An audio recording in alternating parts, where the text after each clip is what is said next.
Hello, hello. I think I need to turn up my gain for this. It's a Theod Gungo here, welcome. Gotta put my mic a little bit further away on account of my whole steering wheel setup. Alright. Here's the game sound. Alright, so we're back in SnowRunner. I'm going with the Cola map now, so we can actually have some snow. Since I'm playing the game in winter, I felt like it would be weird to... It would just feel a little weird to play in Timir still.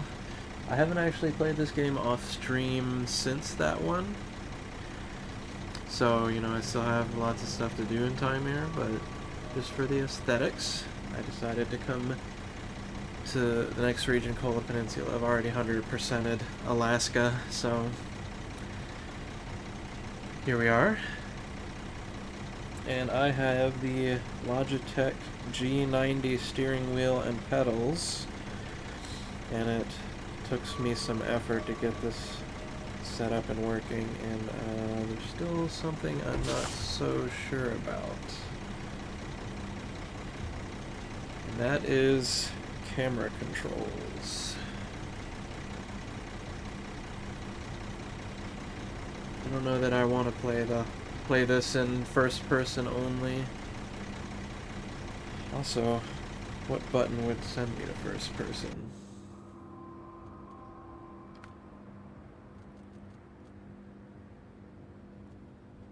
Controls?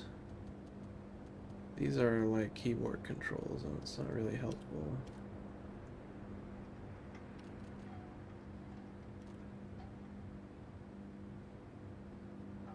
Yeah, unless there's another section further down. No.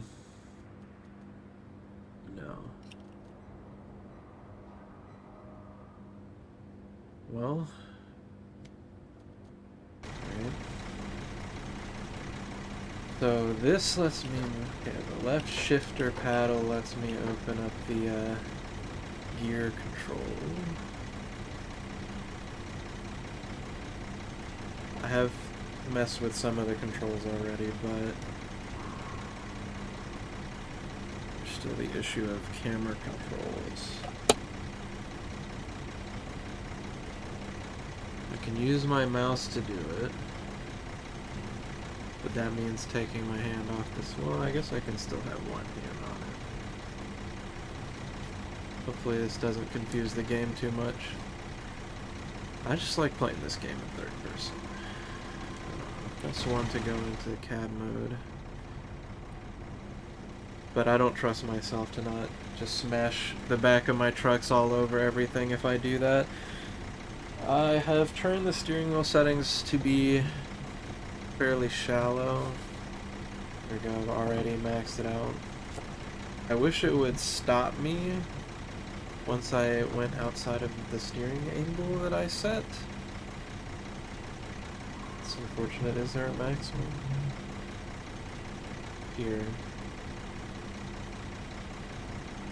My real problem, the thing that annoys me the most is the friction.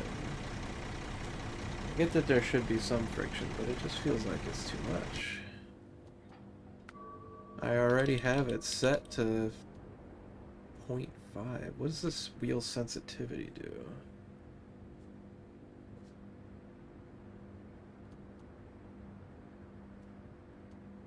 So I have it...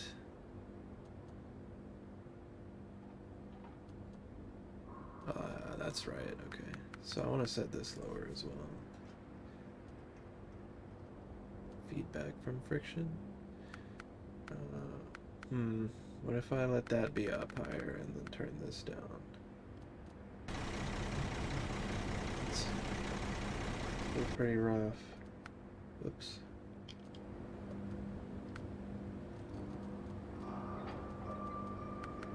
Turn that down after all.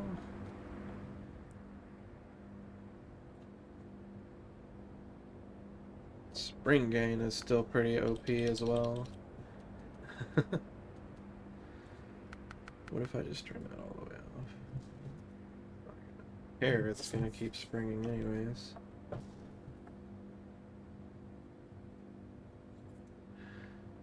It's a bit ridiculous. I don't know, does it not save these settings unless I close and restart? What if I pump this up a bunch? Oh, that's too much. I see what it does, and we need it to not do that. It magnifies my inputs. I don't want that. Maybe this is too high?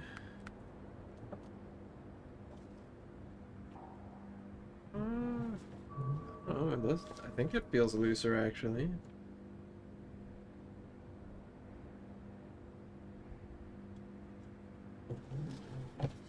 Oh, sorry, I want to see how far here.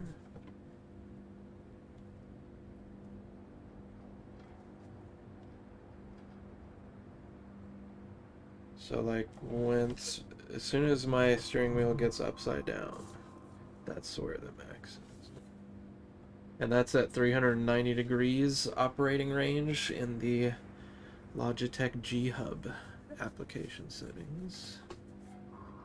Already lost a bunch of fuel. I should have turned my engine. This is casual mode, and you know, it's a casual stream. Most of mine are going to be that way. If I do like more serious runs, they're usually going to be both casual friendly and also in video format. I don't know when I'm going to start doing that. I feel like I want to get a proper live 2D model drawn for myself before I start doing more high investment activities. So, oh, sorry, didn't want to press that one. I meant to press this one. Much to do here, but I'm gonna need some vehicles. So, that was the skip time button. Need the global map. Pretty much all my vehicles are still in time here. I might have done some moving if I had figured out the steering wheel situation faster, but yeah. I need to think about what vehicles I want to bring over to Cola. I've gotten a bit far away from my mic now. But I can't put it on the same level as my steering wheel, because if I do that, then it's gonna be all shaky and noisy. So I guess I'll just turn up the gain some more.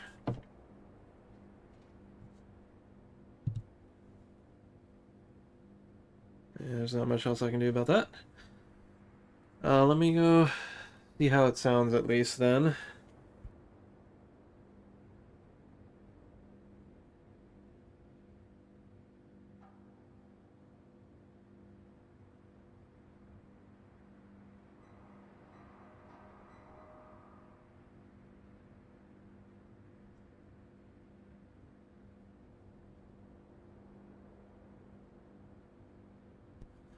Alright, surprisingly fine. I think.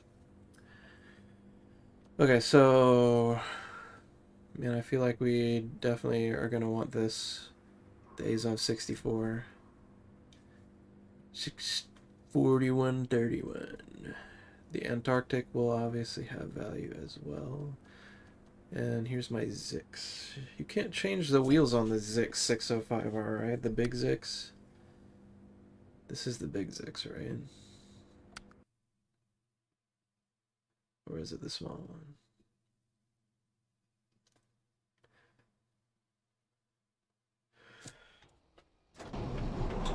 Okay, yes it is. Ooh. Big Zix. Can't change the tires on this, so it's actually going to be questionably usable in Kola Peninsula. Also, I don't know why the engine started immediately. maybe I put my foot a little bit heavy on the accelerator pedal. Let's see. Twin steer is probably going to be nice to have.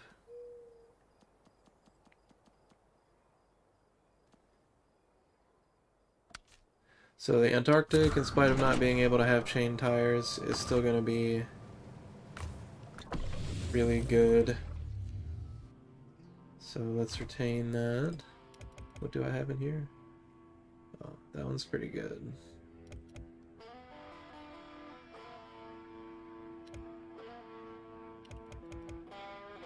Alright, local map is B3 according to the key bindings here. We'll go grab the... Oh yeah, that's this, okay. I mean, yeah, we still want that. So I guess I'm gonna... Unless there's a... Unless there is a... Here's the nearest trailer store. I guess that's not too far. Vamoose.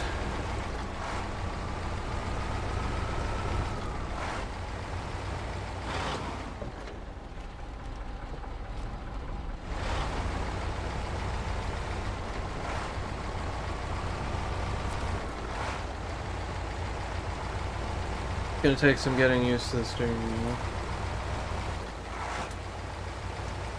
Also, what was the lights button? Or what is going to be the lights button?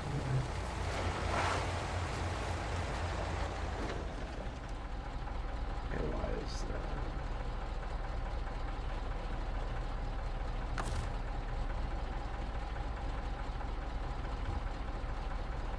that? Not one of these? I already know what that does. Alright, so what's it on the keyboard then?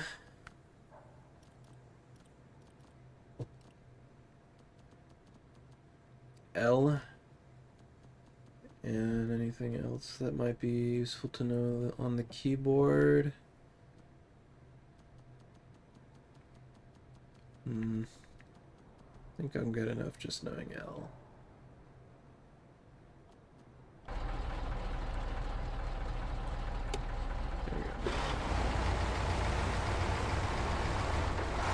Press it a couple of times.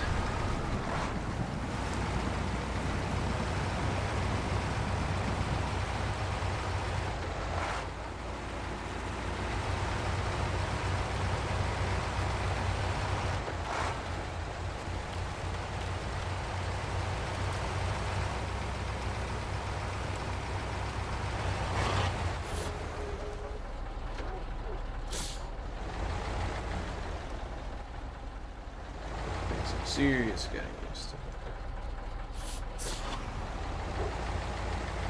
I don't really like that you can't make the brake pedal only be a brake pedal in this game for some reason.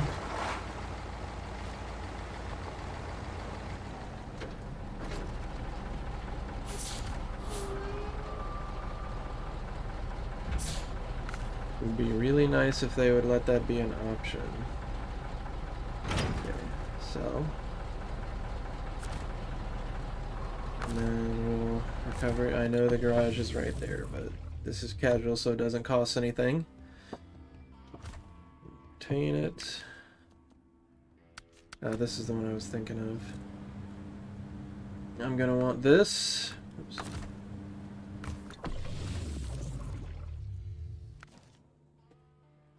What else?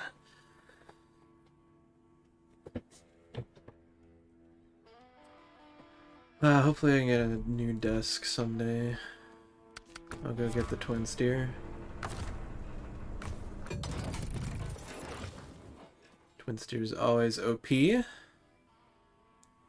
Bandit can have chain tires on it, but honestly, I feel like it's not very good without its big fat tires.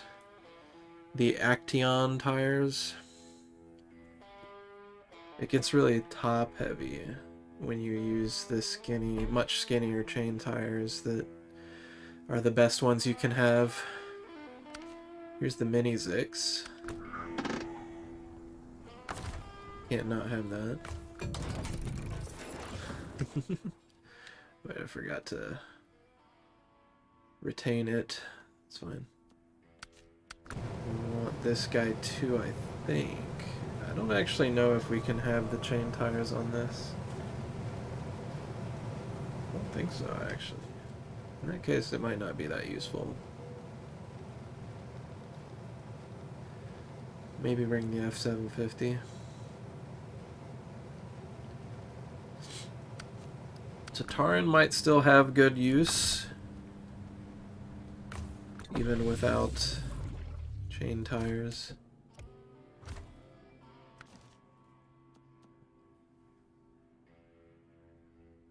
I'll bring it. Oops.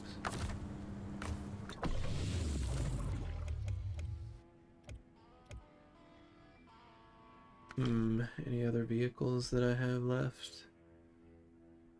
Global map.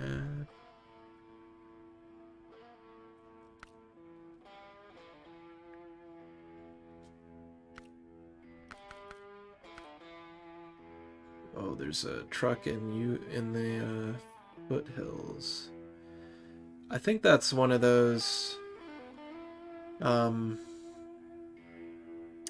cat scout. I think it's one of the cat scouts that I left over there. Don't really care about that. Didn't leave anything in Tennessee. We're in where was that? The Glades. Wherever that is. Let's go back to Cola.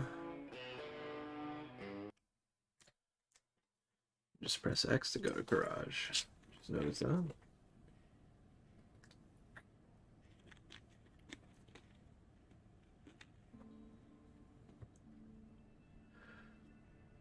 Okay, so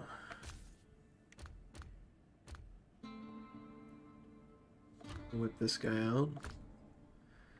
Go ahead and get some chain tires on it.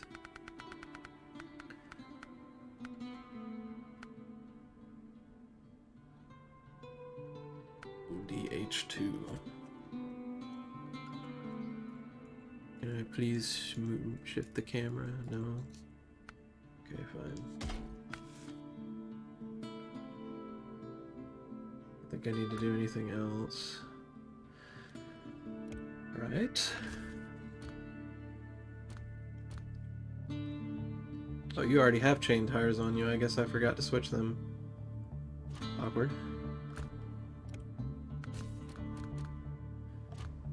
This one, we get chain tires on it.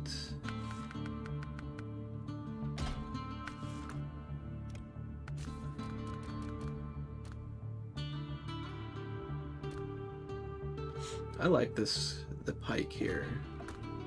It's kind of a smaller Taiga. It's like the smallest one, the smallest truck you can put these fancy tires on. Mud tires. You cannot put chain tires on it though. Retained. Get retained. Here, I'll bring that guy out. And you can have chain tires. We're gonna make sure you do.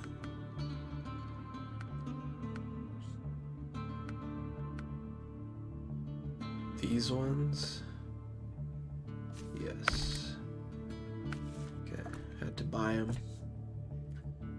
Okay.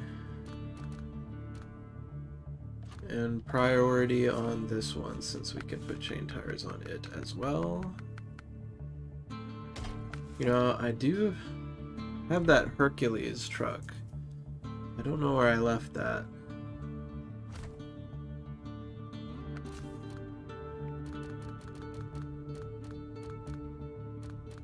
Oh, here it is. Okay. This one can also be good, maybe. I think you can put chain tires on the R87.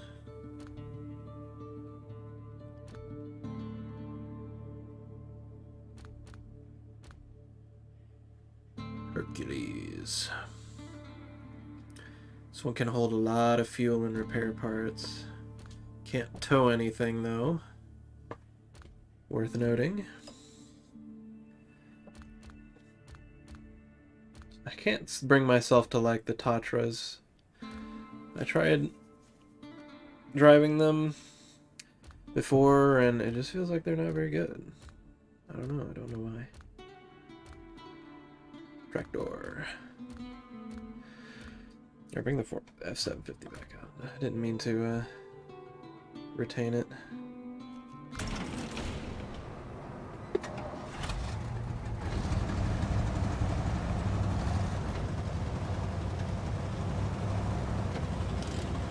Gonna make me drive differently having the steering wheel, at least until I figure it out. Yeah, I just wanted to get it set up outside.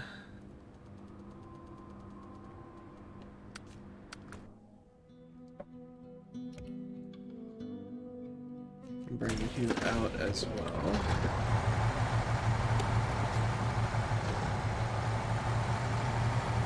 Like barely touching the accelerator.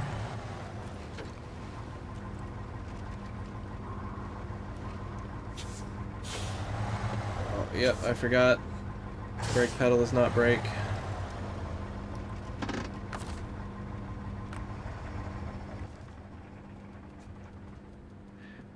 Brake pedal is reverse.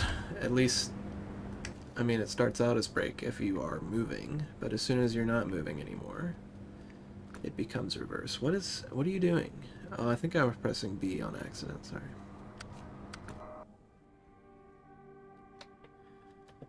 I wish I could get a more stable setup here. I'm thinking about it. I'd have to move my keyboard. There's not a whole lot of room on my desk, I think, as I mentioned already.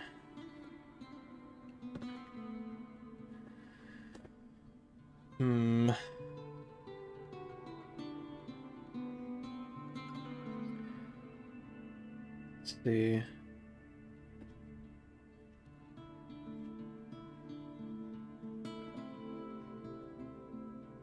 Just moving my mic real quick. Somehow. Okay. Okay, we're good.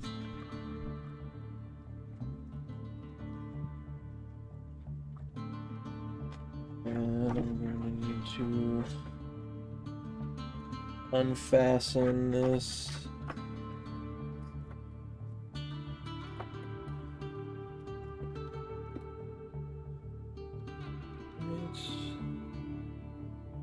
think I'm going to need a little bit more width on the clamps.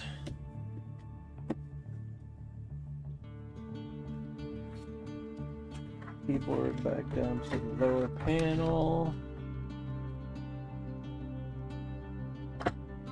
Now for the issue. Well, there's a little bit of space in between. It's not pressing buttons on my keyboard automatically.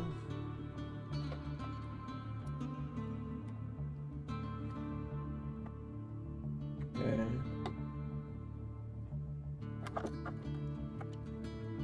I was worried about that. That the clamps might be sticking down too far and wouldn't give me enough space to put the keyboard back down here. Okay, now what? Steering wheel is secure now. It's also a little bit higher up, which I think is actually good.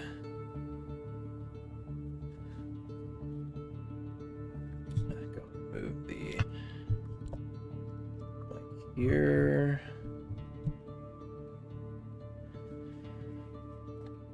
Okay. You couldn't see any of that, huh? That's why I was describing it out loud. Okay. Don't want to be sitting a little further back though. Now the issue is I actually have pretty long legs. There is a lot of space underneath my desk, but I was blocking a lot of it with the subwoofer. I'm gonna move that. Okay, now I can push my pedals further back.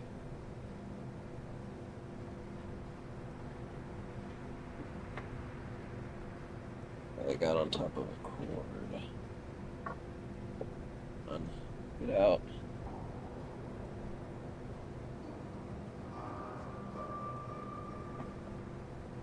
Take my headphones off for a second.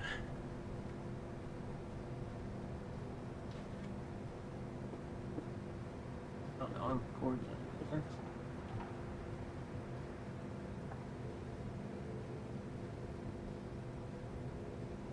How does this feel?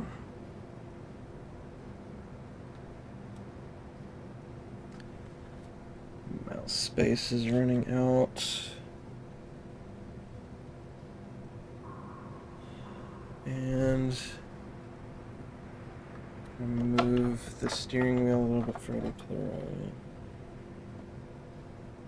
so that it's still reasonably over the top. And that's the farthest I can go.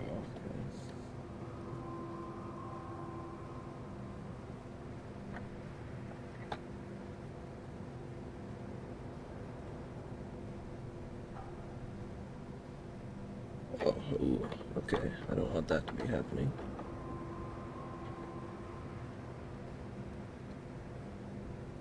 Power cable managed to get itself underneath.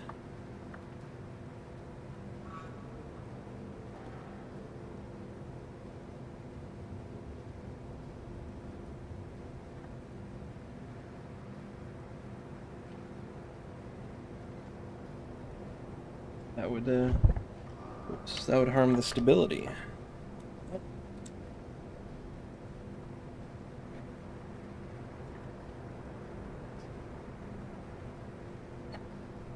Okay. Why are you unwilling to resocket?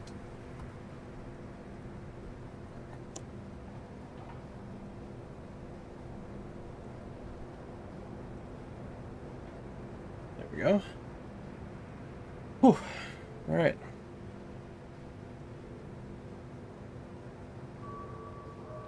And we're back. Okay. Let's see here. Antarctic. It's a little bit invasive to the camera with that, what do you call it? Ramp. Hydraulic ramp. Also, need my headlights.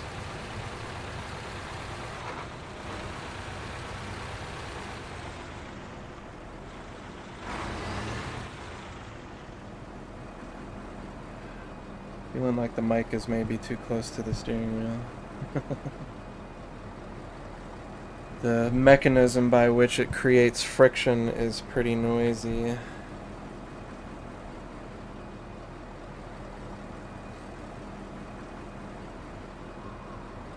Alright, moving mic over to the other side.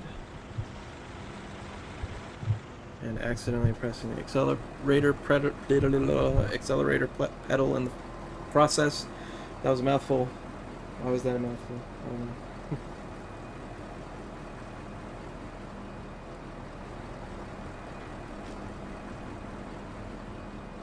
Sorry?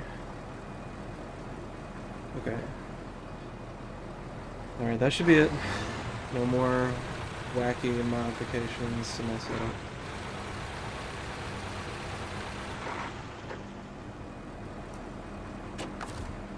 I hope.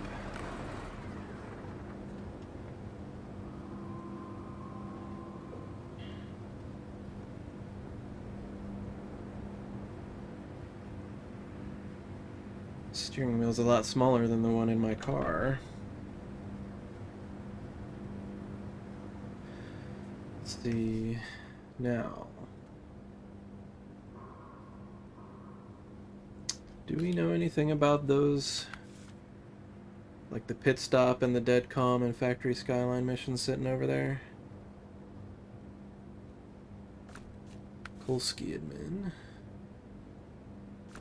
Forgotten civilization. Ooh. Alright, what's this stuff do? Okay, I'm not doing anything over there right now. Like I said.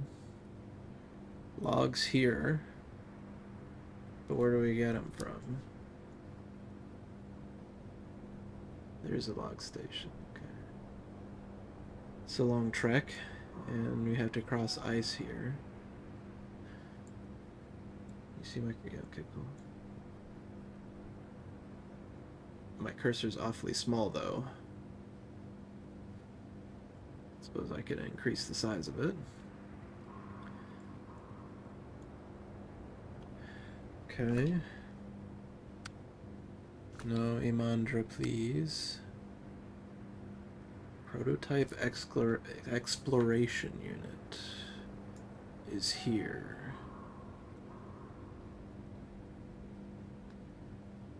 It can be towed. It has to be towed by a scout. I think it has to be.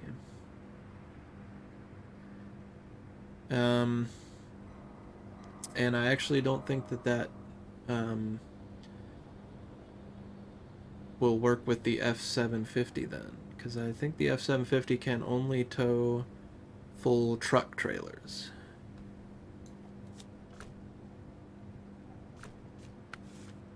We got over here. That's in Imandra. Here we're reaching a bunch of marks. Where... Oh. We have to fight the local historians, need a good way to the docks for our ships while they are still using ice for traveling. We suggest marking the strong ice and the weak ice so everyone is happy. Ooh. That sounds like a job for the Antarctic. The least likely to get waterlogged, and the best at dealing with broken ice, I think. Water ice, in spite of the lack of chain tires. And another one where we have to go from point to point. This one looks like ice isn't so much a concern. Overturned train carriage.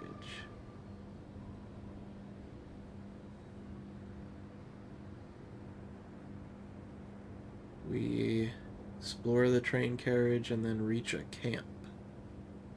Scout recommended, okay. Let's go get in our scout real quick and hit up these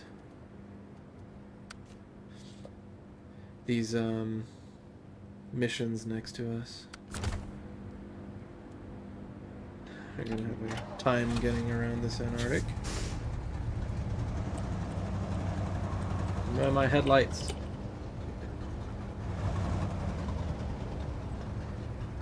We're gonna be able to squeeze through here.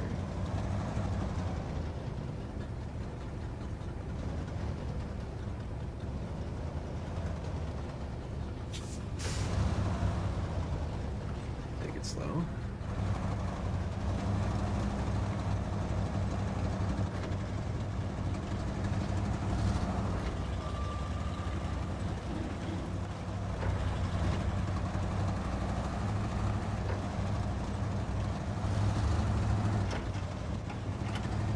This one. I press the left pedal. Basically, if you press whatever button brings up the gear menu, it will, if you're in auto gear mode, if you have a lot of power in and you press that, just like tap it, then it will automatically switch to a higher gear or lower gear if you're in a situation where doing so might be useful. So while you're driving, it can be good to occasionally quickly tap whatever button opens up your gear menu, and then release it, and that will give you more efficient gearing. For example, it'll allow you to accelerate a heck of a lot faster.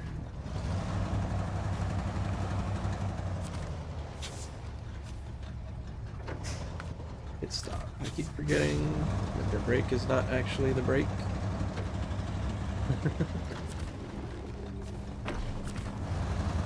May as well. Let's see where the next one is.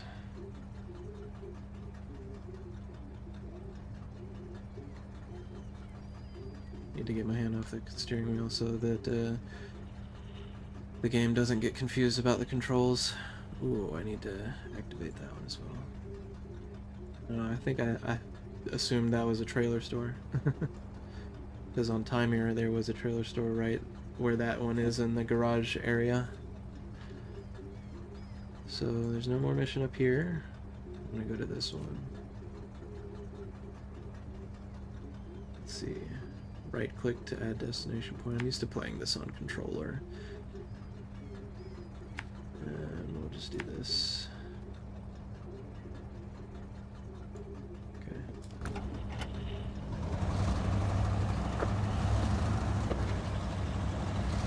Still shifting for some reason. Steering wheel. Hold on. What's the problemo? Why are you... Oh. Oh.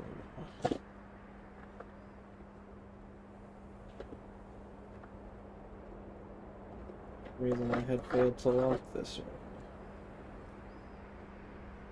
It should have pop up, please. Come on. Really understanding how you get these to, there we go.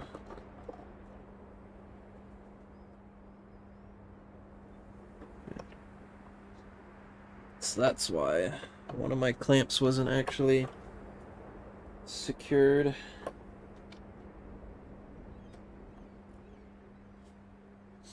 Alright. Should be good now. Okay, yeah, now it's not jostling. Cool.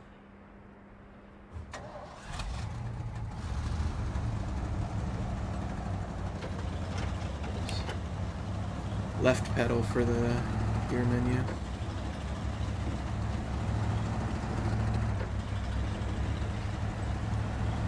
Did I go too far?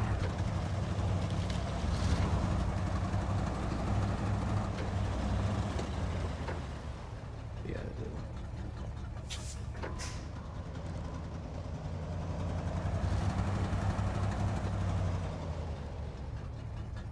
Here.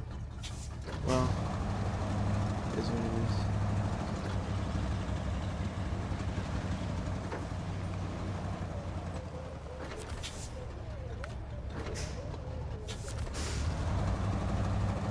And they all remember that the brake pedal is not really the brake pedal.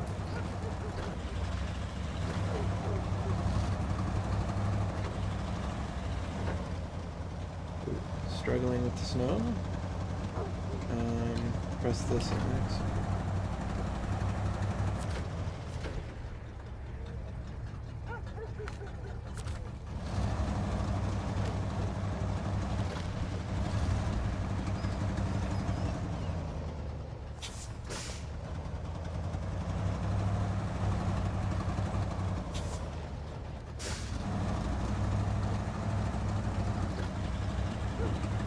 Right. And then let's just let's see, LSB, and then ping that one.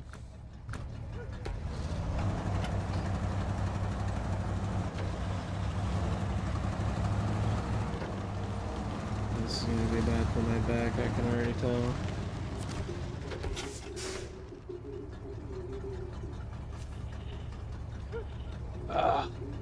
Problem is, the back of my gaming chair came loose, and I think broke the pin that's connecting it. So I can't actually lean back in my chair, unfortunately. Yeah, I can maybe find a position where I can sit with my back straight up, though. Wait, did I activate it? Let's turn off the engine now, and go check where the next one is. All the way down here.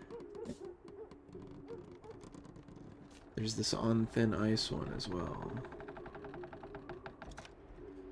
I like to use a cheat sheet, maprunner.com, for this game, just to help with logistics planning. So I can see where all the missions are and what the missions require. And with that knowledge, I can more effectively plan what I want to do. I don't care that much, but it's nice.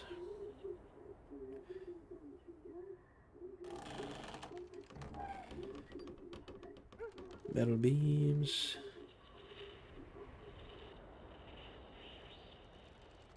Deliver to VL13 pole. Unlucky number. This one right here. Won't let us see what these tasks entail until we go and activate them and get them to show up here.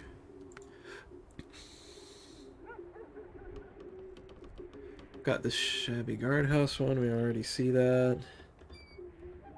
I believe I've already picked up all the upgrades down on the bottom of the map here.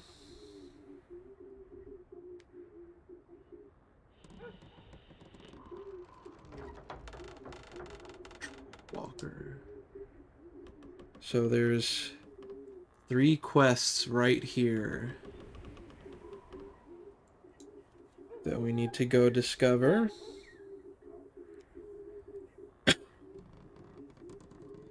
There's a sawmill over here with 2 quests.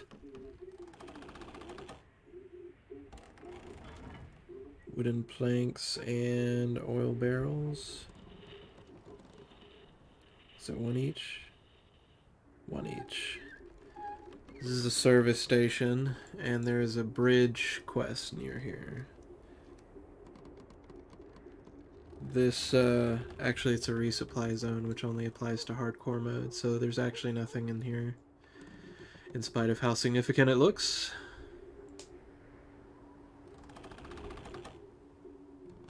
Okay. So let's check out the quests we've got. Scout fuel carrier over there. And it's sitting right here, and we need to deliver it. We need to deliver it there. Hold on, knock on my door.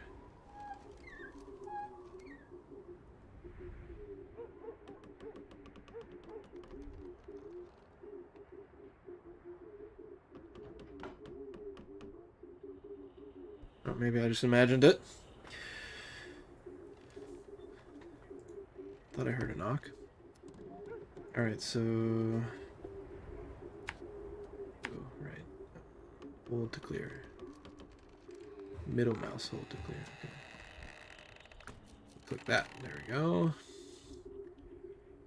We need to deliver a Dawn 71 from here to the shabby guardhouse.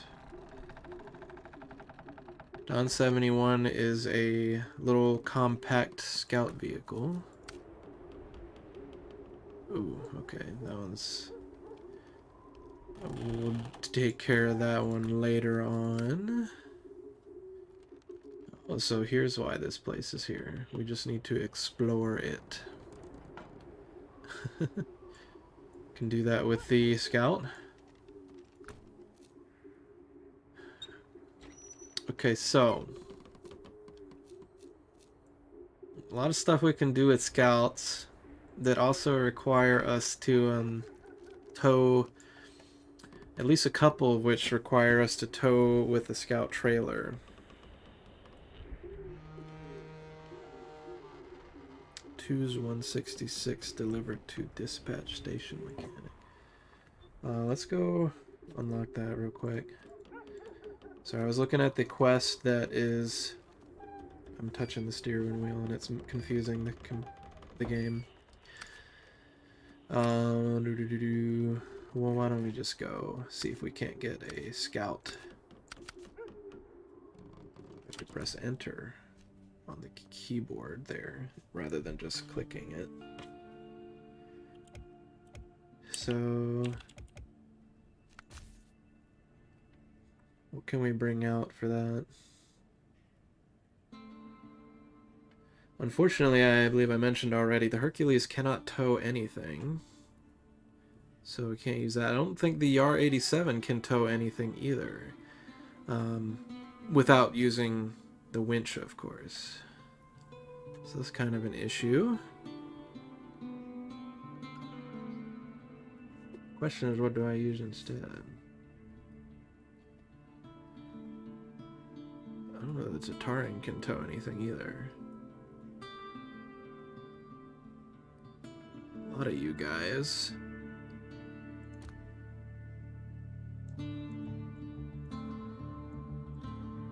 Best possible off-road experience. Excuse me. What do I tow with? For scout trailers. Oh yeah, there was a... Do I not have it in my... In here, the Lodestar is what I was thinking of. Here we go. I took everything off of it, but that ability to tow... This might be the most capable scout trailer towing vehicle. Is what I was trying to say. Then again, there is this. I'm not sure that this one isn't able to. Wish it would let me spin it around.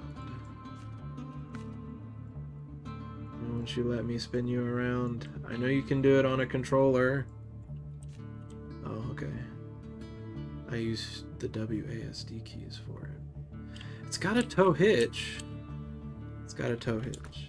That implies that it should be able to do it.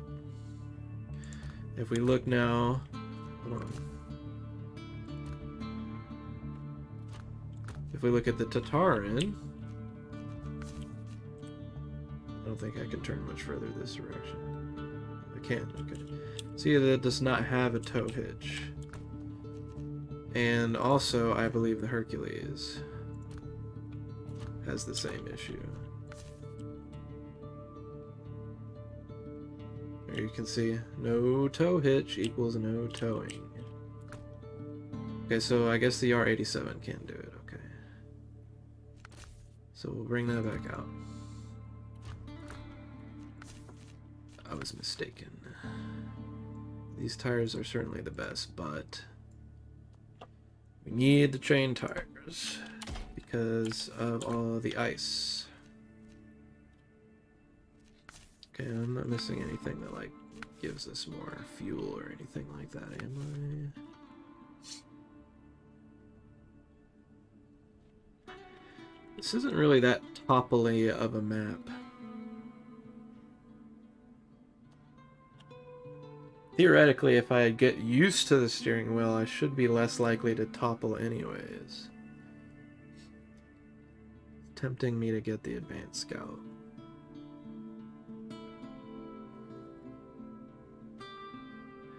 Which could be really helpful if we get bogged down, which I don't know, I feel like it's more likely than tipping on this map.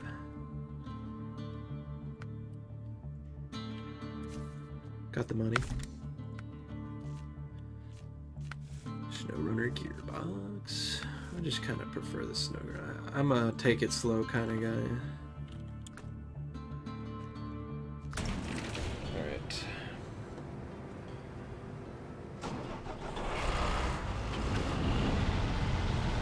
First things first.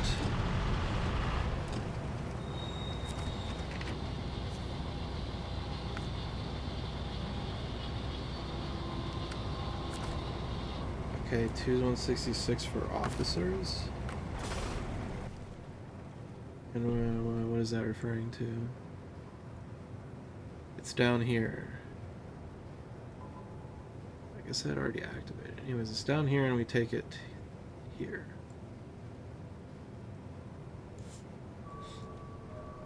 Alright, what were those 3 missions? Reaching marks. Service spare parts ×2. And explore a bunch of stuff. Okay. Alright, so let's plan our route. I was talking about the 3 quests that you pick up here.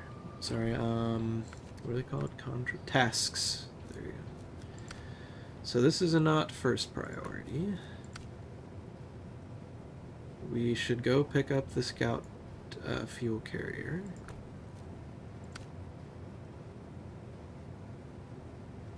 We can tow the Dawn 71 at the same time, or alternatively, I could drop it off here maybe. No. What's a better option? Oh, somewhere in the middle. Drop the fuel carrier off somewhere. Almost looks like you could pass through here. If so, then putting it here would be good. And then cutting through here, grabbing the Dawn 71, going back, and that way it's right here after we drop the Dawn 71 off.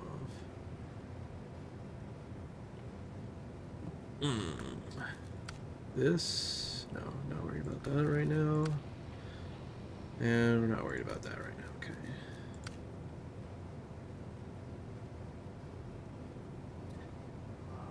Okay, so what do... This one is 2 metal beams to VL15 pole, wherever that is. 1 service spare parts to VL13 pole. So I guess this is 15 here? Or maybe there's one that's like downed that it could be?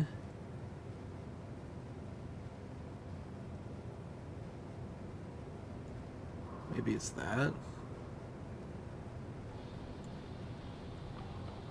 No, definitely not. So I'm guessing this is VL15 and this is VL13, which would match with the quest marker being right on top of it. And then wooden planks to the guardhouse, which is where we drop off the Dawn 71. Wooden planks take up 1 slot. Okay, first things first is scout stuff. So we'll ignore anything we can't, that we don't want to do with the scout, I guess. We could take a scout trailer that we can put like metal beams or spare parts on or whatever, but I think it would just be better to do that stuff with the trucks, the big trucks. So that's some exploration stuff. Secure container to the port. Okay. And then at the sawmill, I think these were both dropping off stuff. Okay. Yeah, so let's get the fuel trailer. I'm going to want a waypoint.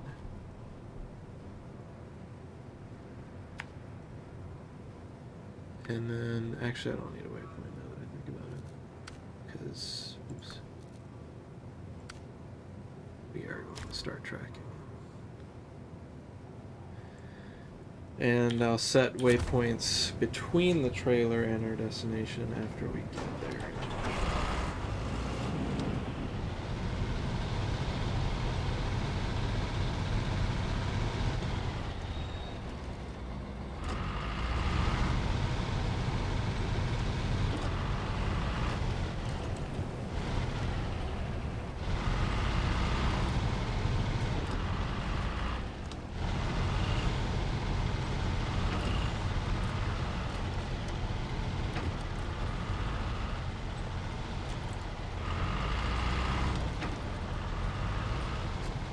backwards.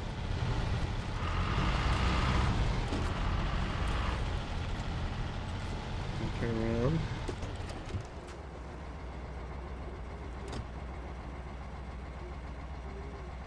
Forgetting that the keyboard, that our steering wheel is limited. Oops.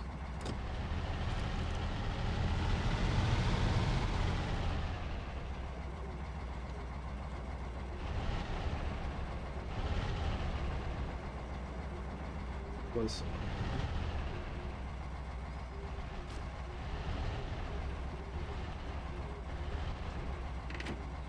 stop it so that we can safely attach the trailer. And then it just immediately attached it when I pressed B instead of closing the window. There.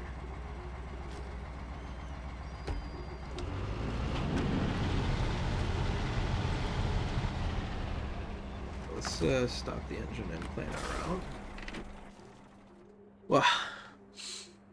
So we need to keep in mind the Dawn 71, which is over here.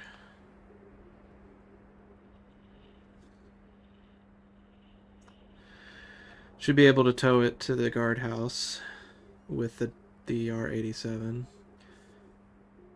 And theoretically we could do it while towing the trailer, but I do think it would be easier without. This looks difficult to pass.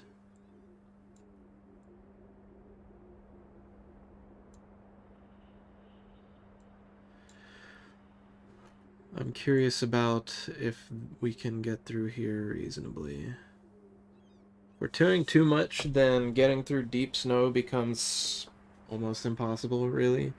Especially in the R87. I mean, you could do it in the Antarctic maybe, but the 4220 Antarctic, but in a R87, I doubt that we could tow a trailer and winch even a compact through deep snow,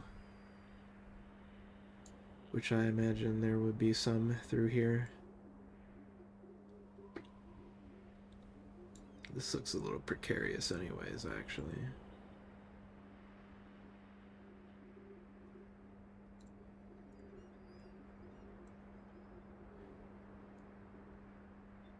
I'm interested in dropping by these so we can activate them.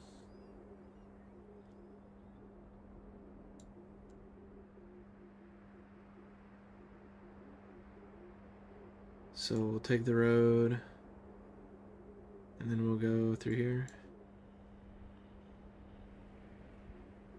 Pop one here.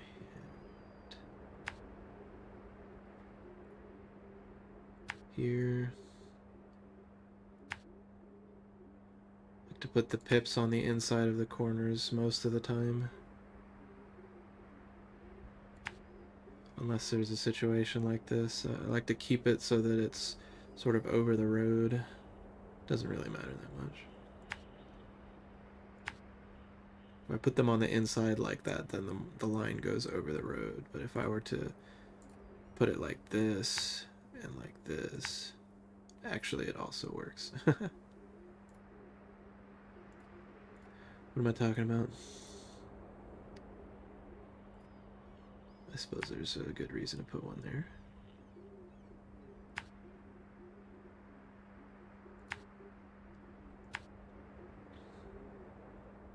A little bit further along.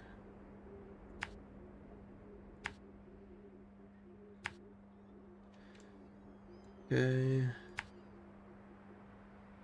You definitely want one to be on one of the sides of a turn that you want to take. So you put one here to make sure that you don't turn right here, for example. And then I'm going to put one on the inside here, and then one down there. So we know to turn into this rocky area. And then we will put one here and one on top of the temporary measures. And I think I'm going to leave this fuel carrier here at this intersection, if I can remember to. Let's go.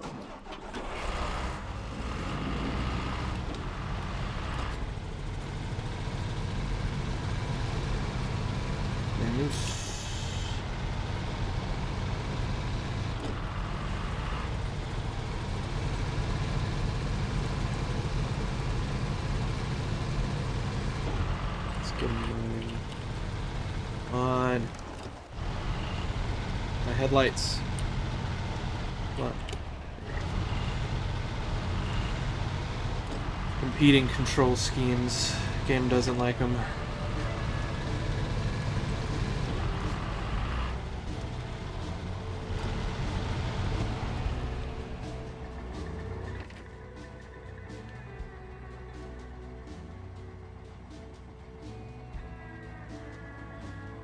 I just realized I wanted to get my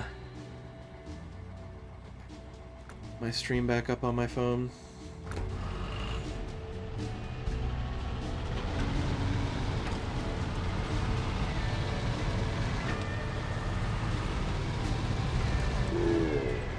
Here.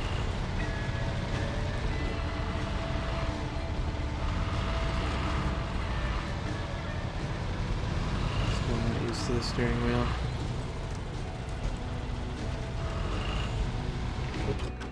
Left pad for the gear. So all-wheel drive.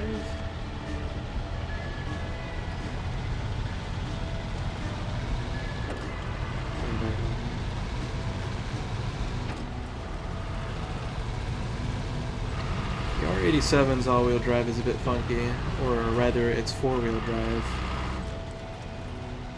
is a bit funky. When it's in four-wheel drive mode, it's the front and middle axles that are driven, rather than the back two or just the front, which is pretty unusual to this truck in particular. Is this where I wanted to leave it? Yes, it is.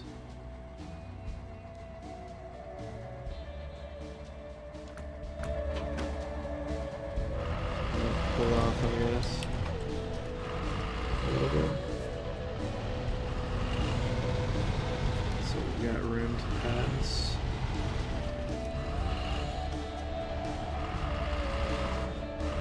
Right through. And I'm just gonna drop in here.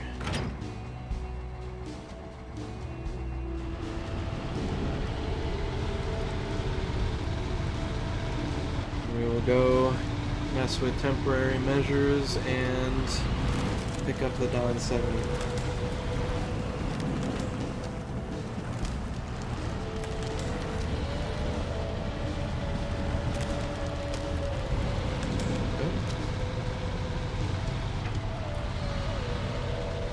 Here's our turn into the rock formation. Everything always looks so like it's going to be a further distance when you're on the map.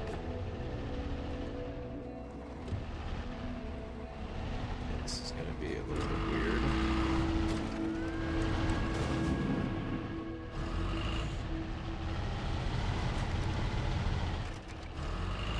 I need a better view.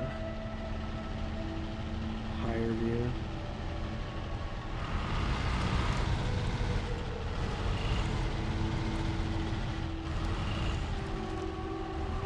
This thing is a little top heavy.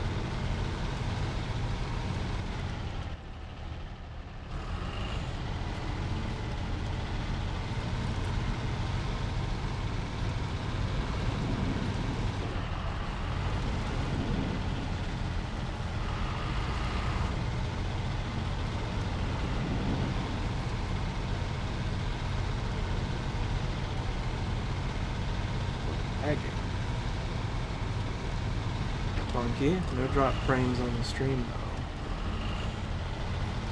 Weird.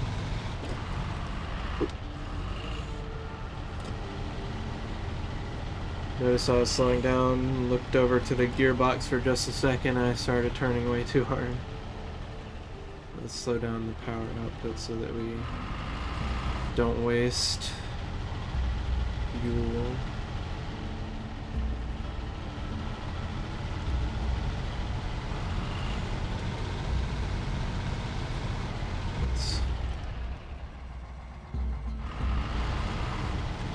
Let's see where I was going.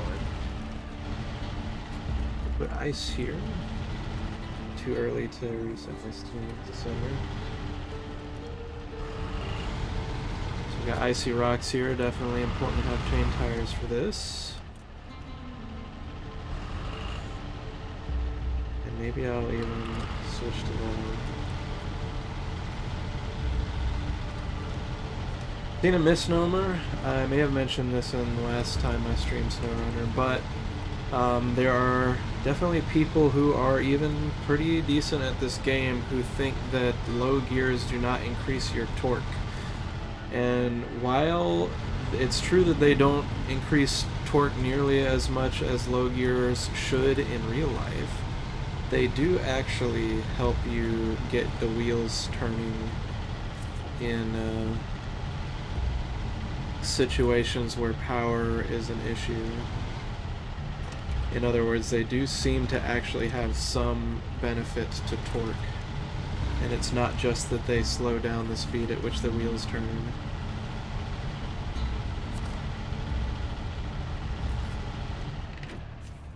I have investigated it myself.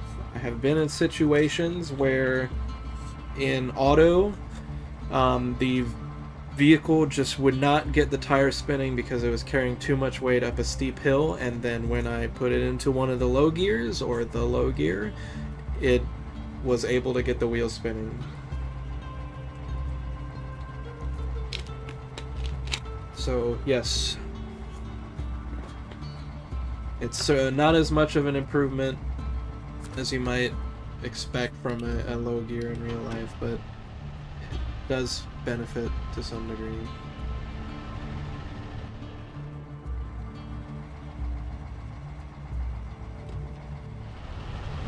Is SnowRunner one of the ones where I don't think the SnowRunner gearbox was one that had no, it would have the little hash marks if it had the fine tuning of low and reverse gears.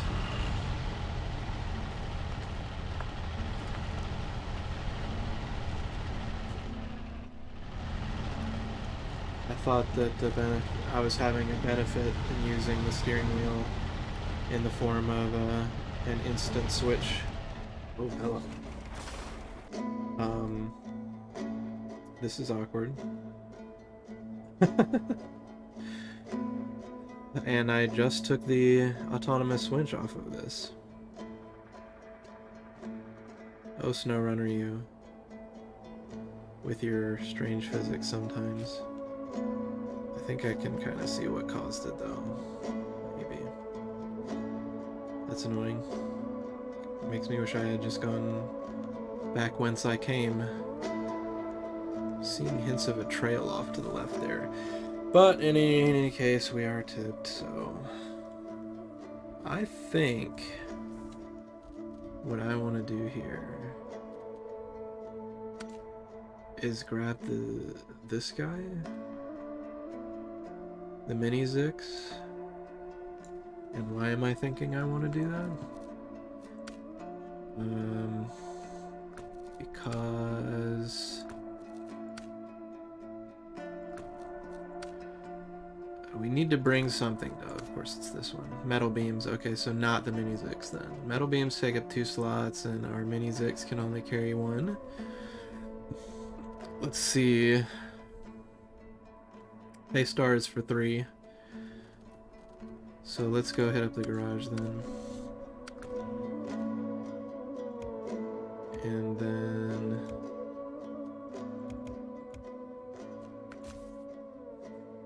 let's see. What do I want to use for a 2-slotter? Then again, on. Before I get ahead of myself. Oops. Local map is M. On the keyboard? No.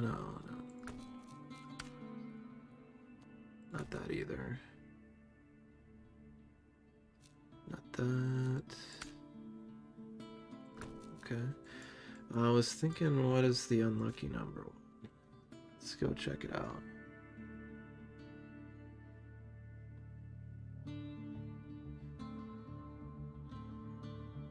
Shabby guardhouse is 1 unit of wooden planks, which takes up 1 slot.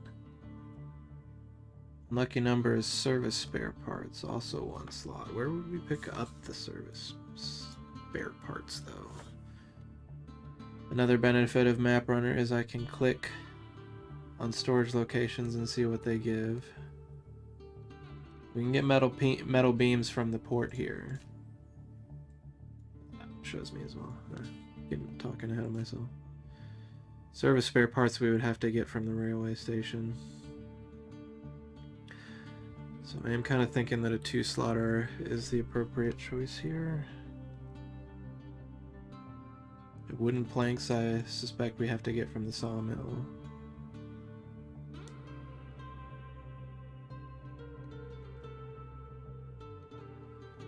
And we may not even be able to get wooden planks from it until we deliver... No, okay. Yeah, sawmill for wooden planks, which is over here.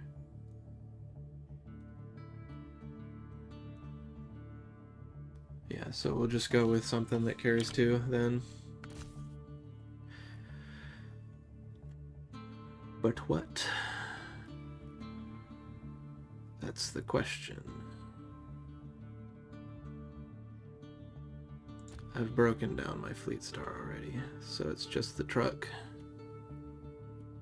I do still have the MH9500 set up. For the most part.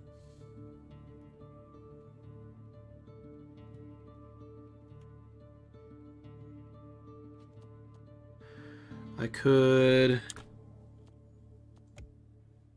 put a bed on the Azov 64131. There you go. Say it like that. Right here you can do that. Can't tow a trailer when you do a bed and a crane on this truck. But you can if you do it on the MH9500. But we don't have a trailer to tow anyways. So I don't know that I care. It's also possible to put a 2-slot bed on the Azov 4220 Antarctic. But it's a little bit overkill, maybe.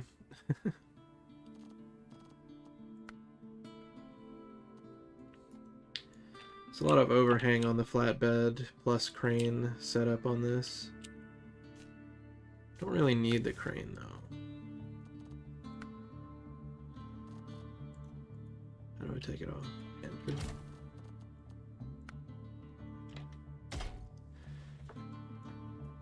Just run it like this.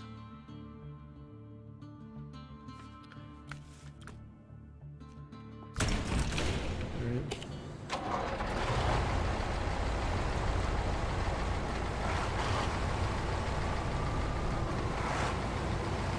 Here we go.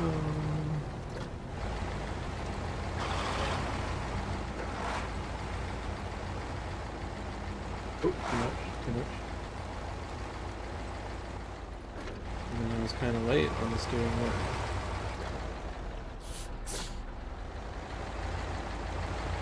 Don't want to tip over right away. That would be awkward. I think I'll be fine with the winch that comes on this truck in order to turn over our ER-87s and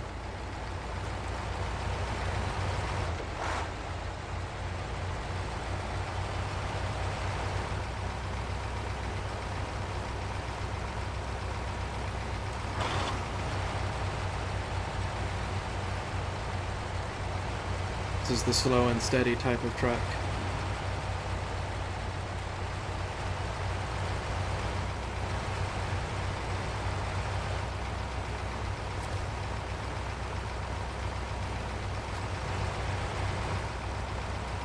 weird using a mouse and a steering wheel.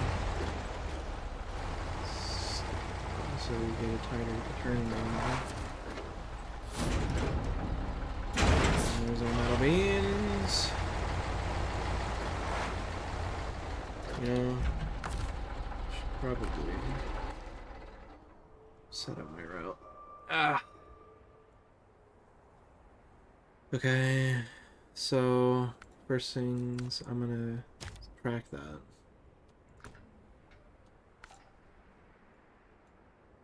And then I will there.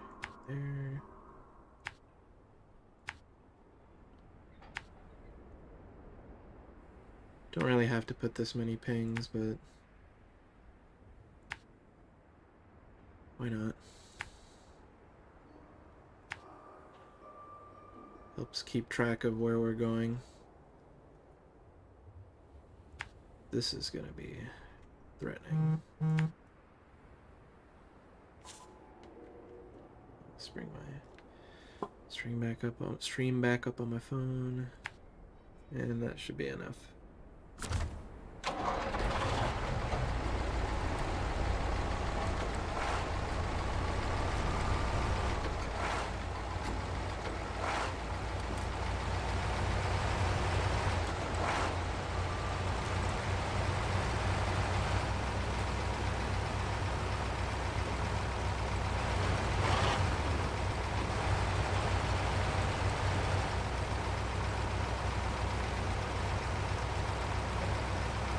Vamos.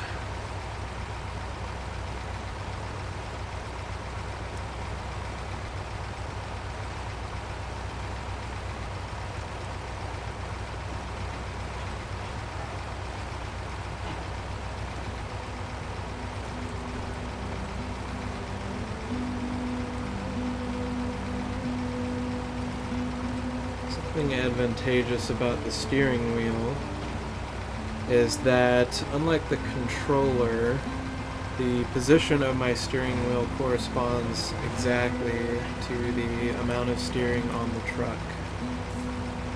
Whereas on the controller, moving the stick left or right, the joystick that controlled steering,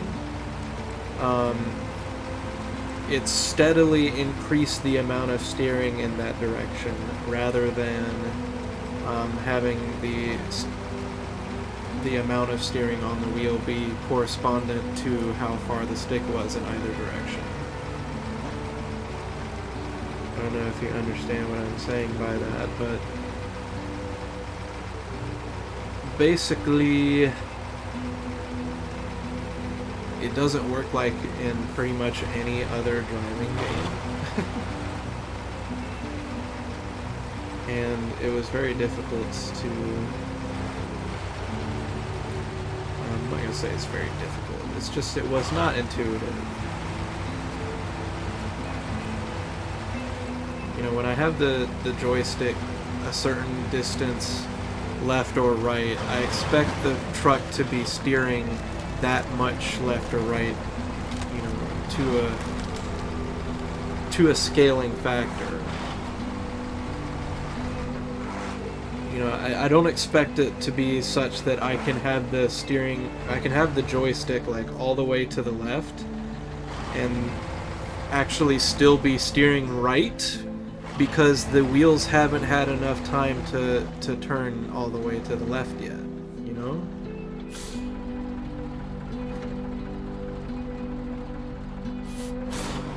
That's just not how my brain wants to think about it. Maybe I shouldn't be in auto for this. You can do it. Go up. I am pushing so hard on the brake pedal right now. Okay, so we get this one. And then I'm going to low gear it. Keep the steering ready. Disengage the handbrake. Re-engage. Go into reverse. want to drive straight over this rock so that I don't tip.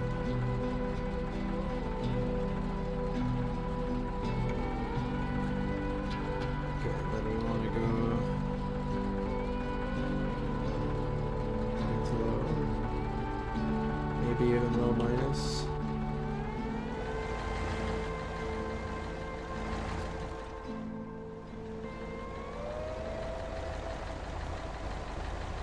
Low plus. Or low mid rather. Okay. No top wing.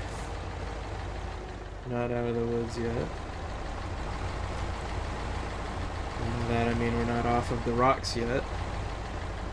This is a little disconcerting. I'm gonna steer left. And go in a low high.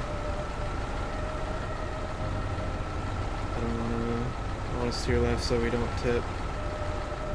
Keep myself up against the rocks on the left. Yeah, I guess I'm going to steer. Of course we're not progressing.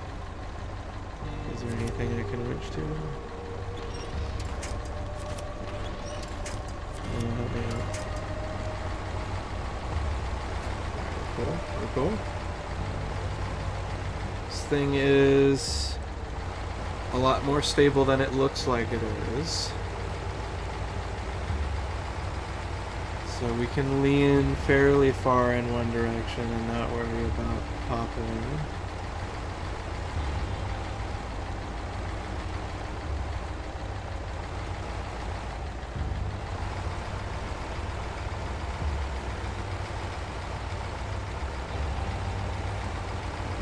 Doing this in the dark. That's a lot to focus on. I want to go back in auto. I suppose there's another way I can activate the gear map. It's not so difficult to press in certain situations.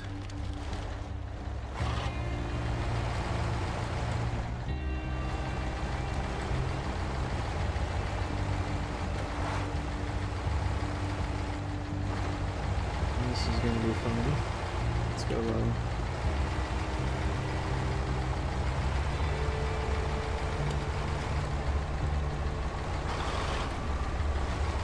Tippy tippy.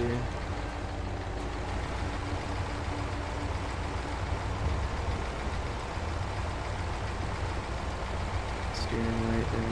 Maybe stay a little bit more to the right.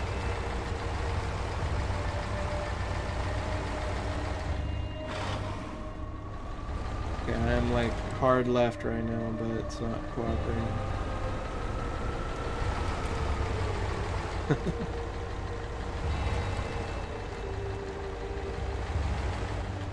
Okay, let's... Oh, I need to stretch my back.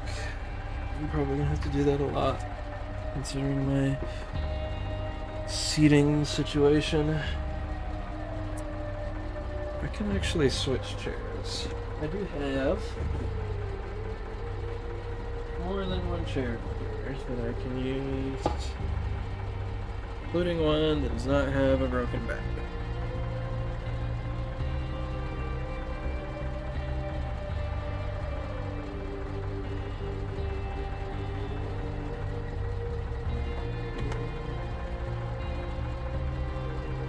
I did have some stuff on it.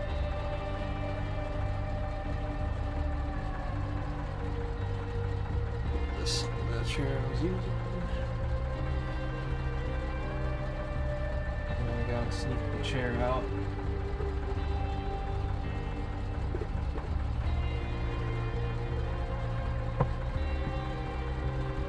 Pay no mind to that.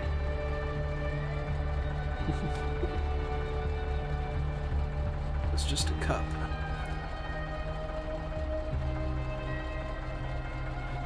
A mug.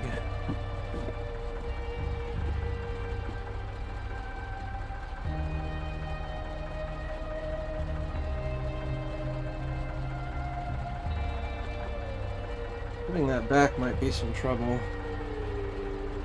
Okay, this chair is higher than the one I was sitting on.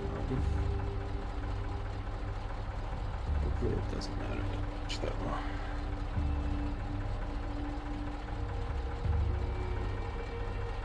Random nuisance notifications on the phone. Okay, so I want to winch the truck.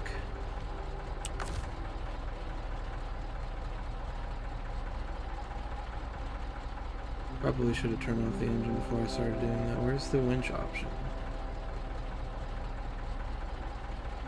There should be a winch option.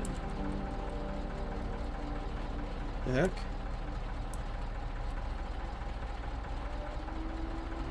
Something is off. Where is my winch?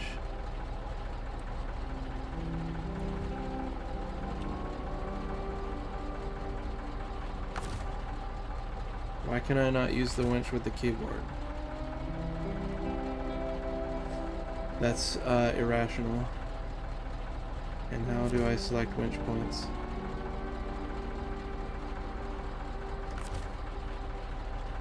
Hello? Ew.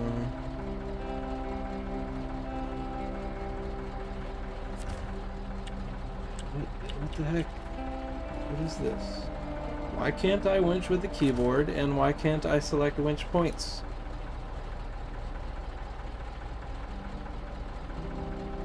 I am pressing the D-pad. Is there something else I need to do?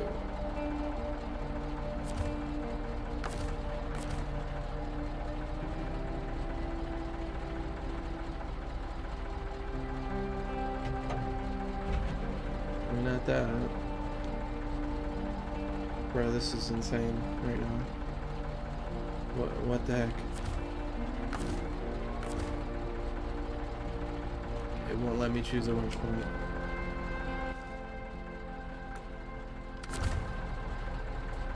And then again, if I do it with the keyboard, it won't even let me winch in the first place.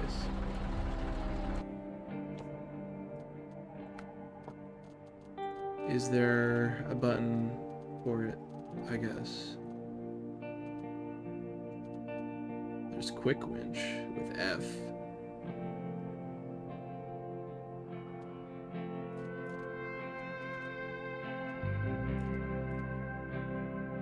Is that it? I don't want quick winch. I want to select where I winch to.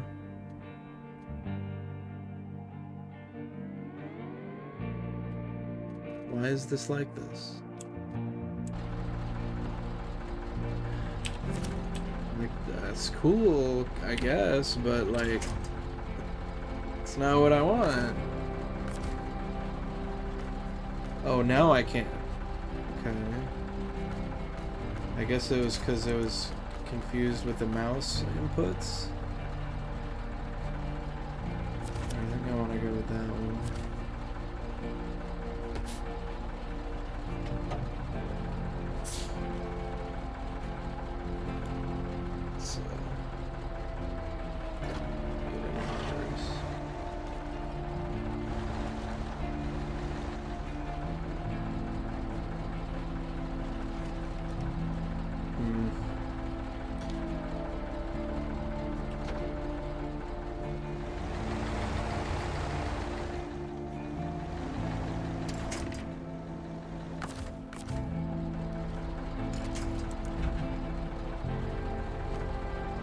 And then I think this is the next step here.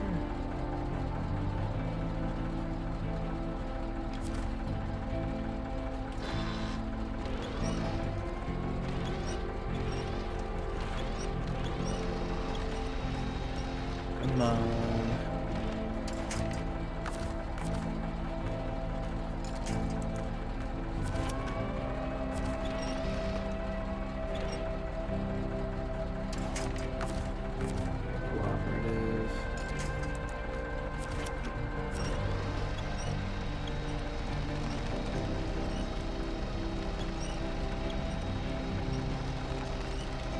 See how far I can get with this.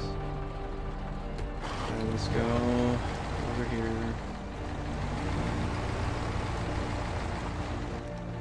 Actually, really use some daylight.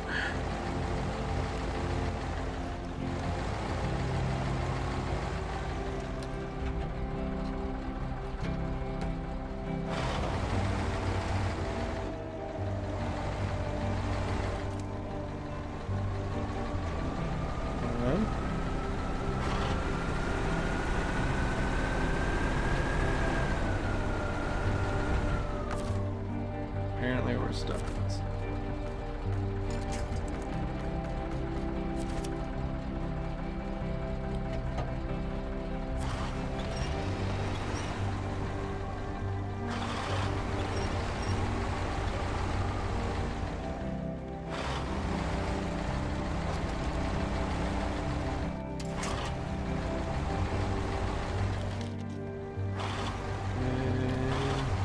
Slowly over the rock.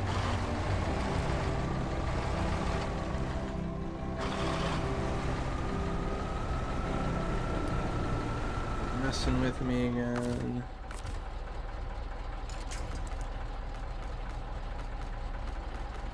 The way the winch works in this game is definitely one of its biggest pitfalls.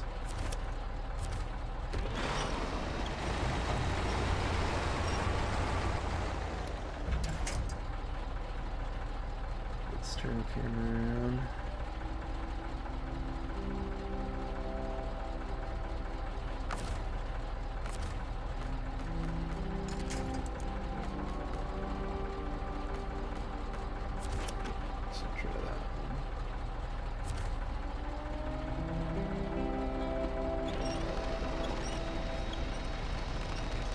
I need you to tip on your wheels.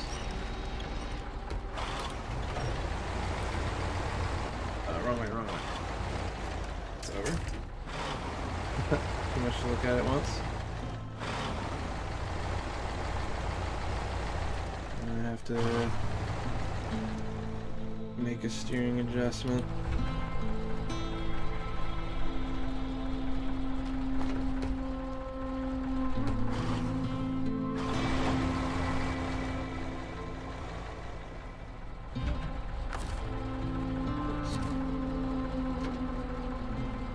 Back this way.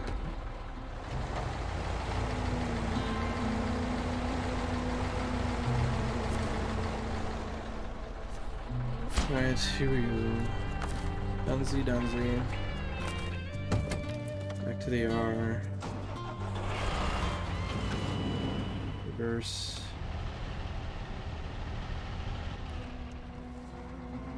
Too much though.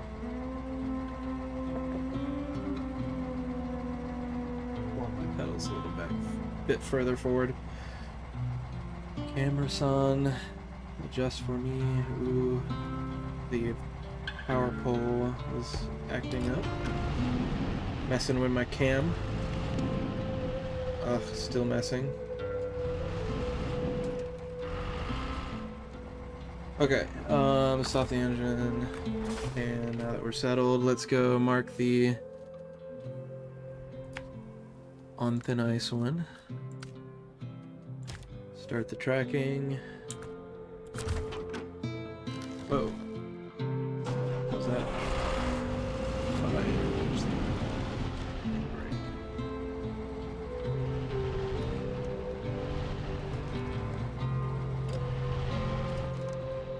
Come on. Steering in place. Tank turn.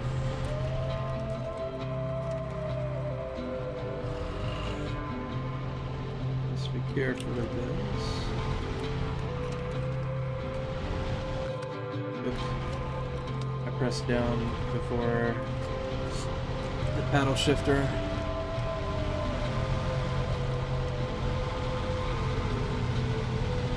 There's speed to be slowed down this. Don't really need. Okay, come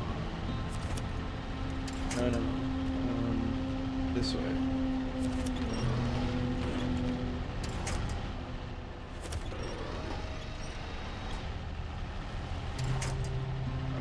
Maybe now.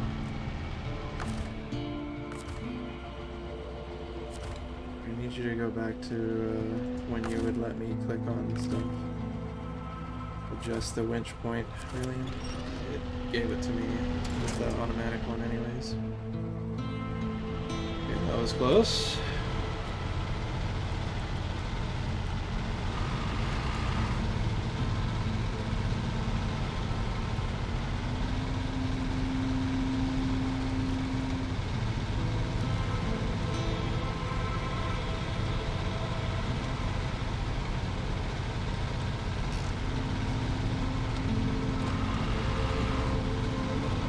There's our dawn. We're gonna break through the ice, are we? Let's make a turn.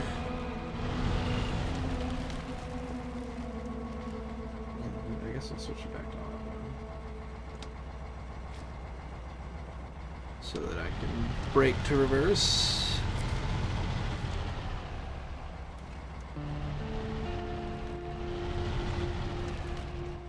When I activated this, I don't remember doing it. I want our winch it pretty close. The closer we are when we activate the winch, the better.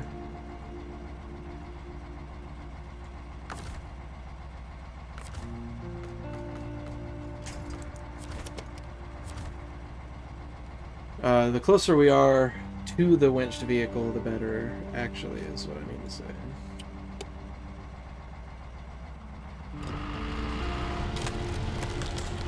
Improves the power to ground attribute.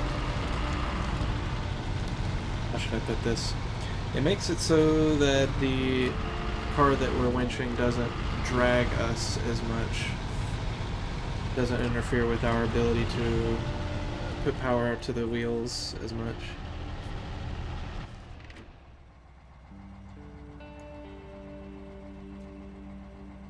Do I try? I'm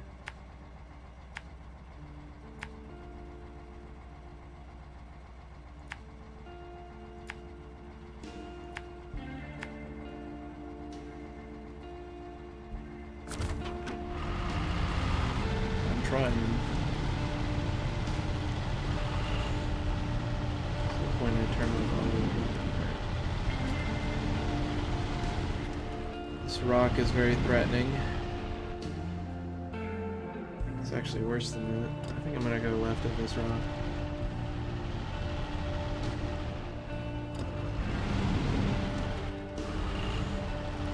I feel like if I try to go to the right of it, I'm just gonna turn over.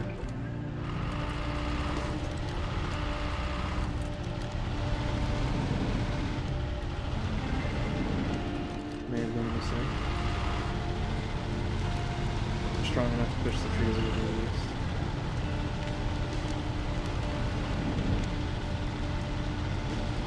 Low gear it. No point in spinning the tires in spite of the name of the franchise of games that this game is a part of. Just a waste of gas if we do. So keep the wheels spinning slower.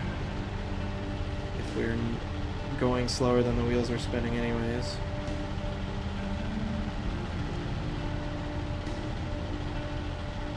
And that looks like trouble as well.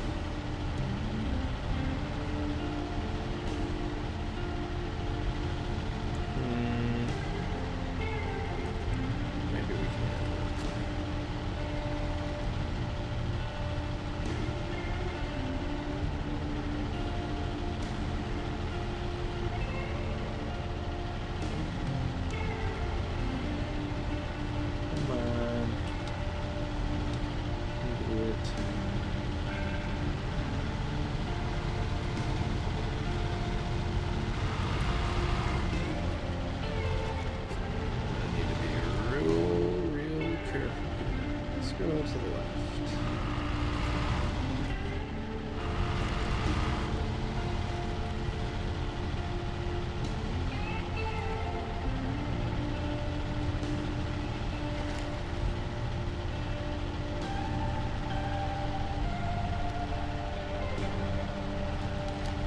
Snow's too deep for us to go higher than this. That being said,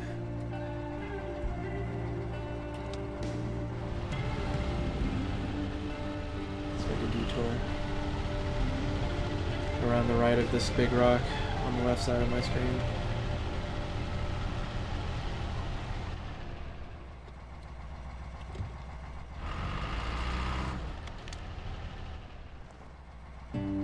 Just for a second. One more adjustment.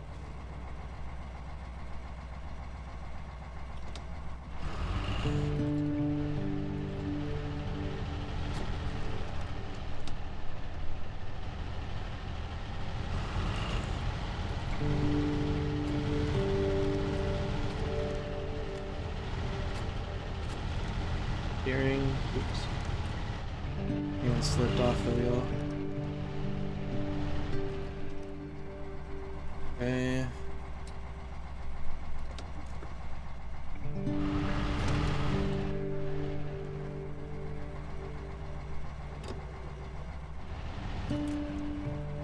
Should get up on the rock. Up on the rock.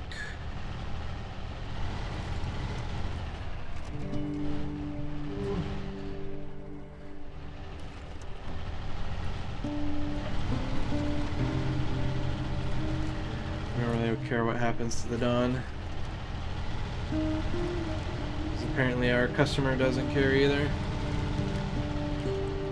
It's already busted to hell anyways.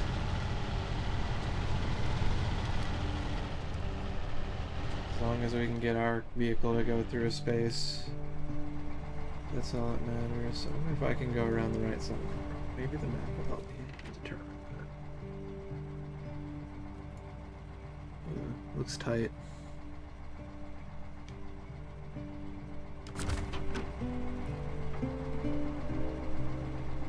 Alright, it wants us to go to the left.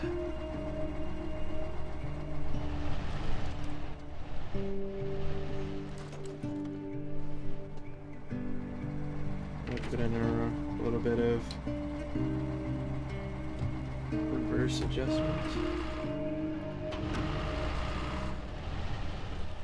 It's not very nice. The rock to our left is not cooperating.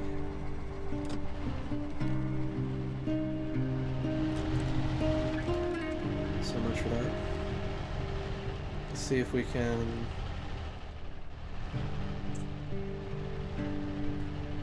Oh, okay, I don't like that. It's a bit. Are you telling me I should be able to adjust this up?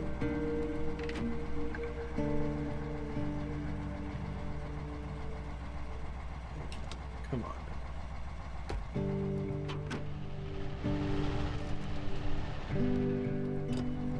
Well, maybe that'll be enough. Oops. It's hard to use the controls when my steering wheel is upside down like this.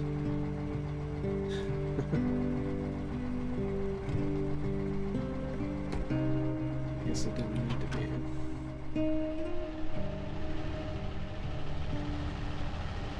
Keep it slow. And we're starting to tip again. That's right.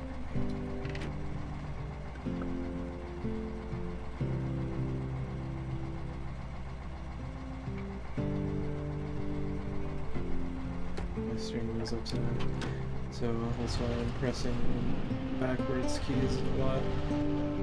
Okay, hopefully.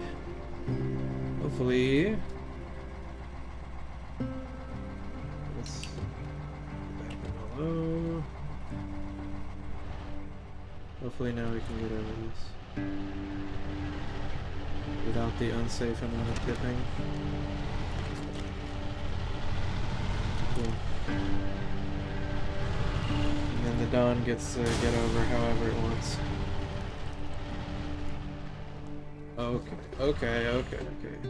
If you're starting to tip like that, try to steer into it and accelerate. Wow. I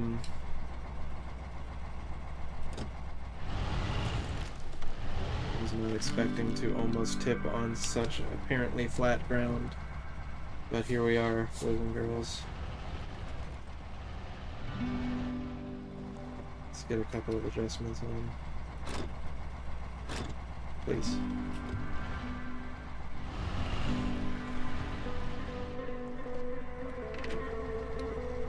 Lock on, handbrake, I mean.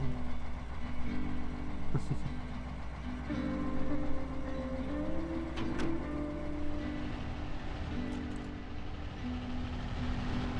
don't know why you're so tipped right now.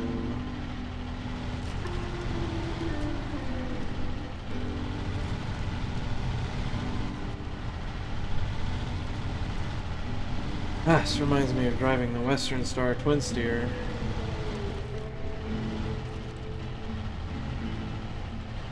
There's some vehicles that are just, I don't know why I'm being dragged to the left right.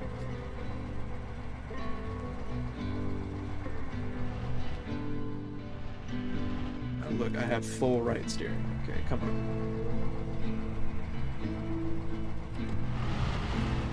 Physics, please.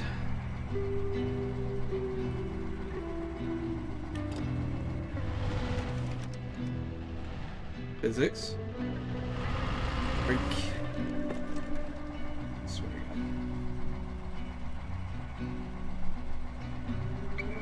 God. Please.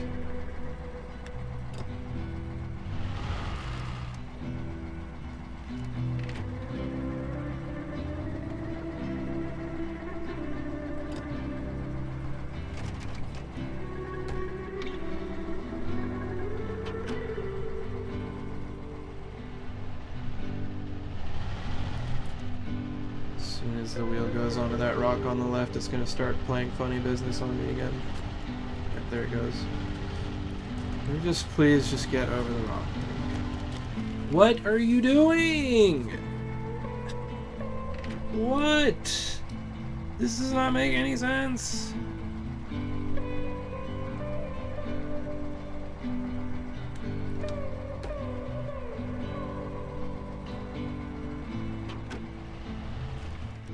I would like to inform all of you viewing this that rubber does in fact stick to things and doesn't just magically slide off of everything all the time. Now I can't...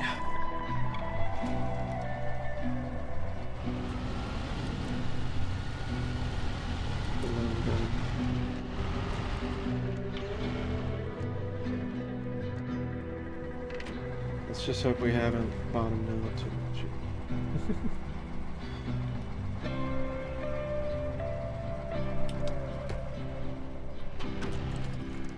Alright, everything's looking good. Ah, SnowRunner.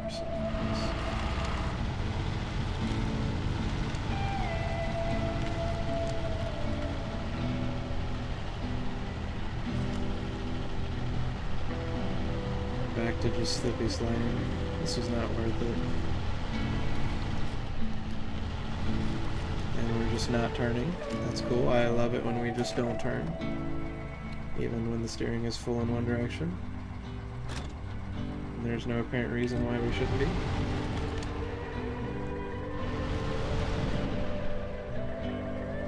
Yeah, I don't really care what's happening to the down back there. Although I suppose that is the reason why we weren't steering.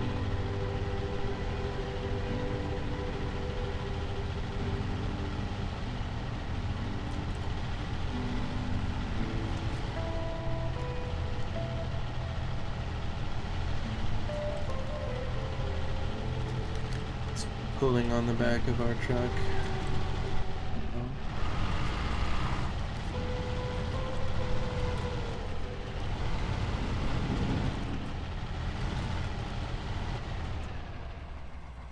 Hold next action.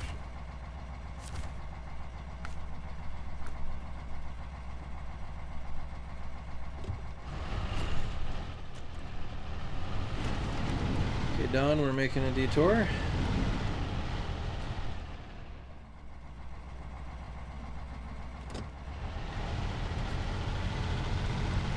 Gonna drive through here. Should be fine. Low minus.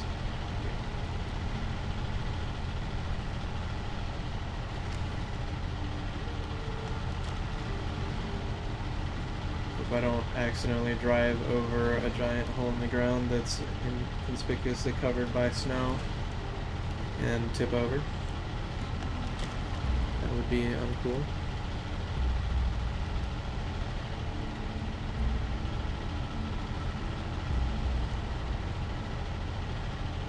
You have the deep snow problem. Down to 30 liters of fuel, but I do have a spare 80 or so on the roof. Maybe it's just 60. I'm not sure. But it should be enough. Besides, we're going to go pick up a scout fuel carrier. And you only need 10%, as I understand it, of the fuel in a fuel carrier for fuel carriers that are for missions in order to still be able to turn it in. So we could use up 90% of the fuel in that scout fuel carrier and still be able to turn it in.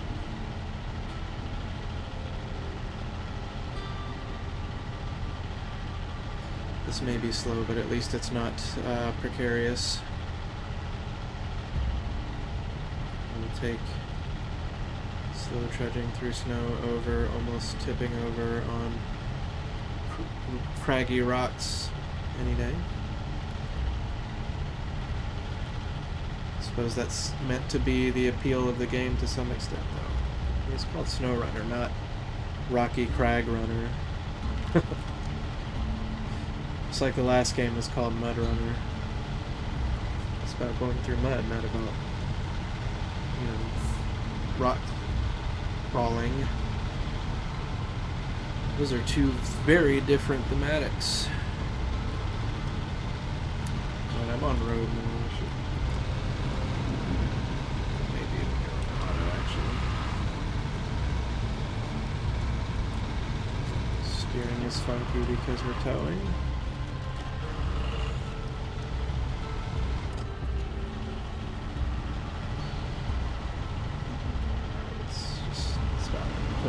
So much onto the accelerator pedal.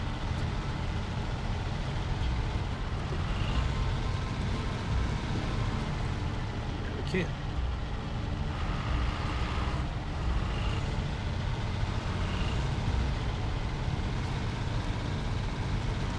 So steep here, I need to be careful I don't turn over. Steep up and down.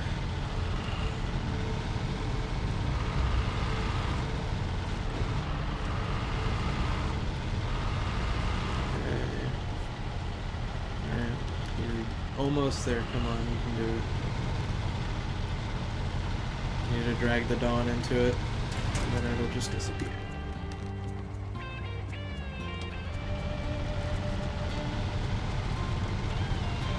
Now I can start this task.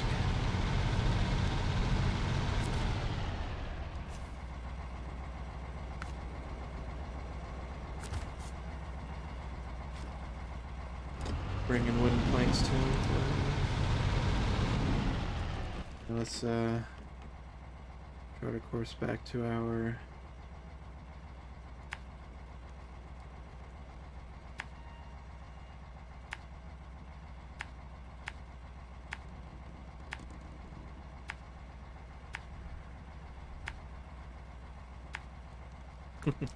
back to our fuel carrier.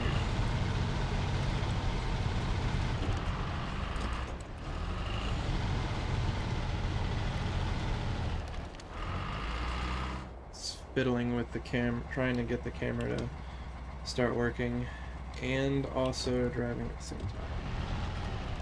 Didn't work out very well.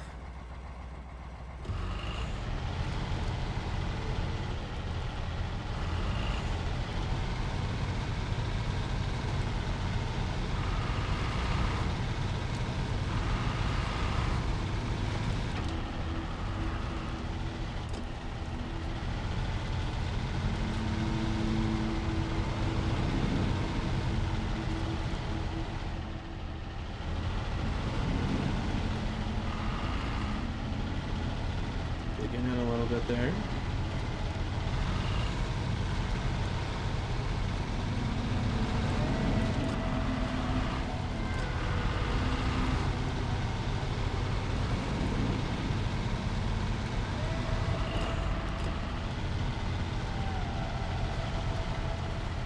let's throw the handbrake on and refuel from the roof rack. Oh, it's 120 liters. Okay.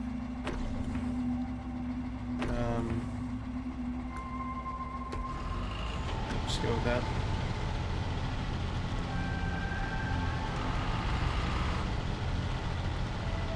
I don't know what.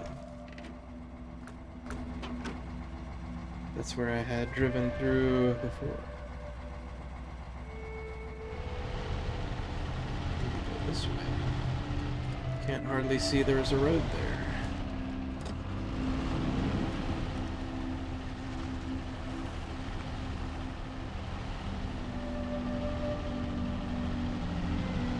We'll go a little minus here. And I can take a drink while this is happening.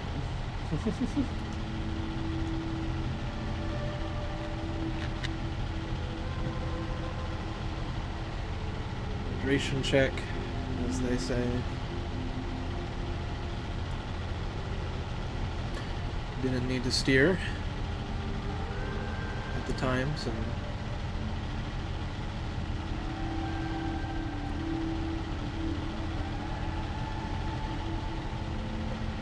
You know, the Antarctic can go through this super deep snow at a much higher speed.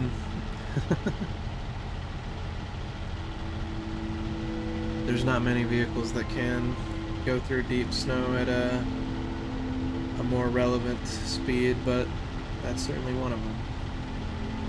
I think the 10x10s are pretty good at deep snow as well. The K-Star Twin Steer and the Azov's, was it 73 something? Or is it maybe 72 something?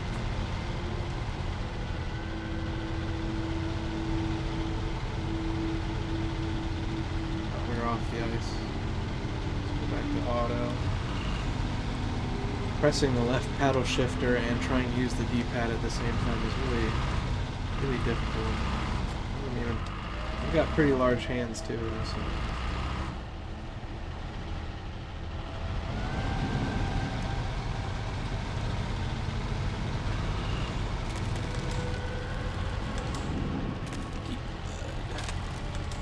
Would have been nice to have the R87 tires on this for the mud, but gotta make compromises on the ice, snow and ice maps.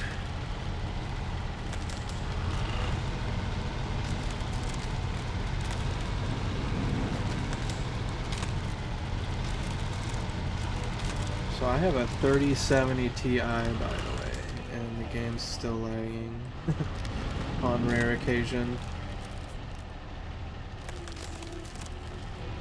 Come on. Same button to pull.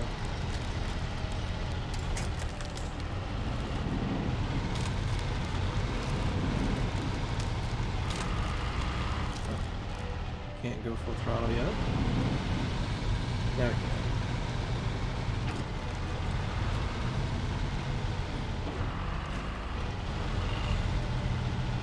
Try to do something.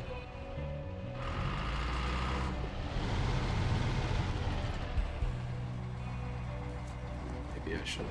Let's just go in front of it. Ouch.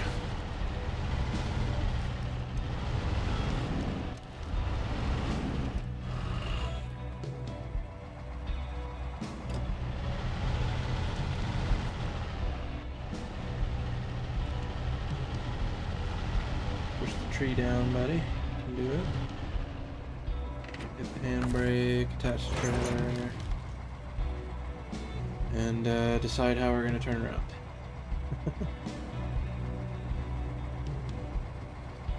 Because the trailer makes it difficult. Which is why I was kind of hoping I could just winch the trailer. We can maybe still incorporate that into our strategy.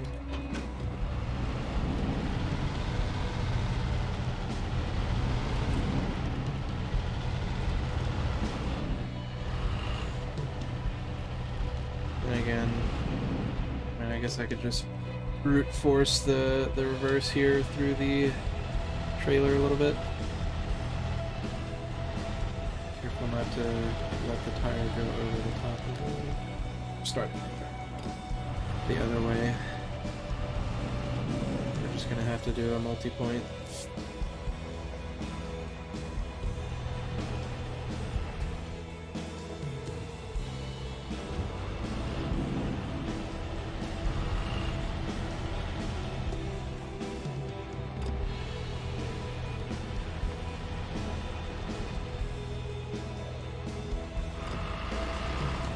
Very many multi-point. I'm gonna try to slip through those two trees.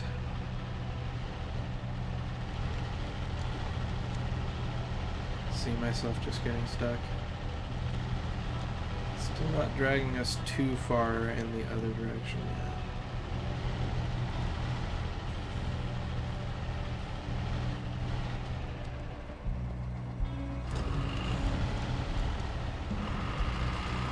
We're gonna need one more.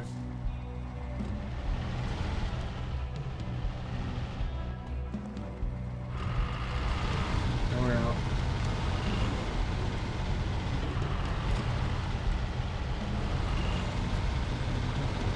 We can proceed. But first, stop engine and the route.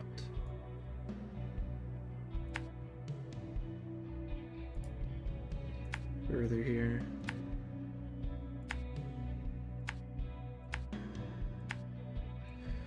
Ice crossing time. A little worried about this area. Looks like we might. It looks like it gets pretty thin here.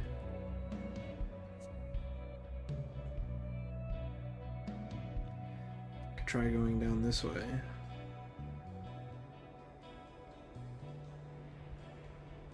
That looks really thin right here.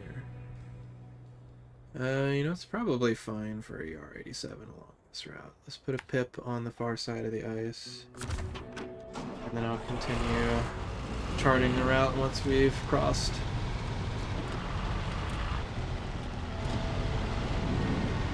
Beat mud time.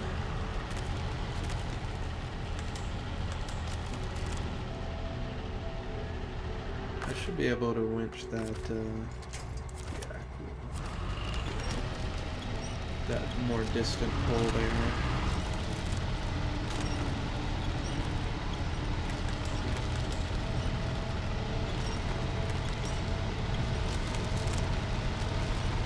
I think my SnowRunner volume is too high. Hold on, let me check my voice to it.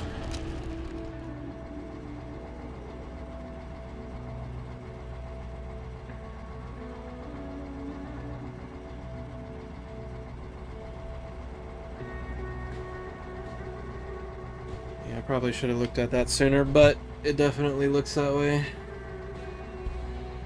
So I'm gonna Alt-Tab over to OBS,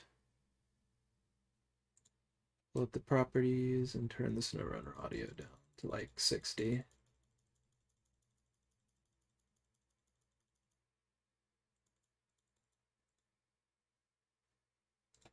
Let's see how high it goes. Yeah, it should still be reasonably loud, I think.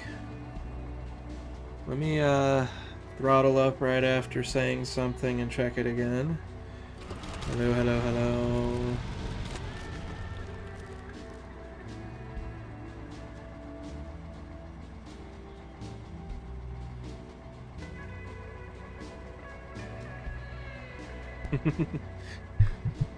Hello, hello, hello, I said. Alright. Okie dokie. Onwards we go. It sounded like it should be good.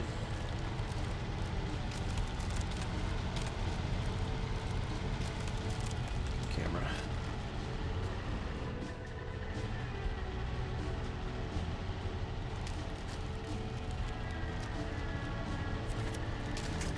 Oops. Keep forgetting I have to press Y again to pull the winch. Press the winch button again to pull the winch.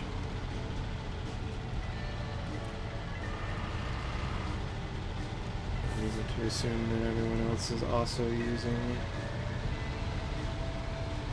a controller with the XABY button layout.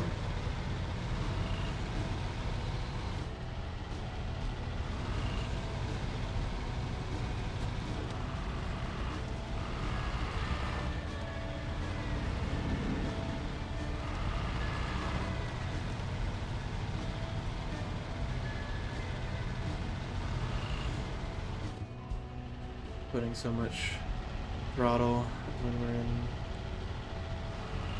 just spinning the wheels.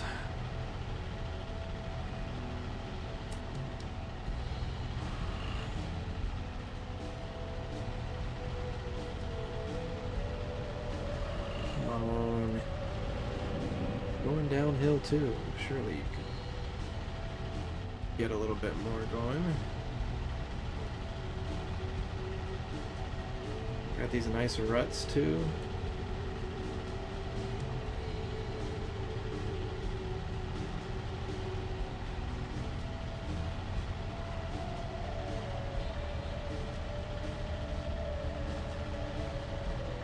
One day there'll be a truly realistic game of this type where we can get the wheels to interact with deep snow as they would in reality, and deep mud and all that. For now, this will have to do.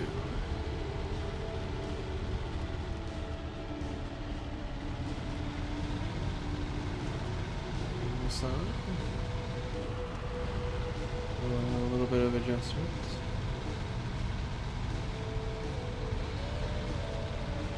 To be turning right, so I don't go into that rock.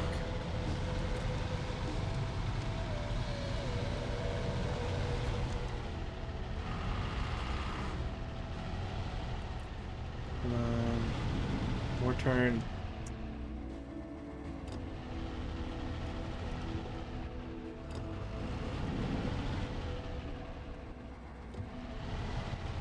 Trailer's messing with our turning radius.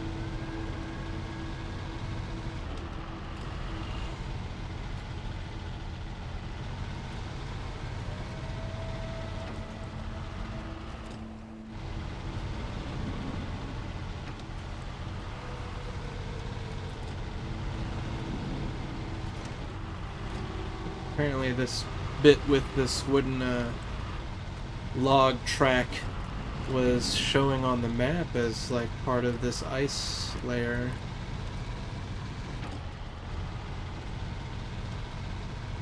We have to pass over a little bit of ice actually. Okay. Hopefully we don't sink into this. Oh, really close. Ooh.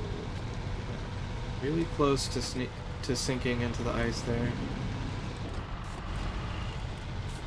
Got lucky. Alright, that was our last pip.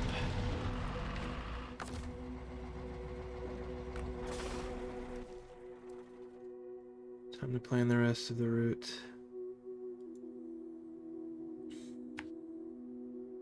Okay. And I guess I just gotta turn, huh? Onto this. Looks scary. But the only other option is to go way further.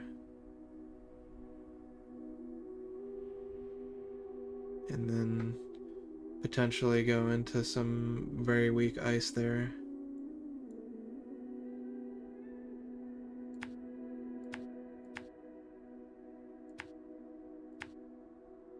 And then we'll mark our points on the other side.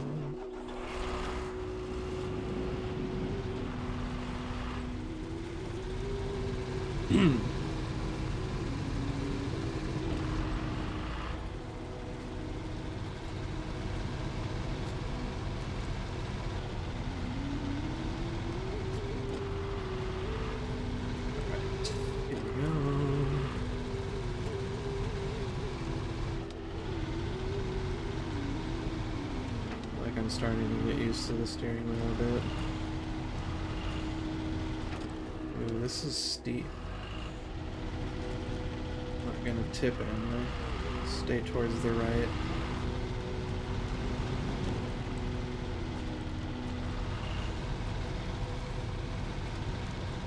Okay. Safe and sound.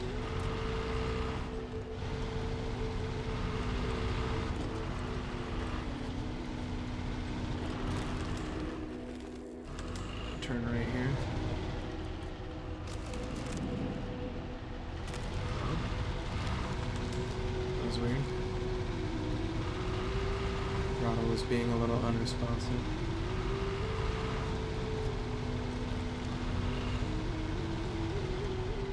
Alright, we know how tipsy this thing is already, so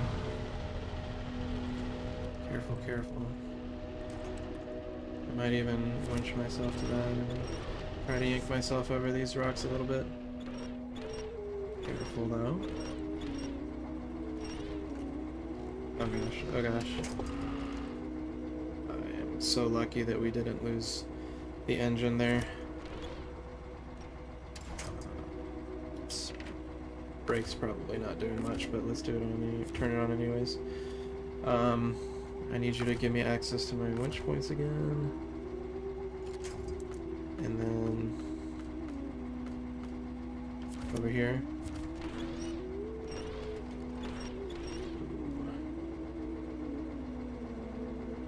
Ooh, that's rough. I'm not sure I'm close enough to that to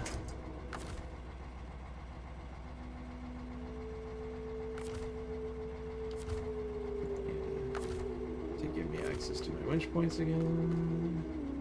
We're not close enough.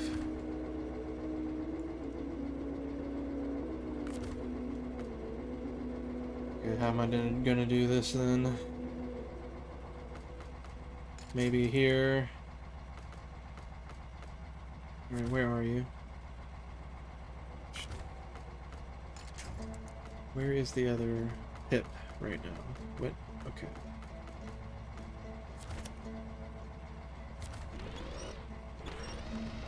Okay, it's working. It's working. It stopped working. God damn.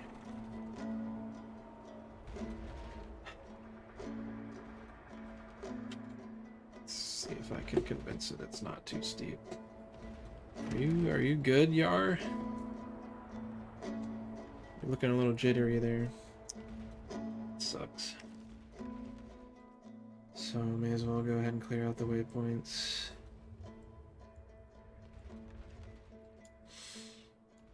So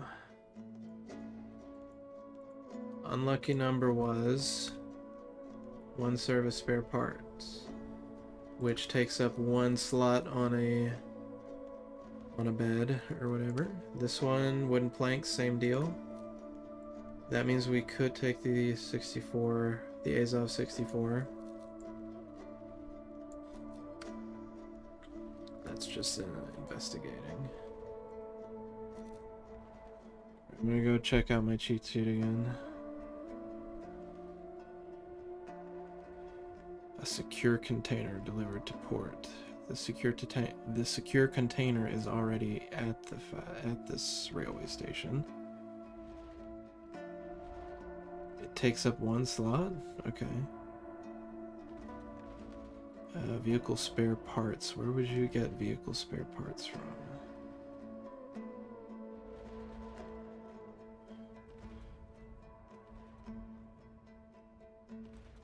I don't think you can get it from anywhere on the south part of the map.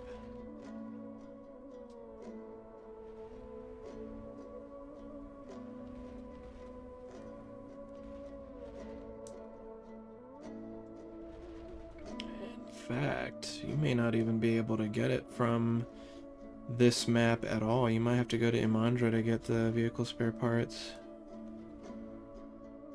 Metal beams for the old crossing. Ooh. Maybe I recover the Azov 64, get some more metal beams so that we can take them to the bridge up here. And then,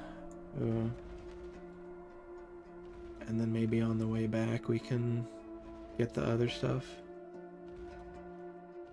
The wooden planks and the service spare parts.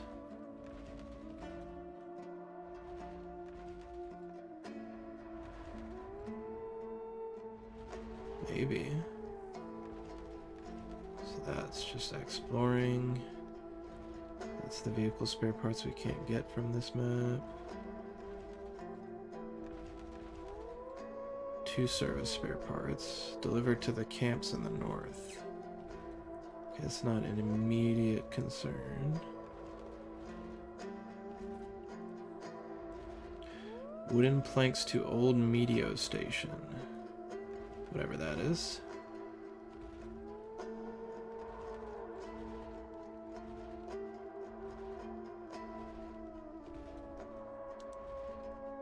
Old media. Do we have something that already wants us to go to the old media station so I can know what it is? Is it this? The dispatch station mechanic.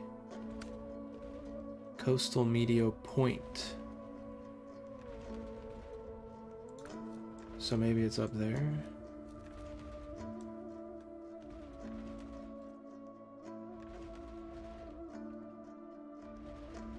And then the last one was some more exploration. Okay.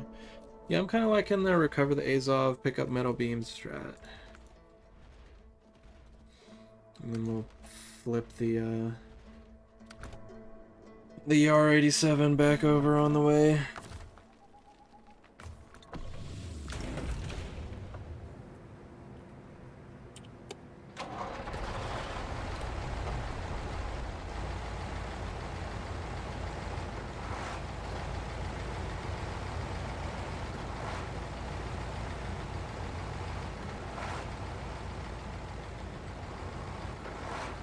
Sneaking through.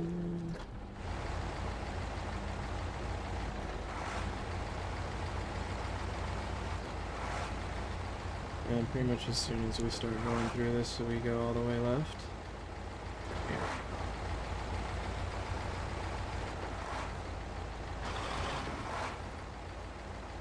Cool. I start the turns early.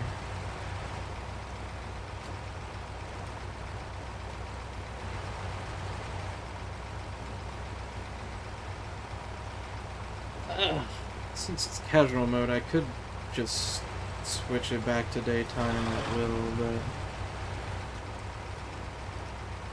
it's not that big of a deal. Isn't that a bit?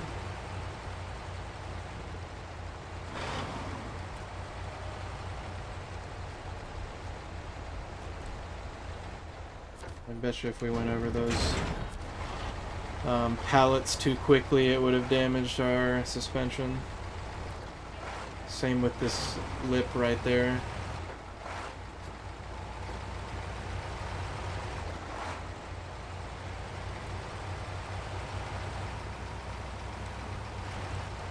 Let's plan our route.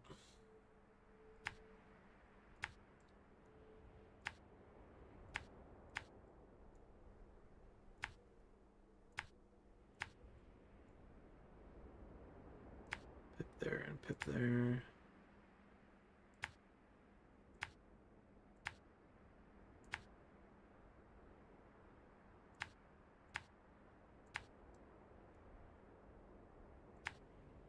And we're making a crossing. I need to be careful of the middle area in this one. It's almost certainly going to be heavy enough to break through that ice in the middle. Should be able to make that.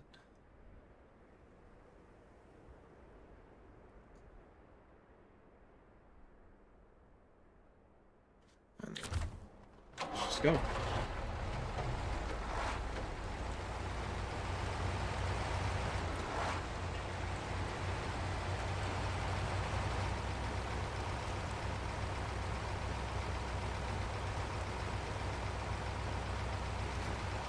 Slow and steady on the race.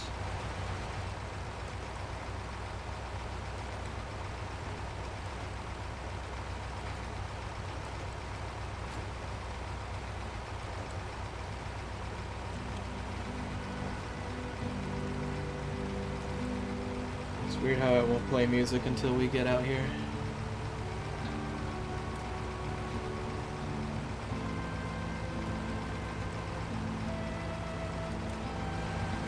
Nice music.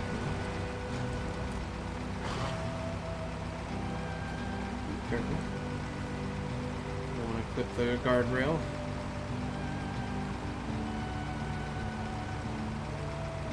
Just power through this. Just about.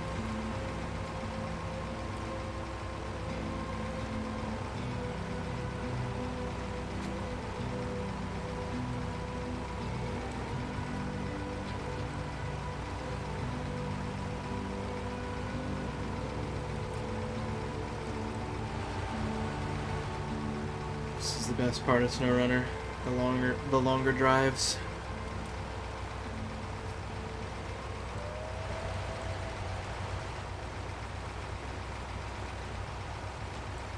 At least for me.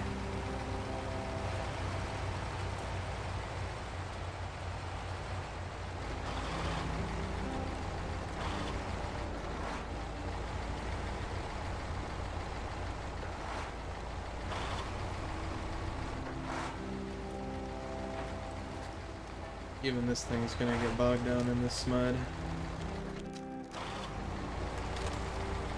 Let's go low.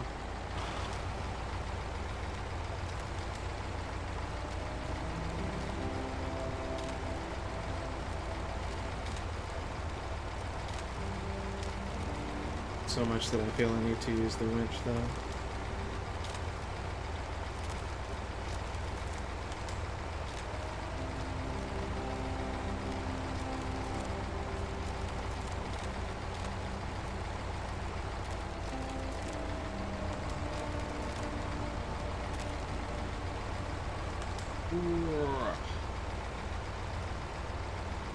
Come on.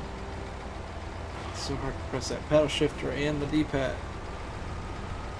That was a little spooky just then. We dipped down pretty hard on the right side.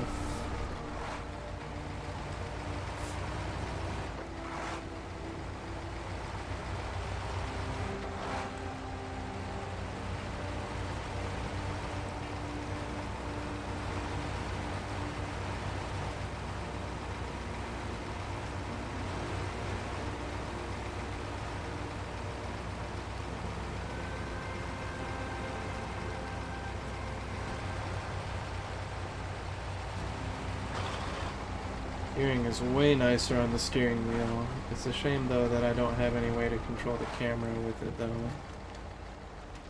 That at least is something that the controller still has a leg up on.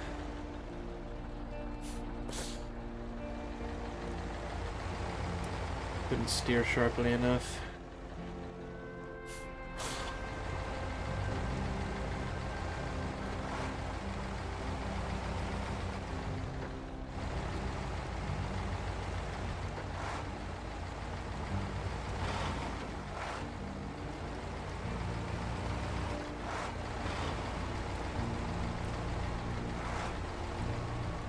This may come as a surprise to you after watching my gameplay, but I actually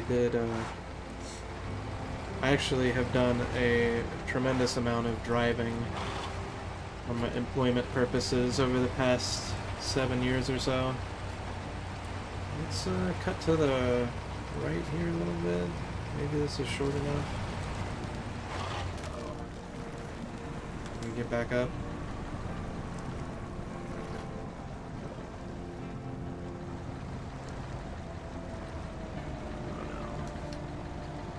Exactly what I was worried about. I tried to go over here because it was just a small bit of that ice, but I really needed to go around. See where it's like wider? This weird circle? See my cursor? This weird circle here? The ice inside of that is weaker, so we needed to go around the outside of it. It's Azov 4220 time.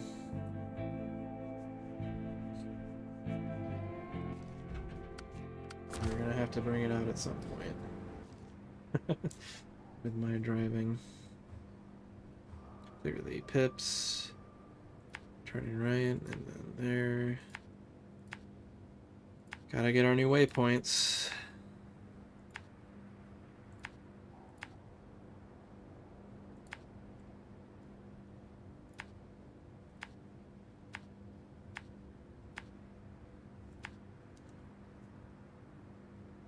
Should be enough. Alright, cannot be having the camera like that.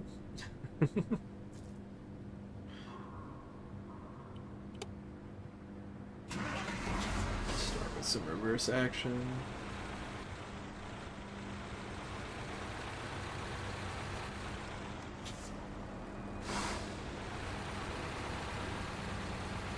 So this one's got an unusual steering system.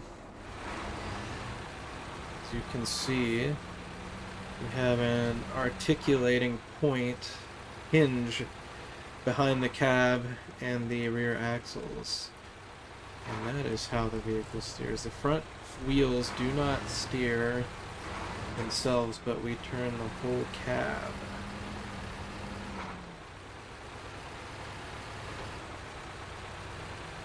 Very funky. Does have its advantages though. Not so much when driving on regular roads, but in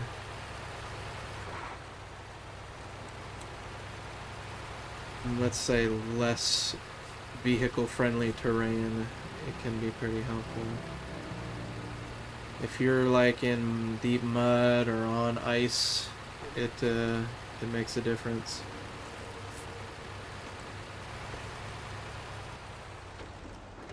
Ooh, we're sliding a lot.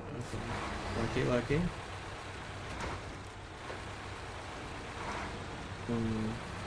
There's a bit of delay between my steering wheel and the angling of the cab. I need to keep that in mind.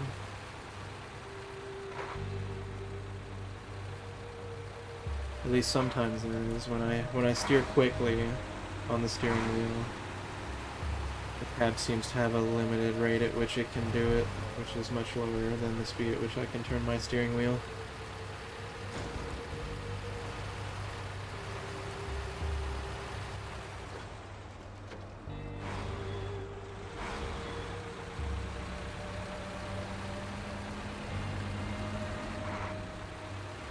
Ooh, floating stick. Nice.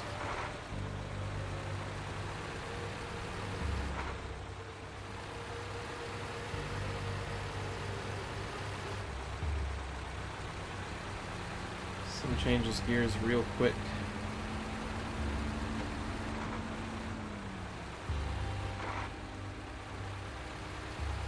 It's a good thing.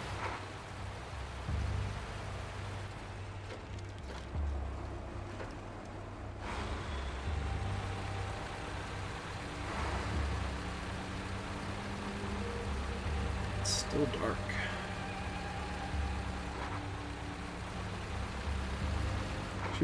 Antarctic should be able to push through this mud pretty quick.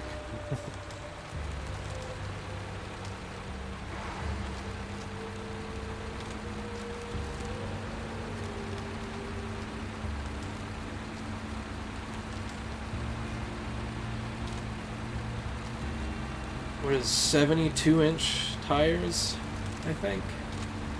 Insane. These tires are bigger than I am. Actually, not quite. I think I'm about 1 inch taller than the tires, actually. 72 feet. 72 inches is 6 feet. Whoa, whoa, whoa, whoa. You cannot do that. Okay. This is a little spooky just then. Okay. And our cab is turning really slowly right now.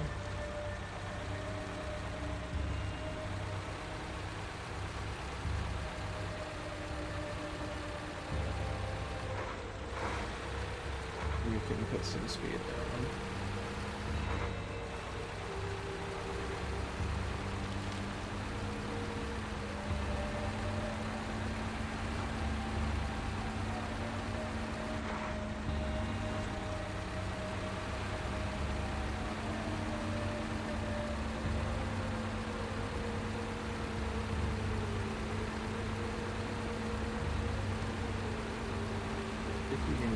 question. Which if I put it in low plus, it would go faster. I'm tempted to just cut through. What is the slope looking like? Last thing I want to do is tip my Antarctic. Okay, seems okay for now. This might not actually be faster considering how staggeringly deep this snow is.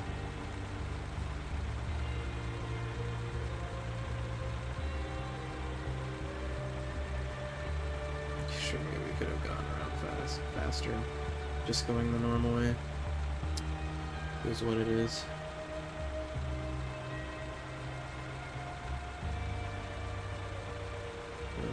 Concerned about tipsy-turvying here.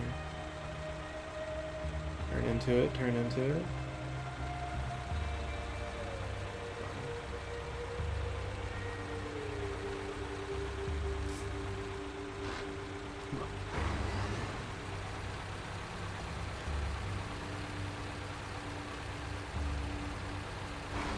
Plus.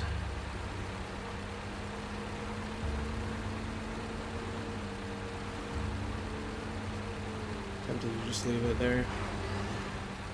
I'm gonna move my pedal. There we go.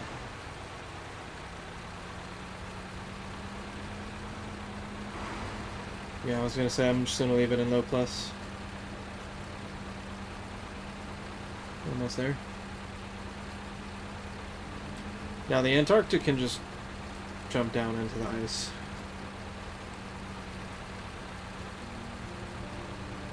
Not worried about it. We'll sink in and it will take a little bit of effort to get back out on the other side, but the Antarctic can do it.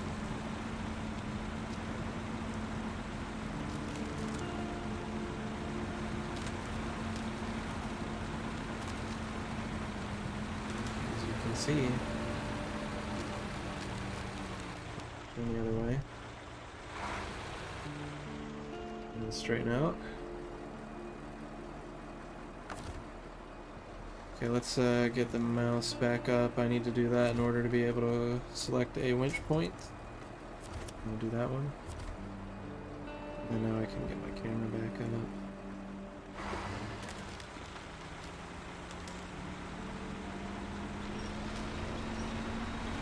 Don't really need the engine on. Okay. As long as it doesn't hit us too hard. But I mean, it didn't hit us at all, so.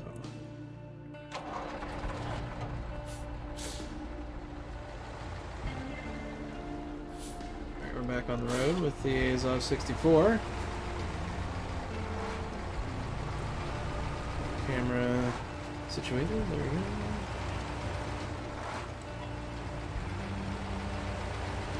Those metal beams are shaky right now. What's up with that?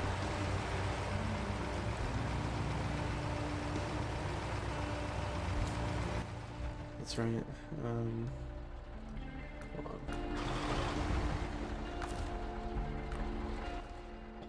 on. How do I delete it here? Left mouse button. I was gonna bring up the mouse anyways, so it didn't matter. Gonna have to be careful on this slope.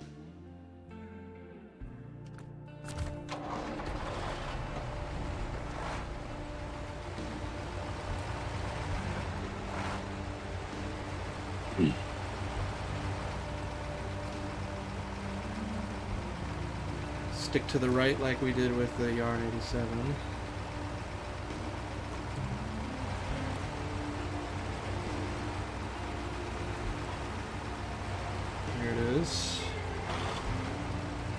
Maybe even go low.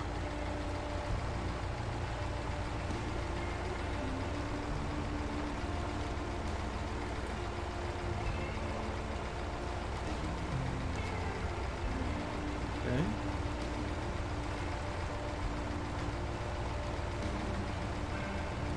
Through.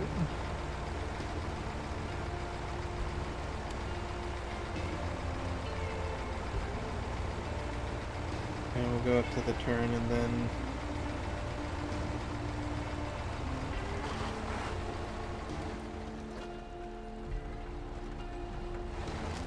actually I'm gonna back into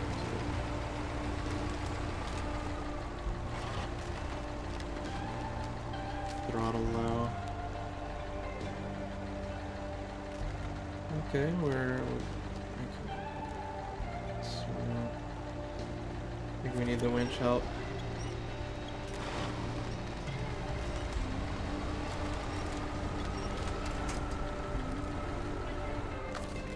Let's get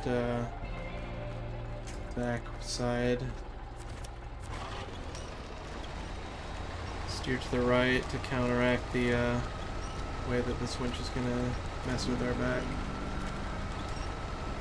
Our derriere.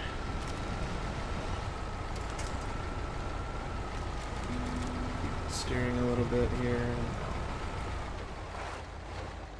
Let's handbrake it. Turn. Off of the handbrake. Reverse. A little bit more like this first. There we go.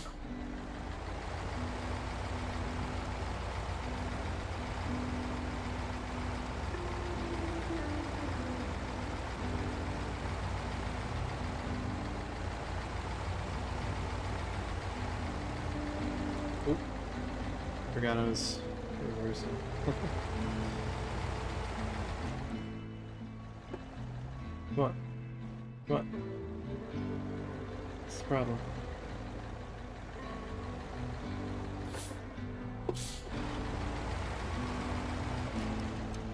Something wrong with auto reverse.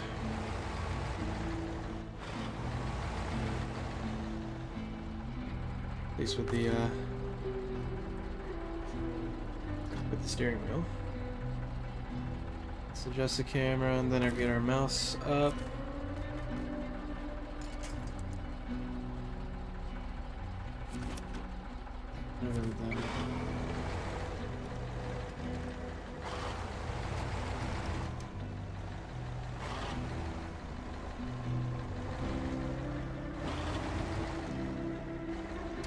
Alright, that'll do. Change truck.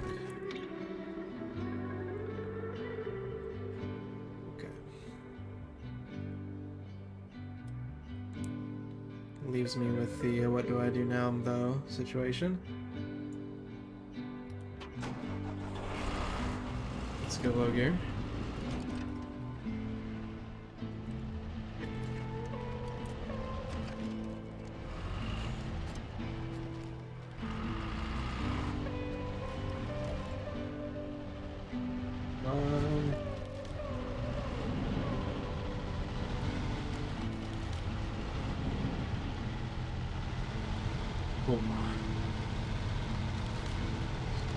Got a little bit of relaxation of space.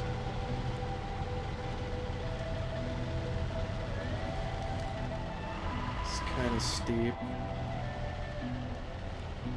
Hopefully it's not steep enough that I tip though. Seems okay.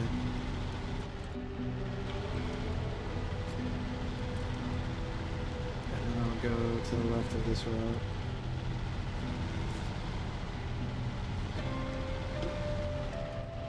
To adjust.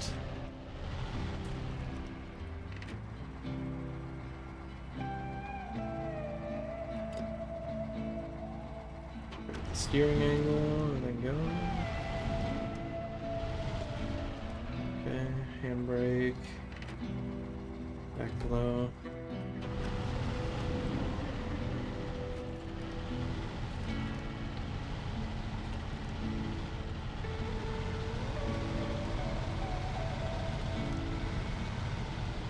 Chill out there, fuel carrier. I don't need you dragging me over. Take it slow. Nice.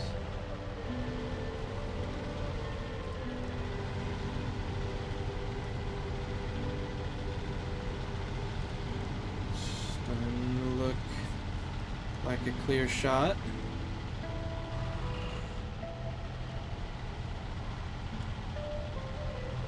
I think we're meant to turn left right there, but I think I'm just gonna go straight.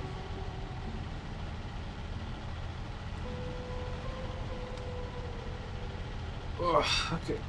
Take this opportunity to stretch my back and my neck.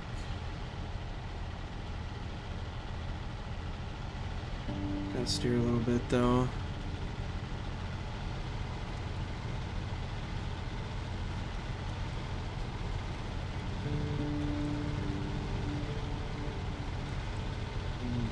To the left of that little rock. Okay, got a bit of a straightaway here. Hydration check.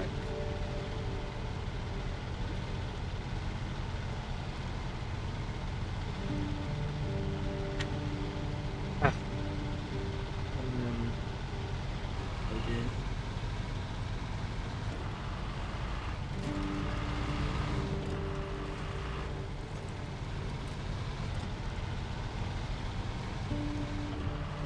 Don't know about going straight towards that. Ooh, we got some nice snow. Snowfall.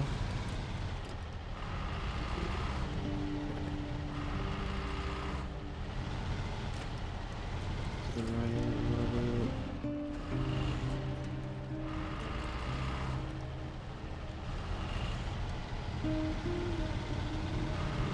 Well, you don't see a good way to cut down there. I think we're just gonna have to follow the road. The quote road, unquote.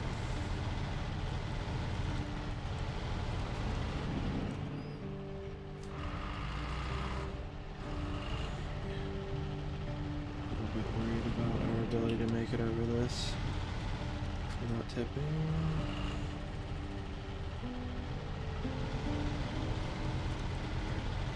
We're good. May as well leave it in low. A lot of snow here.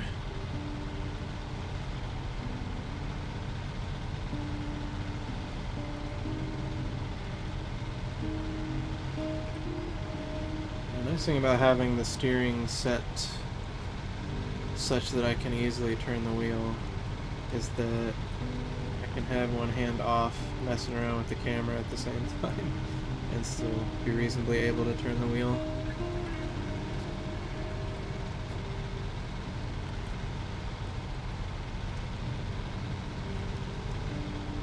Here you go, cockpit view. A game like this, I really like the third person. I like being able to look at my car, and I like being able to look around, get a clear view of my surroundings. I get enough from the inside of a car views of things in real life. Plus I think the biggest issue is that my monitors, I mean, it's not like they're small per se, but you don't have one of those crazy, practically VR setups with the monitors. Let's get back on.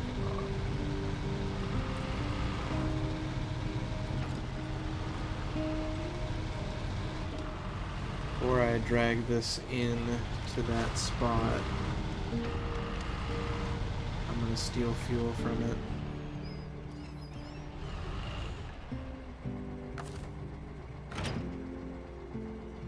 Oh, another stretch. Okay. Stop engine, refuel. Target, good. And then RSB to the reef rack. Yeah, fill that up as well. Now, wait a minute. I don't remember detaching the trailer. How did the trailer detach? That's weird. Anyways. Here we go. That was good money. And we got a couple of things to pick up here. This one is an exploration one, if I'm not mistaken. But what? Mark 1 is right in front of us, okay. Cool. Let's do a little bit of reversing. The reverse pedal is not super cooperative. Well, my brake pedal, I should say. That's concerning. This one is where we get the vehicle spare parts from, I think. The one that we can't get from this map. And this is another exploration one. Let's see where it wants us to go. Up there. Yep. We stick with the one that we were right on top of right here. Yeah. Okay, and I need to plug in my phone real quick, so give me a second.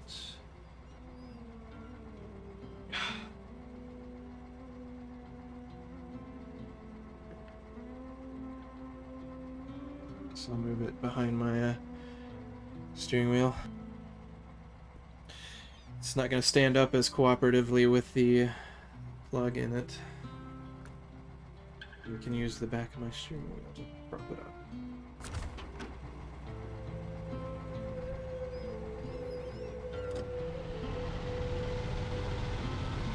Okay. Maybe I should do this in the Azov, eh?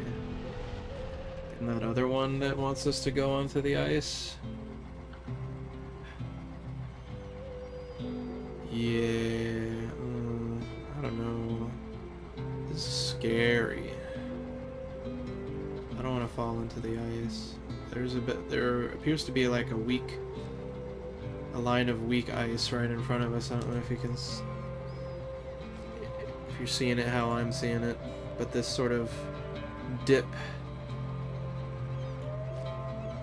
wider area with a dark area going through the middle of it. And my suspicion is that that is pretty shallow, or thin ice, rather. If only I could just go test it, but then if it turns out to be too thin, then it's going to be a whole salvage operation, and I don't really want to deal with that. We got these little dark dots here suggesting to me that the ice is really thin. I really want to do that with the Azov Antarctic instead.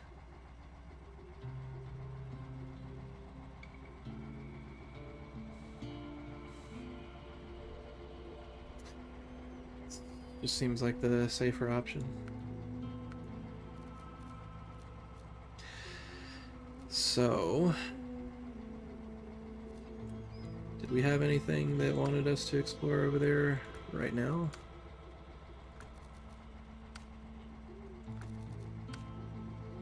Yes, okay. So maybe I do this.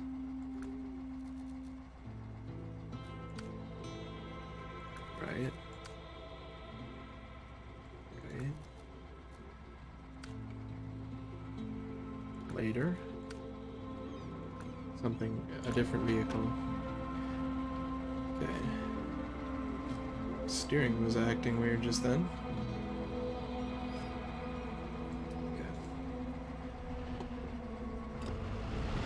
Get to going.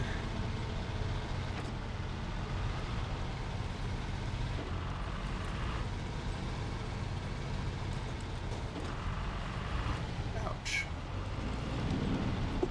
Actually, is there another thing I could do here? Yeah, go around that. Yeah. Let's just go around. Should be thick enough for us to not fall through the ice.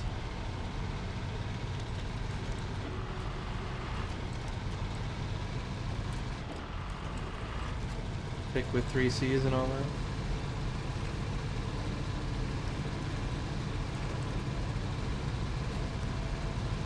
I'm gonna try cutting off across here. Alright, we made it safe. Good. Steering, please.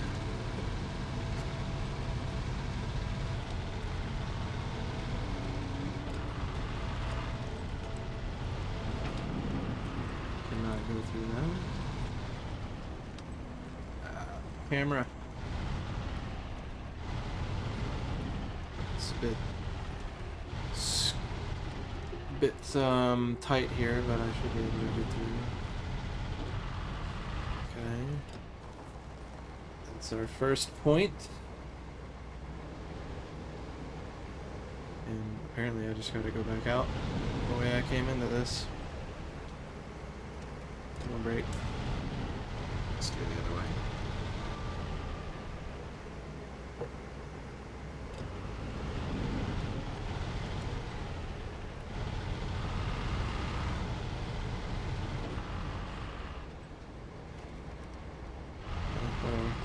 Actually, no, I have to, don't I?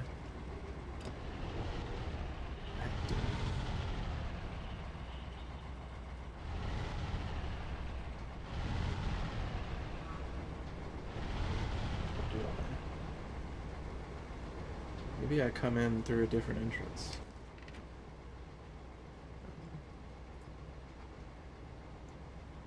So am I going like this?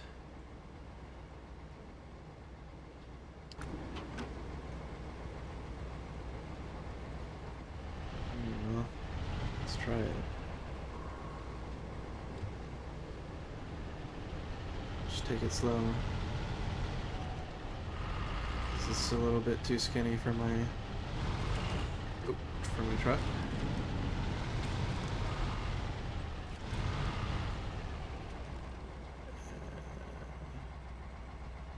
Okay. This, I don't know if I'm doing this right.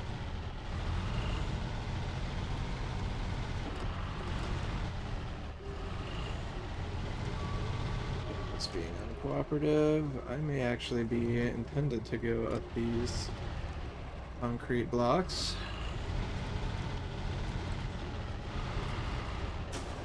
Oh. Apparently. Okay. Fun.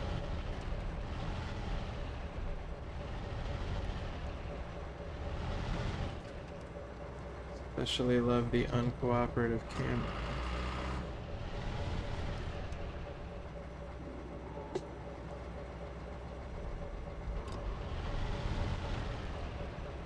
I was oversteering.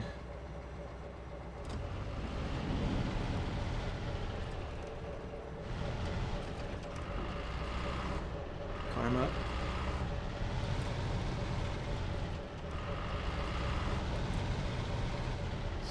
Center blocks. Or the concrete blocks, I mean. Concrete. What else would you call them other than blocks, I guess?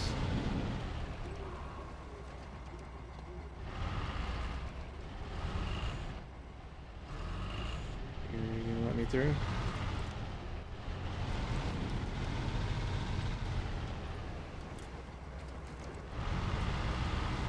Doing all the steering with one hand.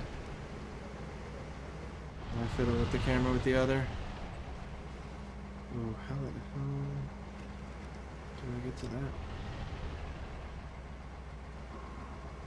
I meant to squeeze through there to get to that one?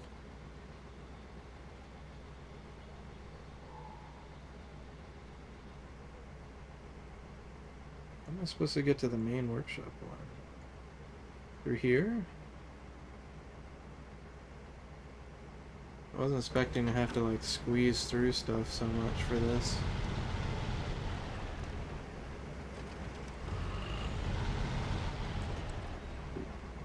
Cool. Come on.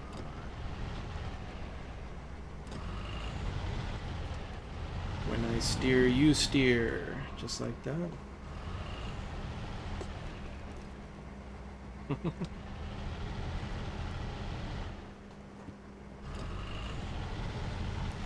But this is a song you didn't expect to hear referenced in SnowRunner.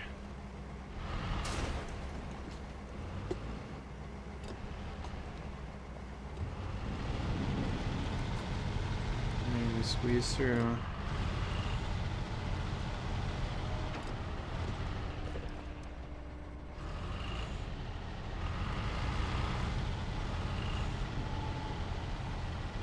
wouldn't have had to deal with the snow if I went the other way around these crates.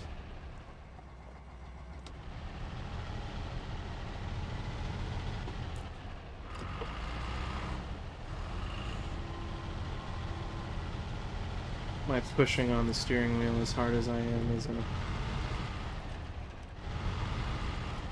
gonna be too big of a deal.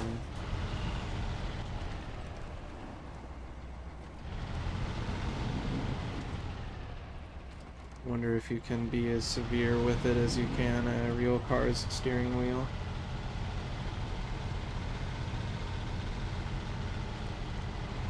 It's mostly the the clasps that I'm worried about. Go this way.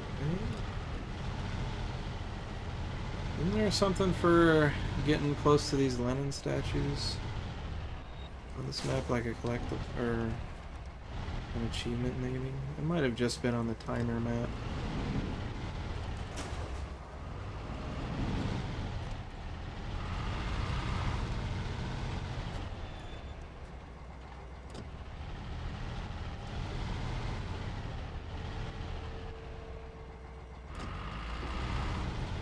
Besides, I would have had to got pretty close to that statue for that first marker.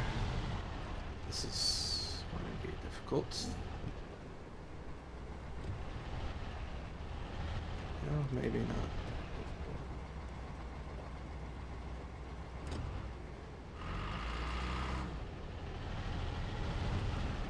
I only need one more.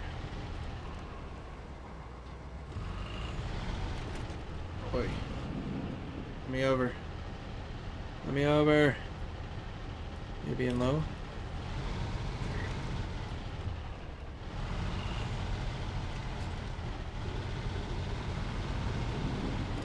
Alright, and then I think I needed to go through here. Alright, camera, I need you to not do this right now.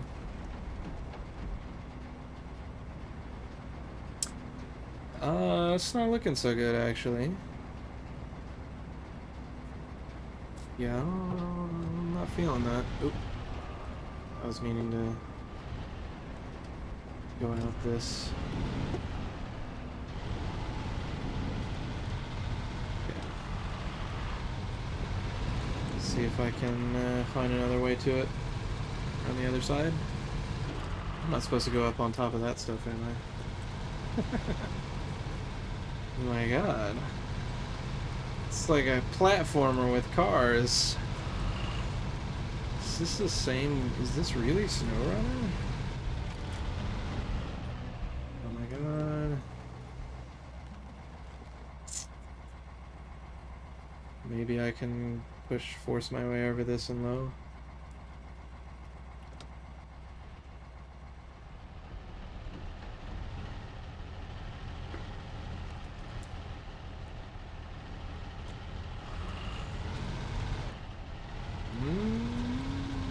Okay. We did it. Alright, I guess I'm going for the brute force strats.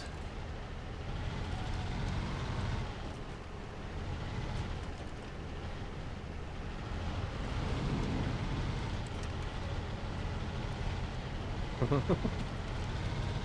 god. Feels wrong. This isn't how I expected SnowRunner to be. Oh, I'm in low, that's why. It's like, why am I not auto-reversing?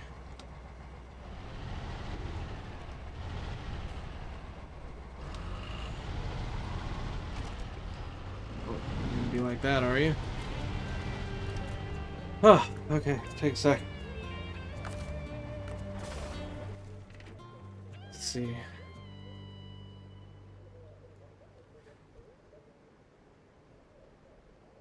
Self-contained antique.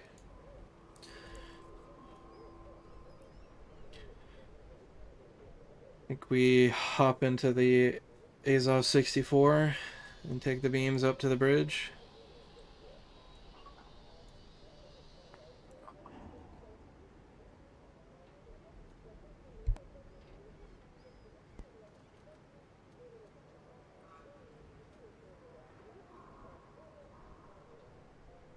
What else do we have here? Some more exploration.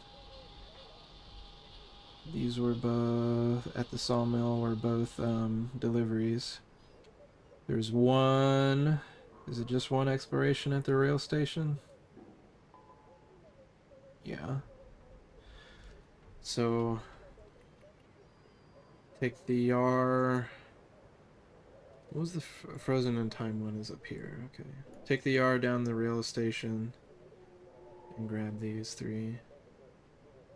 I mean, I could do it with the Azov 64, but one of these is a explore one. Explore what, though? Ruined warehouse, lake cabin, guardhouse on the rock, house on the mountain, and forest cabin. I don't know where any of those are. I wouldn't be surprised if at least some of them were up on the north side. In case you're wondering, this whole area here is not passable. Here you can see this is just straight up water.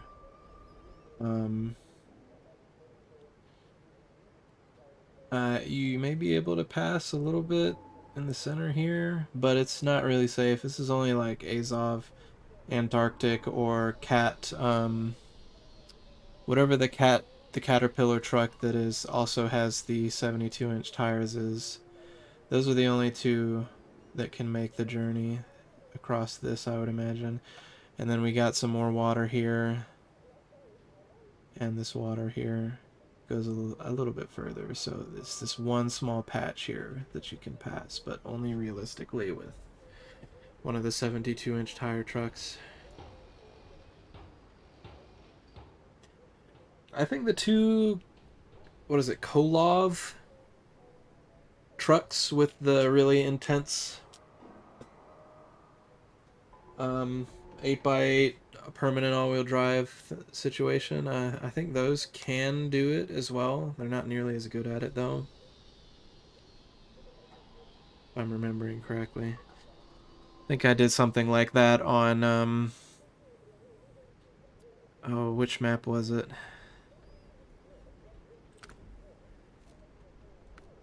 Not Yukon. Erska River here. So, yeah, so I could get the Zix Heavy. I had to do some crazy stuff on Erska River to make it onto the Cosmodrome map. That's where I found out that the Azov Antarctic and that one Caterpillar truck were the articulating Caterpillar truck were so capable at dealing with the weak ice.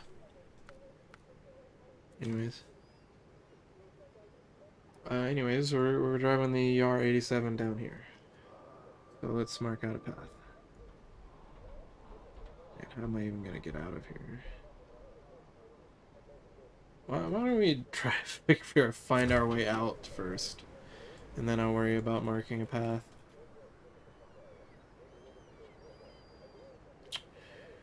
Oh, maybe I could just brute force over that. Give me some headlights. It's starting to get dark.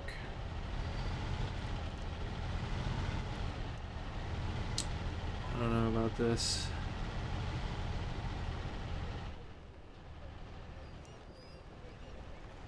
Apparently we can push this trailer.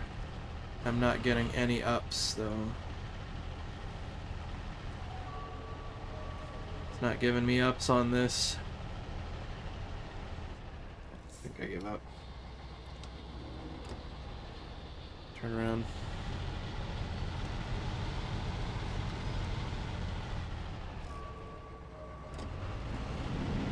It's a creepy sound.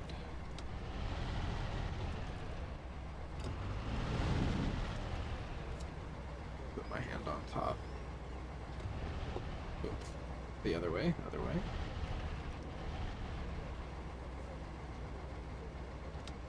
Maybe a little bit here.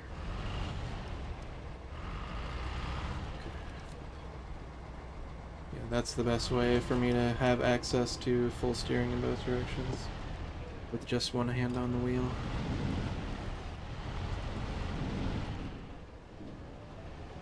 That is way taller than it actually is in terms of its hitbox.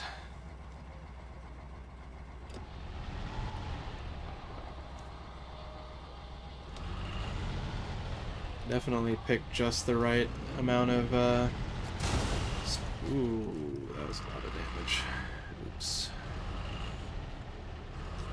I was gonna switch to low gear, but we made some progress. That's not very good. You hear that? Is that an elk? Moose, maybe? Oh god. I don't suppose there's anything to winch onto, of course not. I think we're donezo.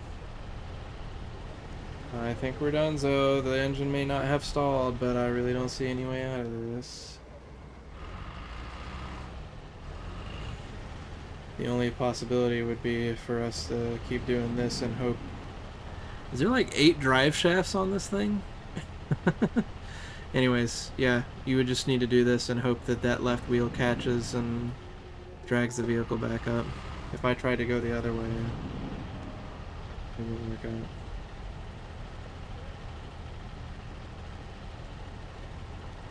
Tragic. Yeah, I can definitely hear like an elk or something in the game. These guys make creepy noises. For no reason. For no reason at all, they make the creepiest calls.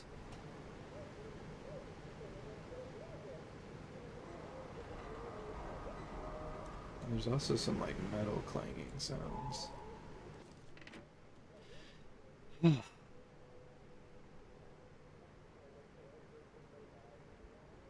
This place sucks.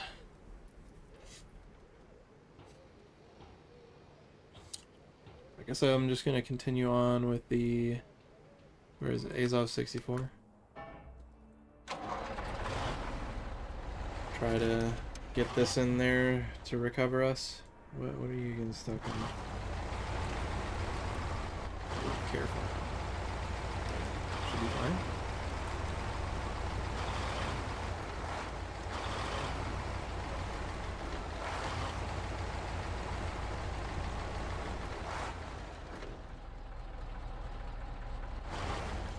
Fall for a little bit.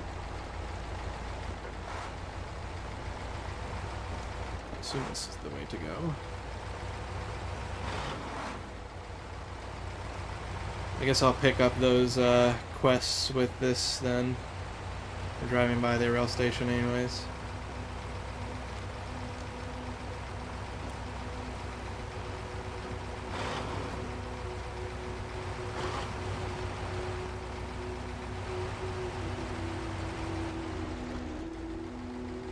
Time trial here as well.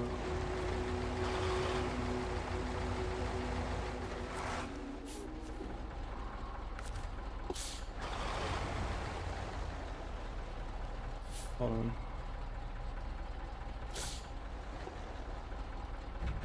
I don't actually want to do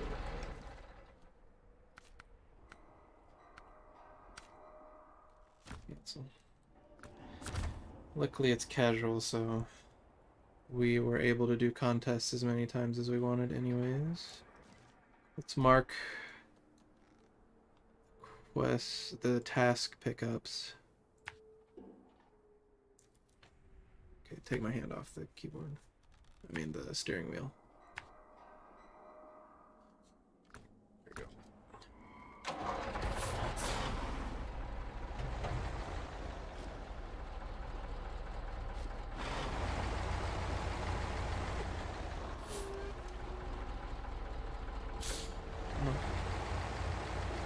I should have gone that one first, the one on the left.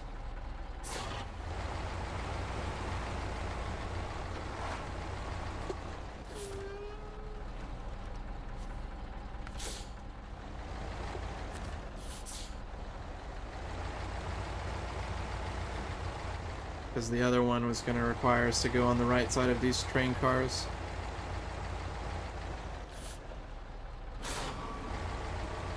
There goes another elk. Laggy, laggy. Can you hear it? That sort of like hollow, echoey sound. Real high pitched.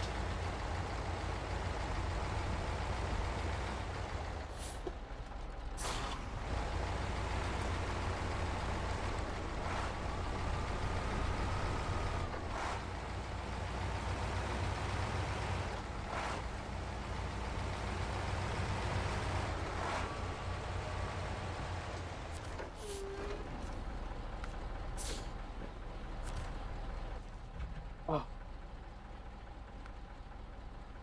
Now we, okay, what is that? What was it? Rural Spelunker? Well... Okay, yeah, this one.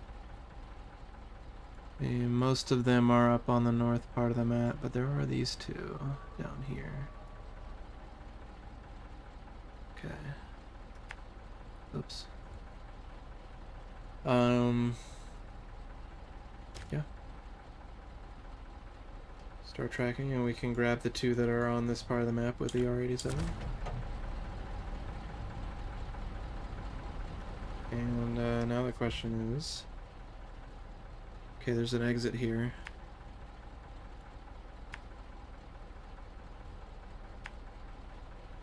Like this. Whatever. And then over here. We can enter and then go over that way. And then back up. And we'll collect the R87.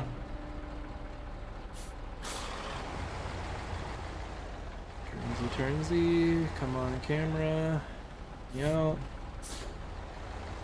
my gosh, stop.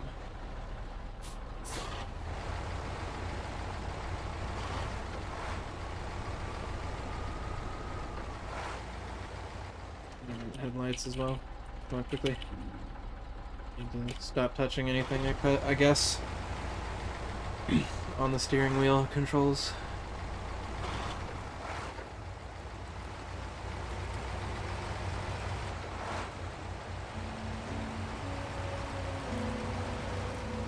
Music again. Cute. Uh-oh. I was leaning awfully far. Low gear it.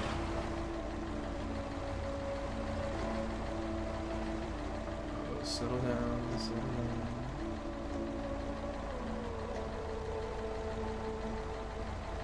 You can do it, Azov, you can do it.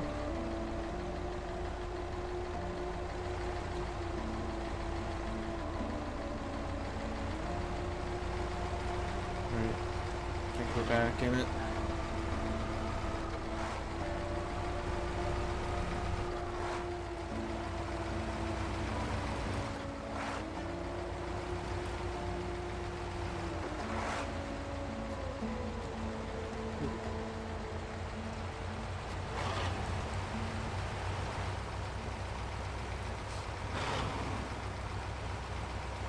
Slightly higher angle.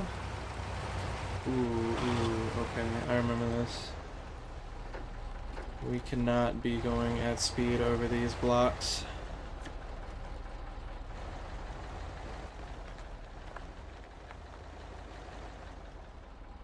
Do I just go to the left?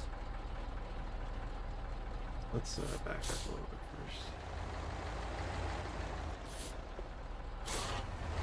They will absolutely annihilate your suspension and your tires if you try to drive over those at like any speed at all.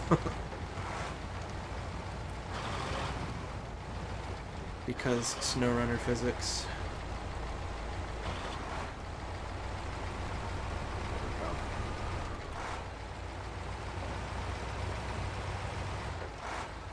No sweat.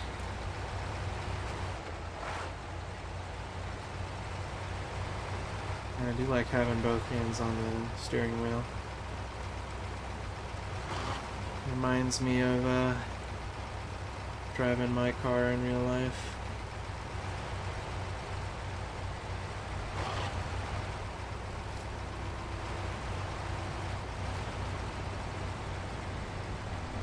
Do love driving. I know there's a lot of people out there that hate it, but I am not one of them.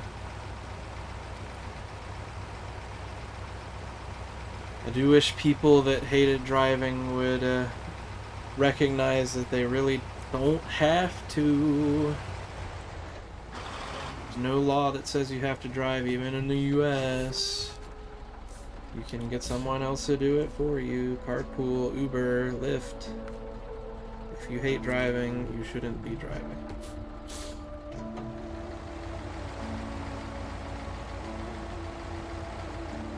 Do not have to drive. There are alternatives. Right. Bing, bing, bing, bing. The asphalt part of that didn't look quite right. Not bad. Come spring, we will not be stuck without connection with the other shore. Oh, well, you wouldn't have been without connection anyways if you just drive an Azov Antarctic. Back it up. You know, let's just turn around. That does still involve backing it up, but if we turn around, then we'll save some. So I have to do extra points on the turn. It's still faster. Turn around even after that extra point. How far is it? I wonder if I can winch it from here. Okay, let's get them out. No, no, no, no, no. Stop, stop, stop, stop.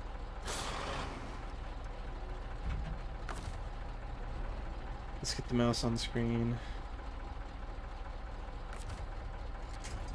Okay, not even close. Is it always that short of a range?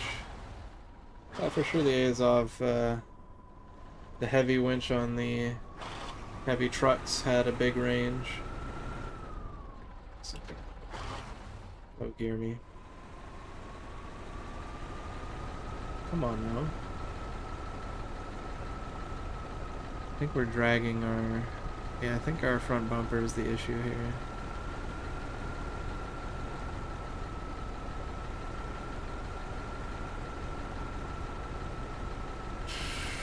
Maybe if I try reversing over it.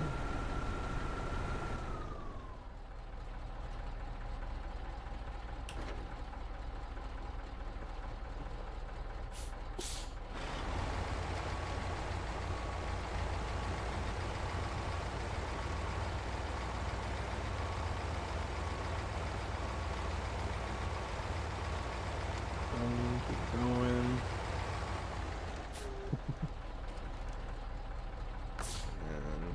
Oops. Left paddle. I'll go low. This way, this way.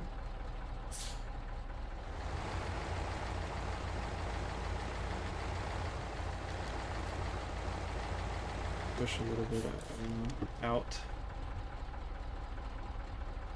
So we don't have to add an extra point to the turn.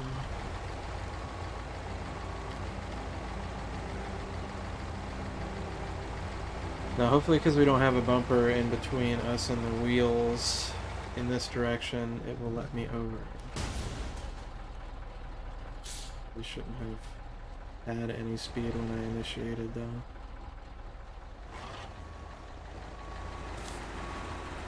There we go. There we go. We're making it. Alright. And wow, that was another range.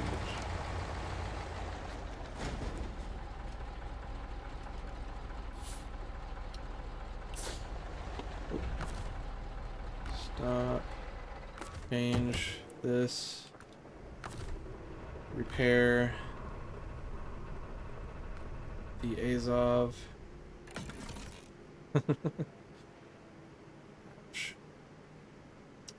And, you know, you may as well repair yourself while you're at it.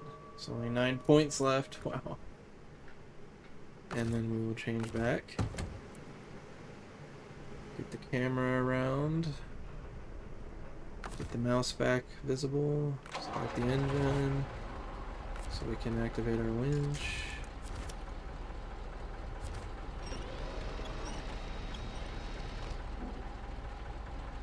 Yep. And that was all it took. Take a second.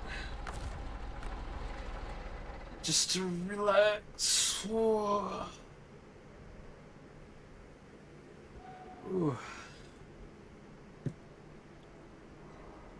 Apparently I have missed 3 frames due to rendering.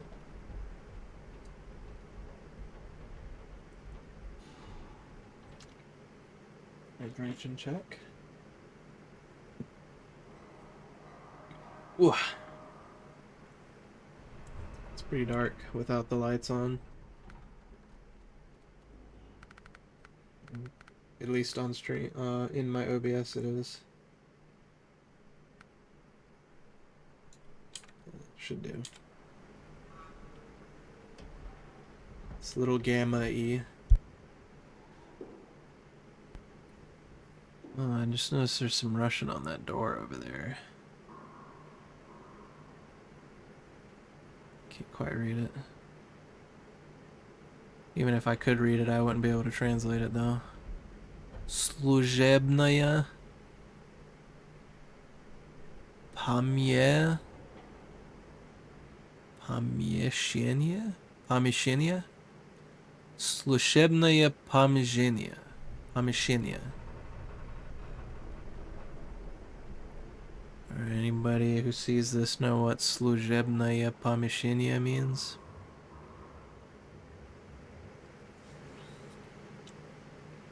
There's a garage over there. I can read that one and translate. And there's a sign over here that says Союз Печать. Союз Печать. There was a spacecraft named the Soyuz.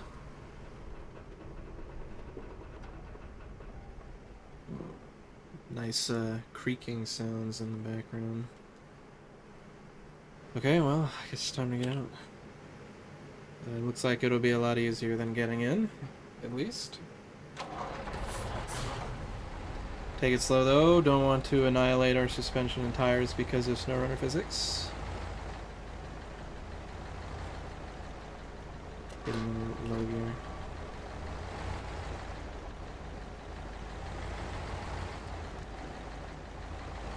Slowly, slowly. Fine.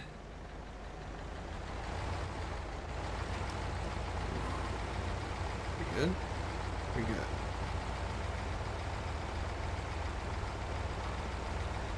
Alright. There's pickups to be done with this. Can still switch to the Yara from that range, okay. With the headlights first, there we go.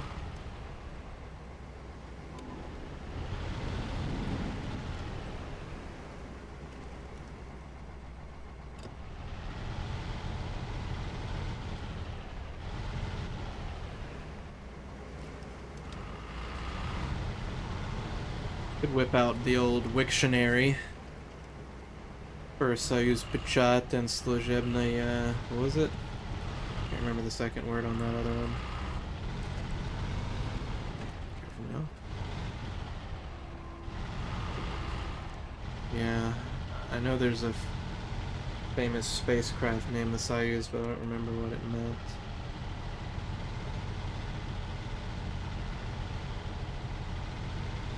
Alright, let's pick it up.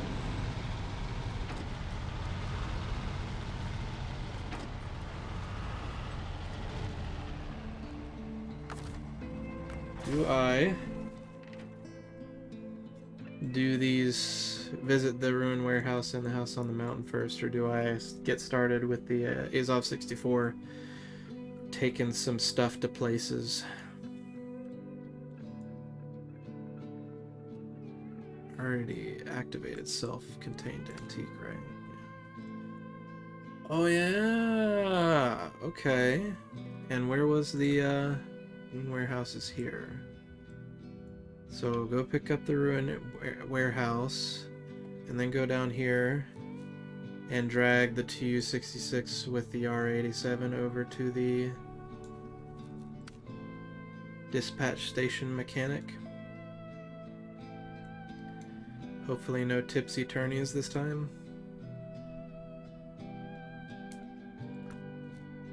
Sounds like a plan. I'm gonna try going around this way. And then maybe we can just skip up the hill here. Alternatively follow that and then go to it.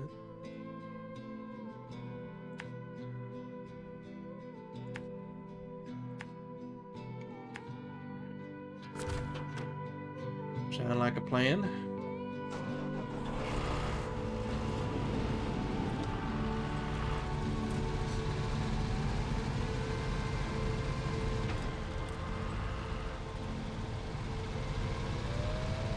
Gotta remember the fuel's the thing. Haven't played this game in a while.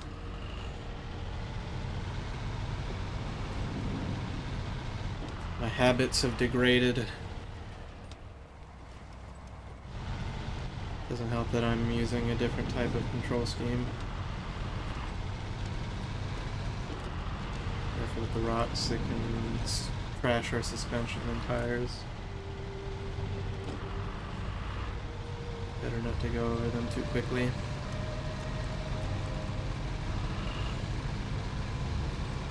You'd think a truck like this would be built to take those kind of hits, but SnowRunner physics. Try not to sink into the ice. It looked a little sussy. And then here's where I was thinking that's some real deep snow. Let's just follow the road. Should be more compact here so we can go faster. Way steep right here. Okay. We got some real deep snow here though. Oh, it's not that bad actually.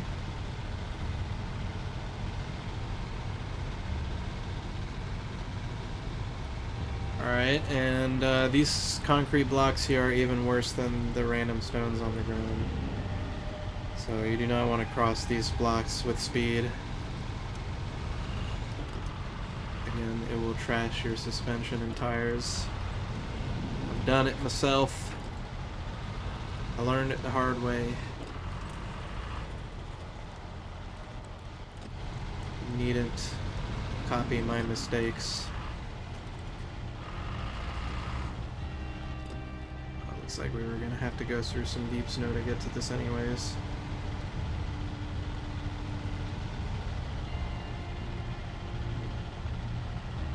I guess we could have just gone around the left side there. Looked like there might have been stuff in the way, but on second inspection, not so much.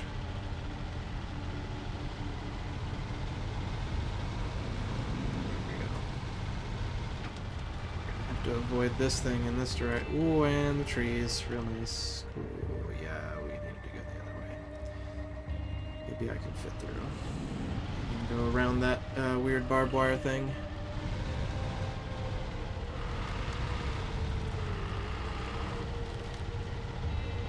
Slowly, of course, with the deep snow. Straighten out just for a second so we can not hit the other post of the barbed wire thing. Okay, there we go. I suppose I had some justifications going around that way, because now we can just drive straight back out. Don't even need to do a weird reverse thing. 37 liters of fuel. Let's go to low minus. Oh, hydration brake, stretch brake, thruster check, all that good stuff.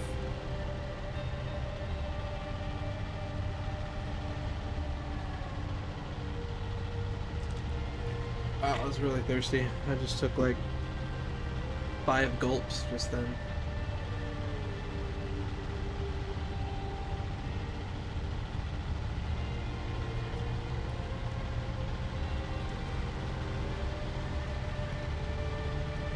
Alright, we're out of it. Stop the engine. Go back to auto and then check the map. Okay, yeah, we were doing that, and now we're gonna go get the antique. Self-contained. And let's figure out how we want to get over there. Not seeing any way up on this side, so we gotta follow this road. Which means we may as well turn right. Watch out for these concrete blocks, like I said. And go up here. Go in there. That's good enough.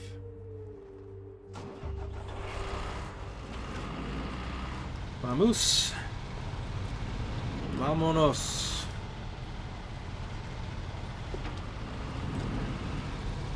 And we're gonna need to slow down once we get to the concrete. Can skirt it a little bit.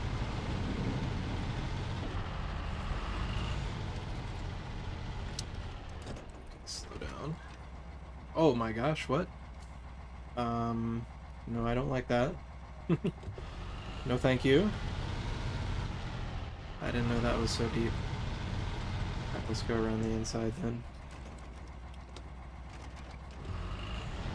In real life, I would not advise that you switch gears between reverse and auto while you're in motion. Not a good idea. Can severely harm your transmission by doing that. But this is a video game, so we're good. I mean, your transmission won't instantly explode or anything, but it will put unnecessary wear and tear on it. Your car may not even permit you to do so. Me back into auto, please. A good automatic gearbox computer setup will actually just not even try to switch gears while you're still in motion. You could like put the stick into reverse or press the reverse button depending on what kind of car it is, but it won't actually do anything to switch the gears into reverse until it has determined that the vehicle has stopped. Very cool technology. Driving a manual though, you gotta be aware of that stuff and make sure you actively are doing it, since you're the one who has control. It's all the manual after all.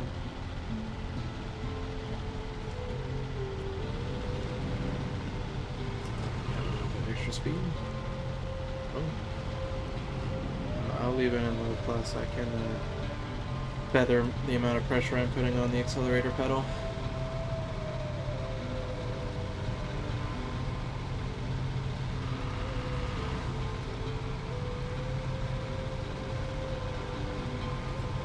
This is precarious, but we're fine.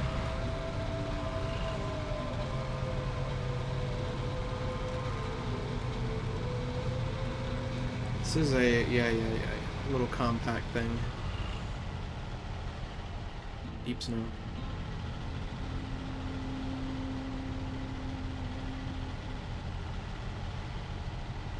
You know, this time, I think I'm gonna pick it up from the front.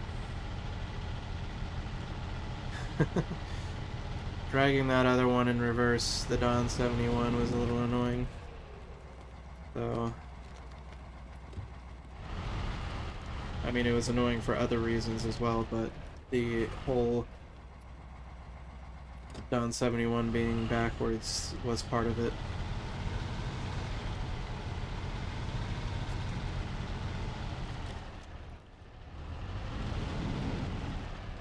here's what we're gonna do.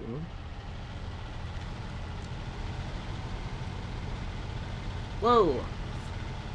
Sorry about your outhouse. It just kind of went kablooey. I didn't even touch it. I don't think anyone lives here anyways. Okay. And then we will connect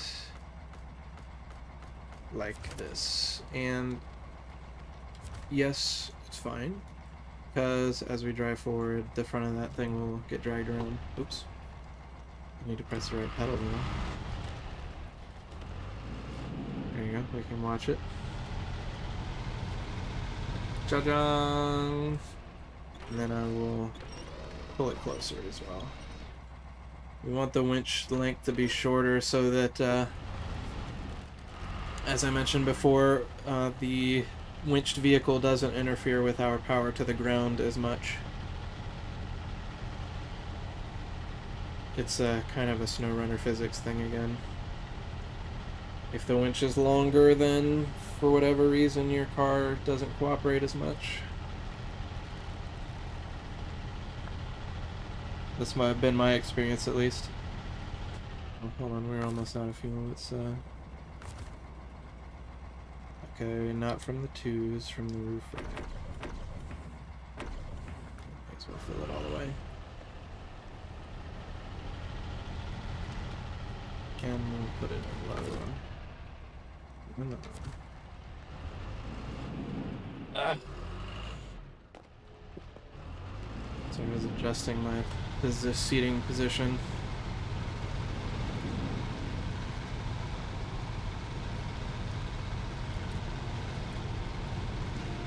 Now that we're winching something, it's going to affect our steering behavior. The twos will continually pull on the back of our truck, which will cause a straightening force. And it also won't do it consistently, actually, because it's unpowered. And sometimes it's able to just roll towards us, which means that it's not, it's slack on the winch rope. When it's slack, it's not affecting our steering, but when it's pulling like it is right now, it is affecting our steering.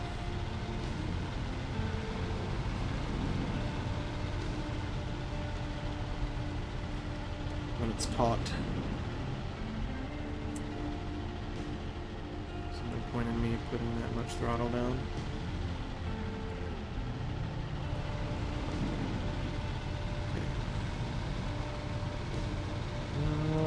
I think it's about time we start planning the route.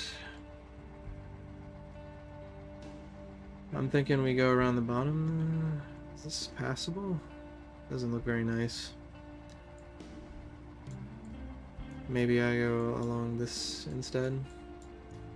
And then there's the question about whether or not I want to go out this way or through here.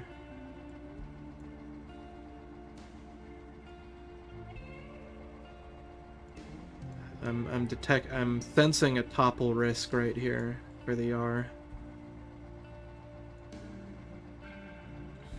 But this isn't that safe either, so maybe it doesn't matter that much. Maybe the risk is there regardless.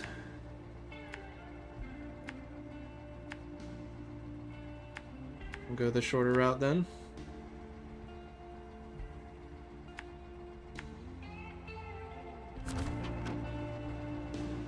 Oop, wrong pedal.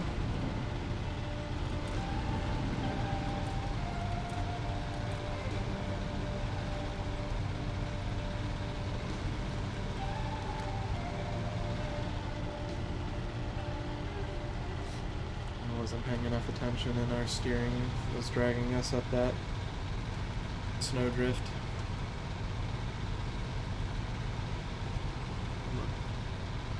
The control, there we go. The camera control.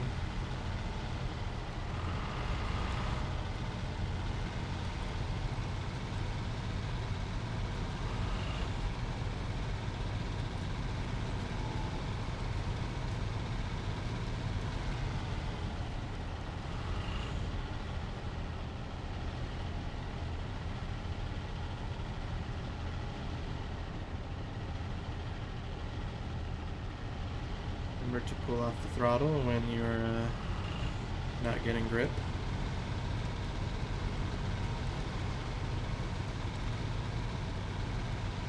To save fuel. Reminding myself as much as I am anyone watching this.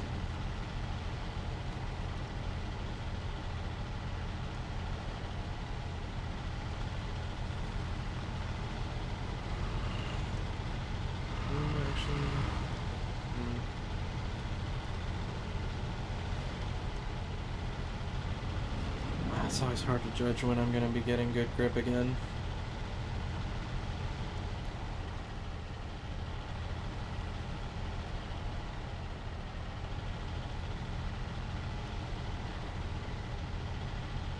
This dark patch right here that we're about to pass on to, surely.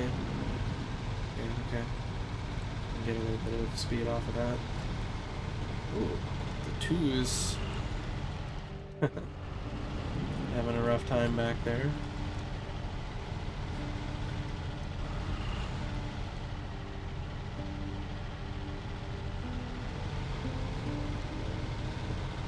With some sharp turns.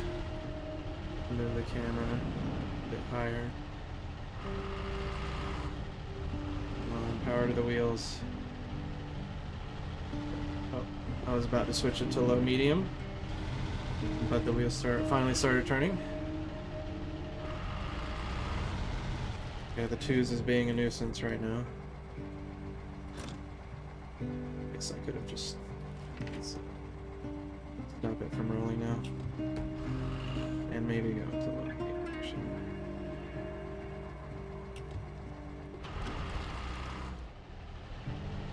We had power going when I let go of the handbrake. So we didn't slide any further down. Okay, this not so much of a tip risk as I thought it was going to be.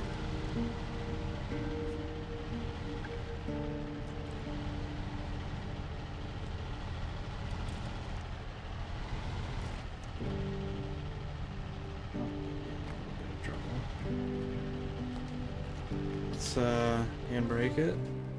Turn the steering the other way. Release the handbrake for a second. Again, turn the steering the other way. Get the throttle going and release. That was the paddle. There we go. Put the camera back down a little bit.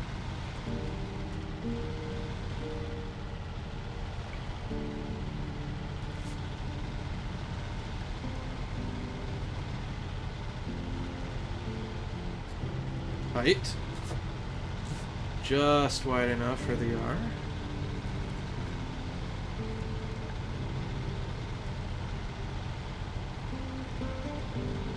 Is at the maximum steering angle there. It's just the twos was interfering with it.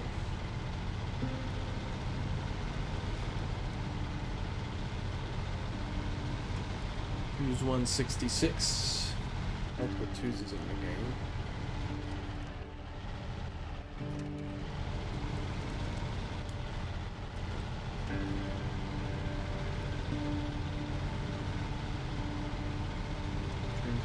Sharply here.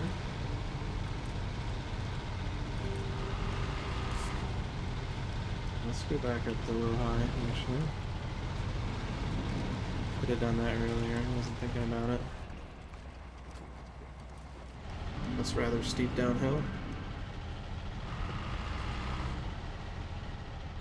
And some deep snow.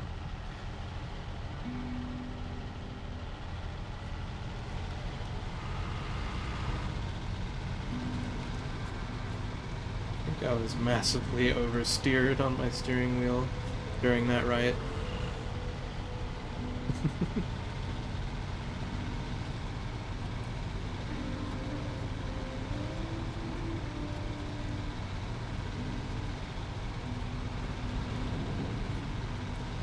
Momentarily, I will switch back to auto.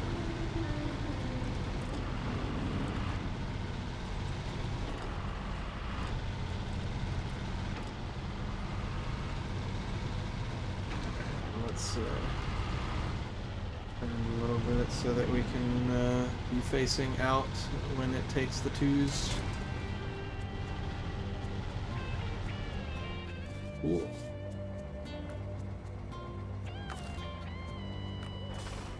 Alright, I'm gonna put the rest of the roof rack fuel into the truck, and then we will switch. Oh, it already switched back to the one that's got the house on the mountain marker for us.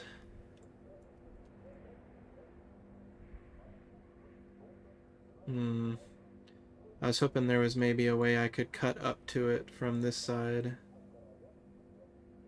but we might actually have to. Oops. It looks pretty steep.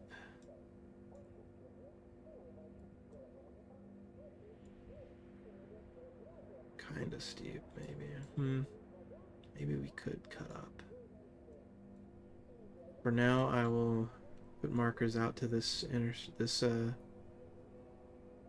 guess I could call it an intersection. Doesn't have a stoplight, but doesn't mean it's not an intersection. Okay, we want to go on the inside here to avoid the thin ice.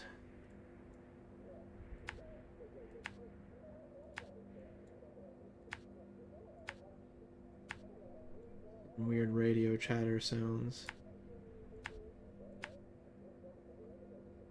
And then I'll just put a pip on the center of it.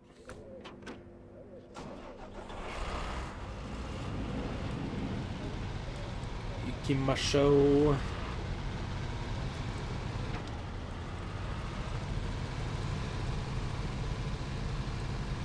Some speed going. Should be a little careful. We've talked about the rocks already. So this darker patch here we can stay on. It's the lighter areas that we need to try to keep off of. Back on the log path.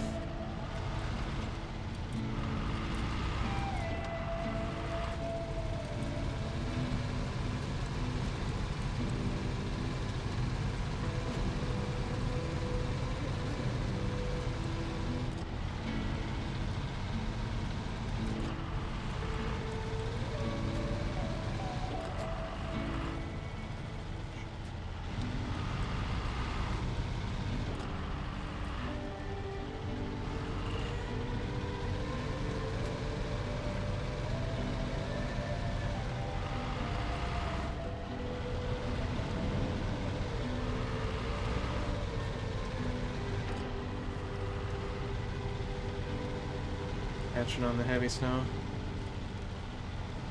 It's dragging my steering into it.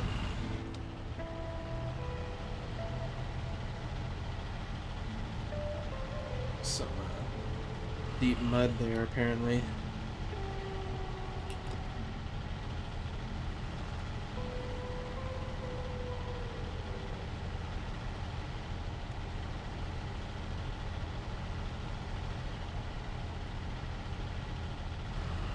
Get me out of this deep snow.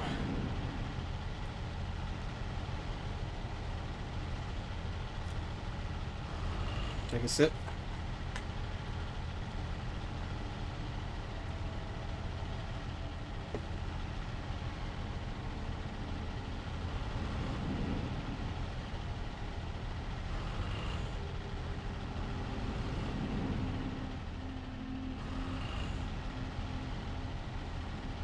Looks like we're almost to a spot where we'll get some speed again.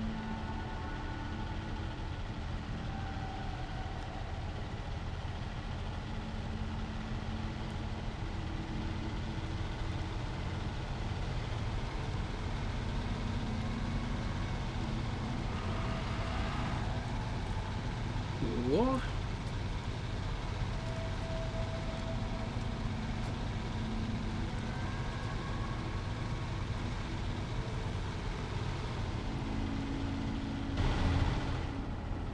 Just felt like going in the cab.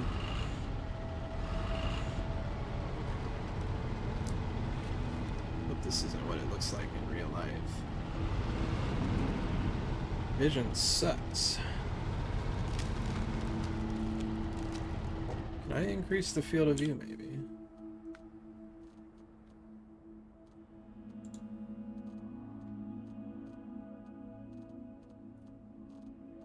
First person field of view. We need way more than that. Alright, just max it out.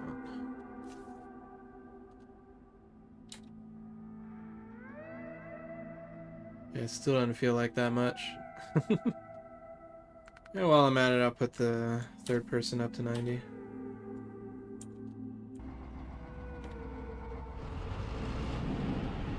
I mean, I guess it feels a little more real. A little bit more like I can see as much as I would normally be able to see. That's why I didn't really like the first person view.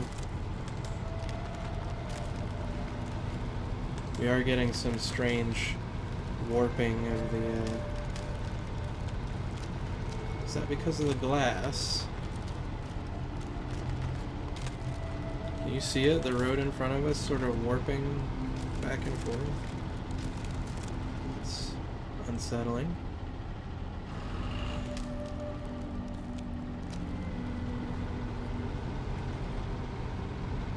Can I like sit up or something?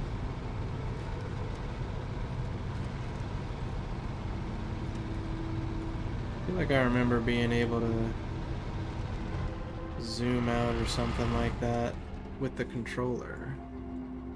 Oh, okay, I can lean forward with middle mouse scroll. But that's actually not like, it's not super helpful.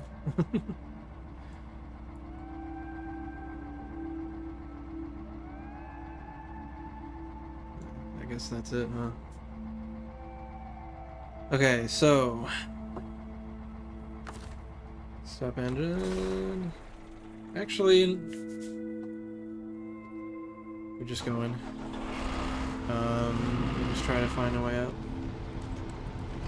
Oh yeah, I think it's supposed to be the glass of the cabin that's causing that. I don't like it. Let's go to reverse.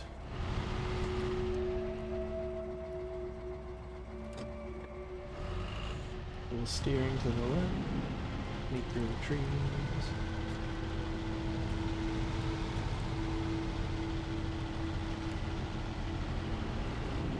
Come on. Alright. Straight for just a little bit, and then I'm going to turn hard left. I have to adjust, I think.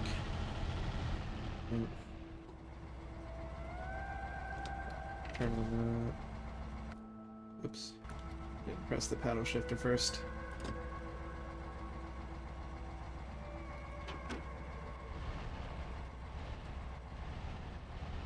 That should be good.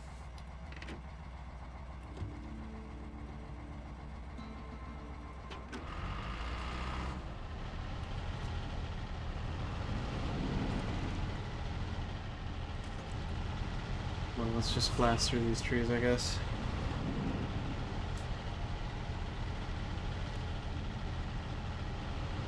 Go to the left of the rock.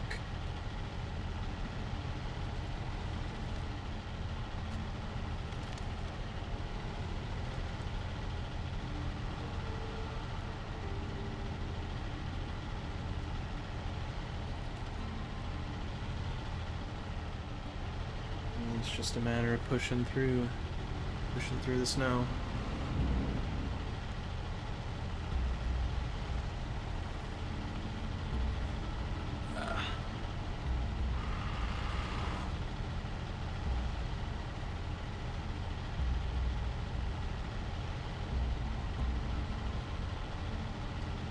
I actually think I'm going to switch to this chair. I think I mentioned the other one is one of those gaming chairs, but I'm a big guy and it couldn't take my weight on the pneumatic column in the middle that was controlling the height. It doesn't have a spring in it for some reason. It was just using air pressure. And yeah, it didn't work out. So it sits low, and the back crapped out as well. The low quality. I guess, I don't know. It wasn't meant for somebody my size, is the main issue.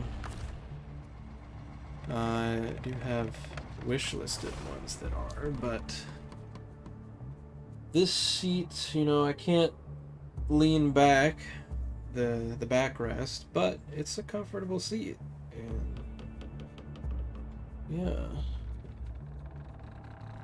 it's doing me a lot better than the gaming chair was.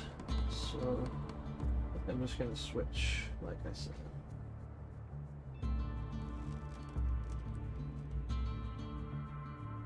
Just looking around the room, assessing the feng shui. Seems fine. Okay, so that was the house on the mountain. Ooh, turning is a little more aggressive than I thought it'd be. So leave those three for later. I'm gonna decide something else to do now. And it's going to involve the Azov 64, I would assume. Let's go ahead and switch to it. And we're going to go down to the sawmill here. There's two more tasks I can pick up as well.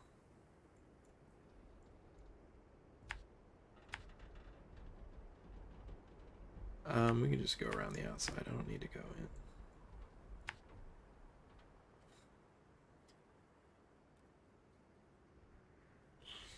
And then there was something we wanted to pick up here as well. We're going to go do...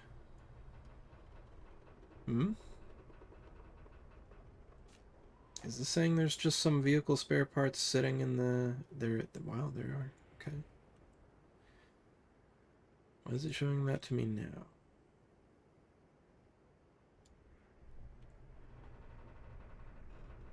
Vehicle spare parts. What do we need that for? There's only the one of them. Maybe there's another one somewhere we can't see? My map runner cheat sheet isn't showing that piece of vehicle spare parts on the map. Oh, does it have something to do with the overturned train carriage? No. Never mind. That's the one we were currently assigned to. Here we go. Oh. Okay. Which one was inclement weather?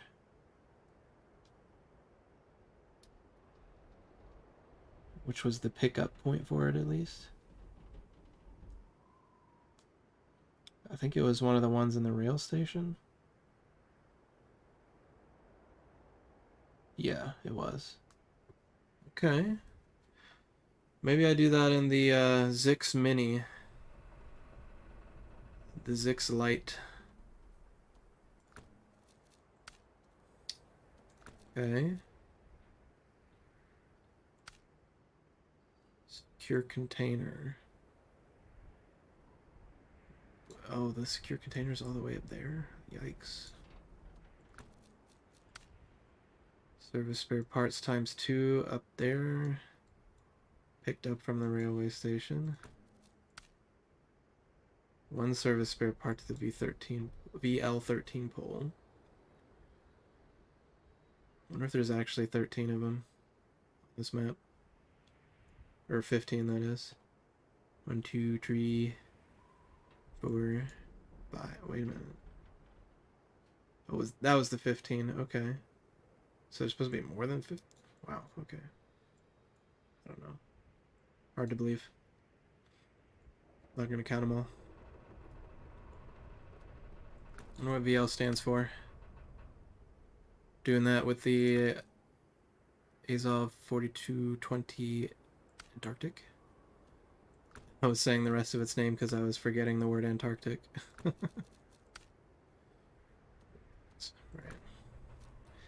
So the wooden planks is actually near, and it's also the thing we're going to. So start. Ta-da! It's now giving us vision of the sawmill.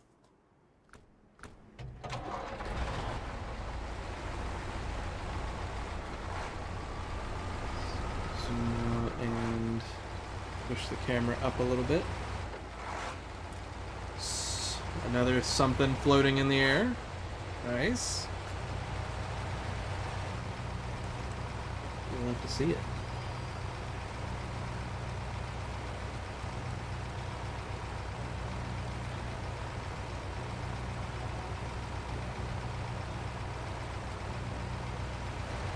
And we're gonna lose speed in the snow.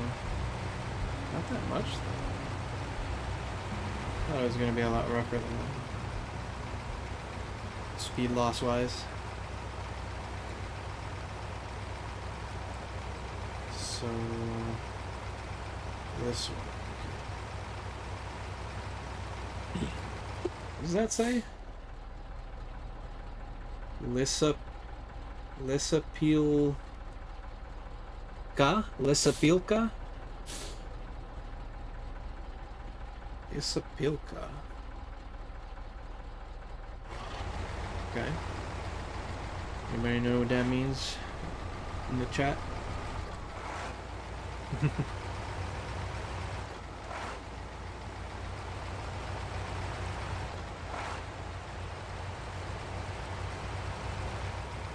Maybe it means sawmill, because we got another Lissapilka sign up that we're about to pass underneath as we enter the salt mill.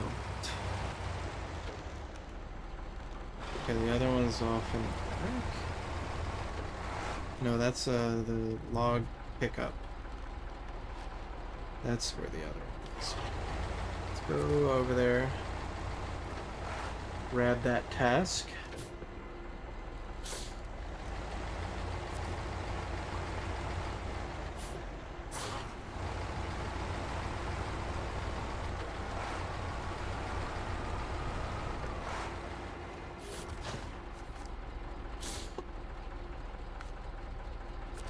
Was it?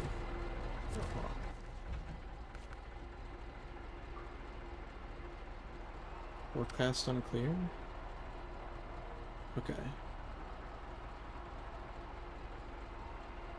We were revising our stock and found some boards. Probably intended for the old meteor station up in the mountains, but the driver lost contact with us, so we forgot about it. Can you help? Nice. Driver forgot about it.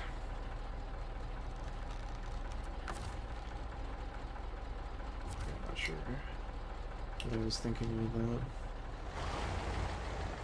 I can't really be facing the other way.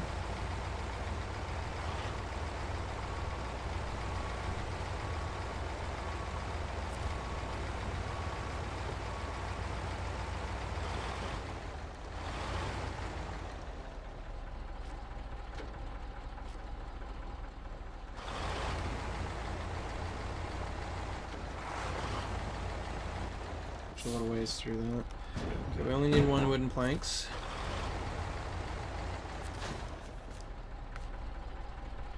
Exploring empty houses in the north, saw a truck, not a usual one. It looks like an army trailer train that has been there forever. If you could get me the barrels from it, you can keep the rest.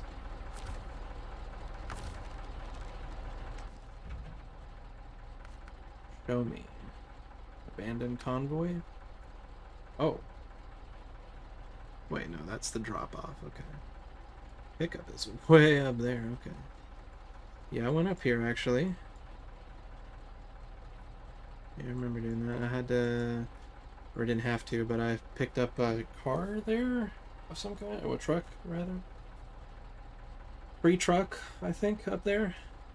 Can't remember which one.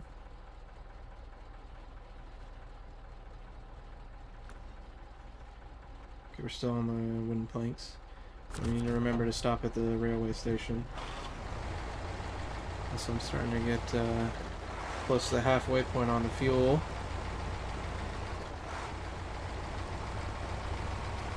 Disconcerting.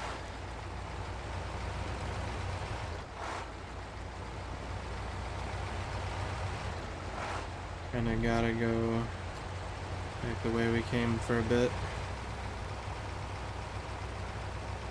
Doesn't look very cuttable.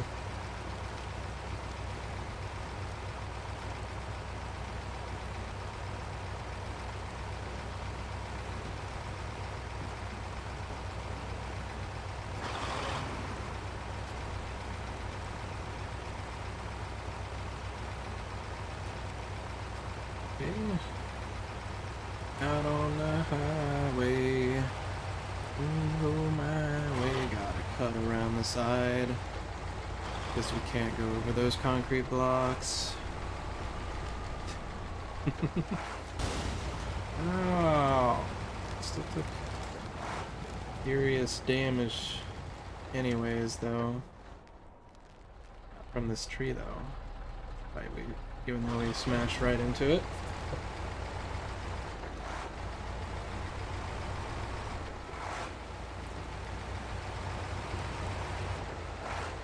Need some headlights.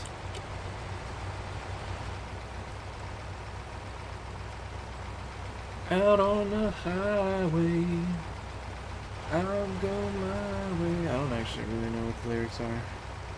All night long.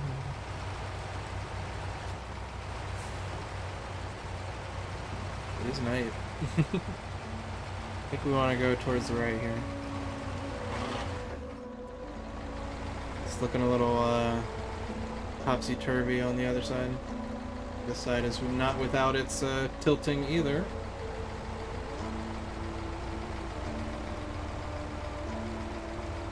Alright.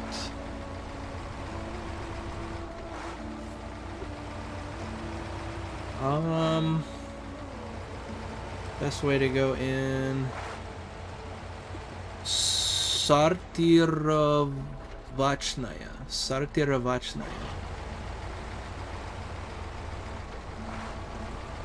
Just reading the sign.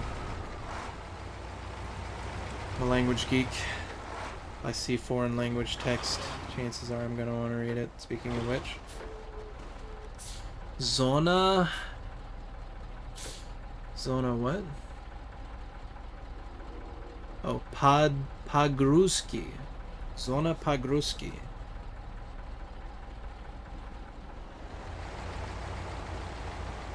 Fortunately, I don't know what it means, but I mean I know what Zona means, but not Pagruski or whatever the...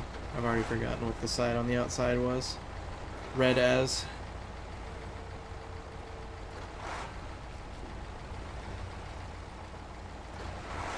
And then we're gonna cross the tracks here.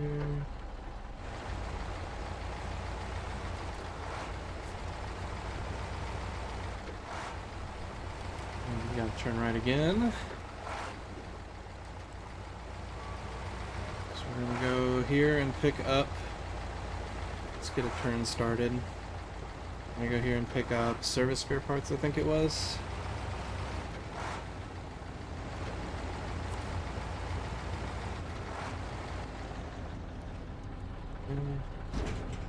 Yes, indeed.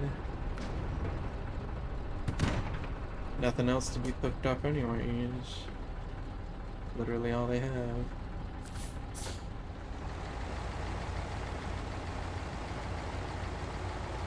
Service spare parts or bust. Sklad. No, don't know what sklad means. You know, I took 4 years of Russian classes in high school.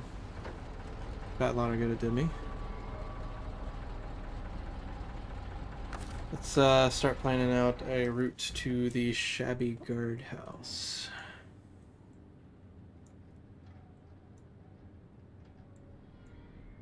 Go up this way? Well, that would be on the tracks, though. Should it come out here, going up like that? Well, we can just cross the, no. Cross the rail tracks that way. Go out through there.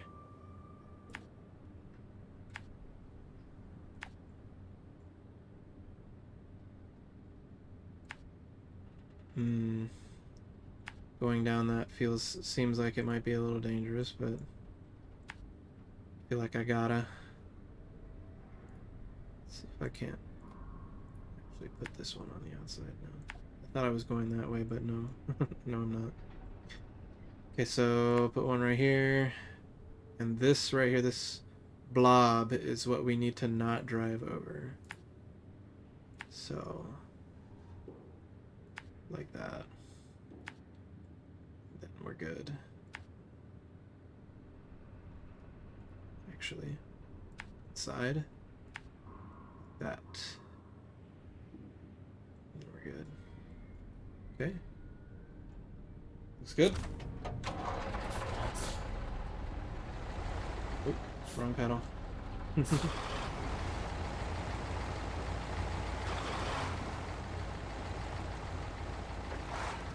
I need to do a little reversey-versey.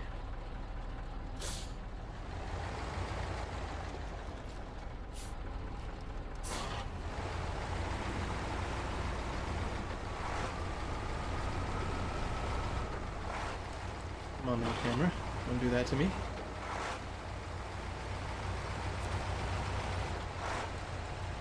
It's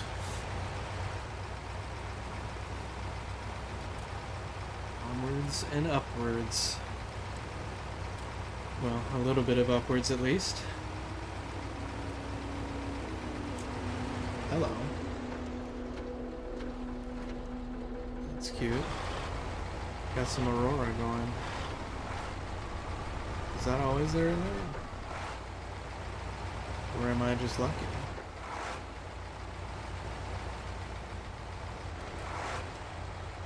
Try to hug the right side here. I don't know how much that's going to keep us out of this ice, but let's see if I can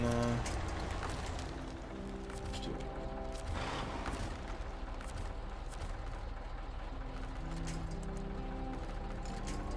Huh.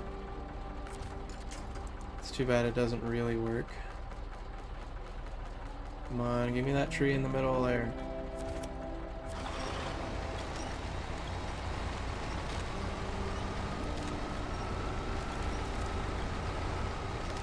Took us so long to do that, I may as well have just kept driving.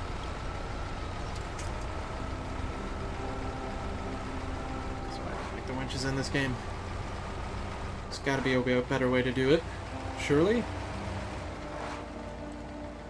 Okay, want to keep left here.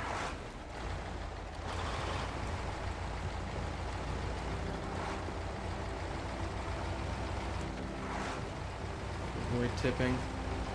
Ooh. Smacked our bumper into the ground there a little bit. No damage though, for whatever reason.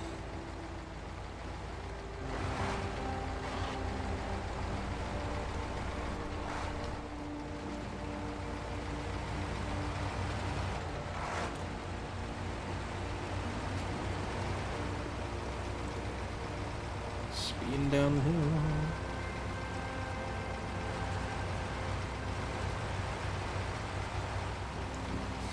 Here's the Antarctic, our savior. Okay, that's a bit early to be going off.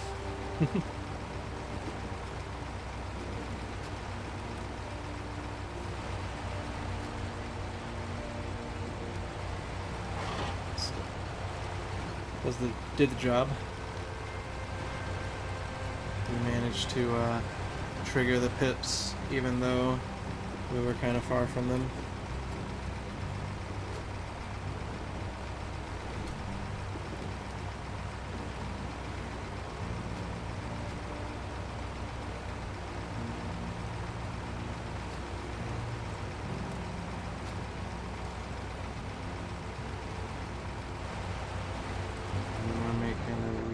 Sharp left right here.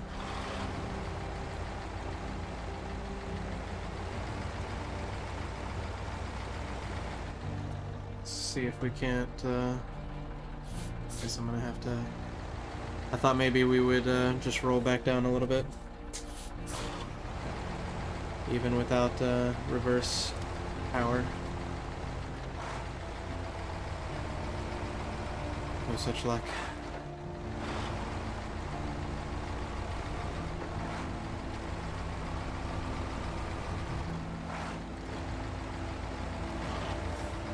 Serious downhill uphill right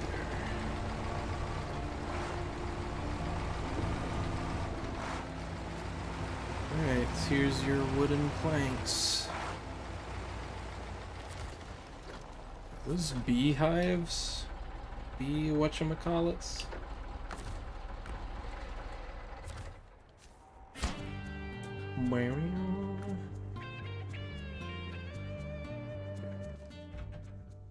So next up was unlucky number.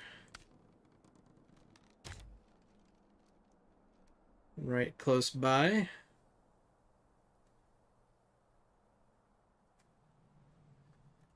And then it's almost a straight shot. I mean, we can cut through here, I know for a fact. Done it before. Done it before. So, yeah. Let's go. Don't like that camera position. I think we reverse into the guard house.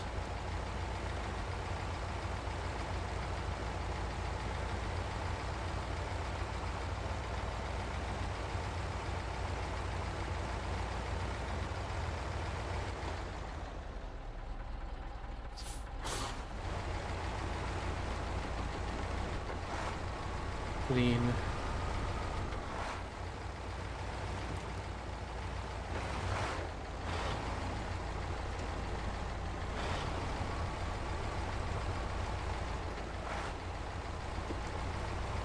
Bouncy, bouncy.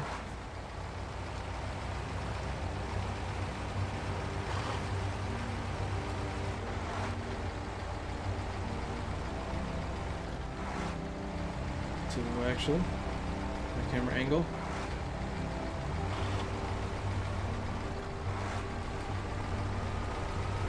For my taste, at least.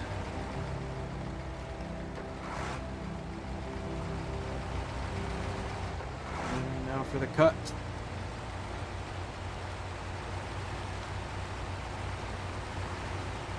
Where we're going, who needs roads?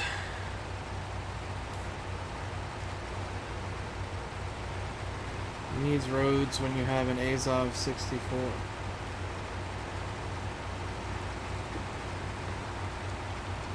$641.31.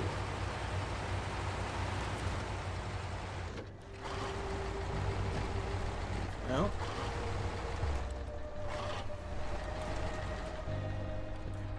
Come on. Handbrake, stop engine, hold for next action, cargo management, deliver. Cha-cha!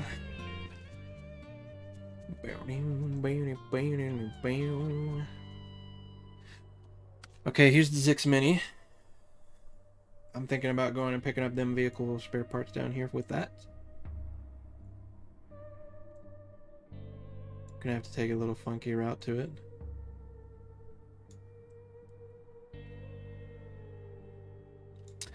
What else is there to do? Wooden planks up to there. Explore some stuff on the north side of the map.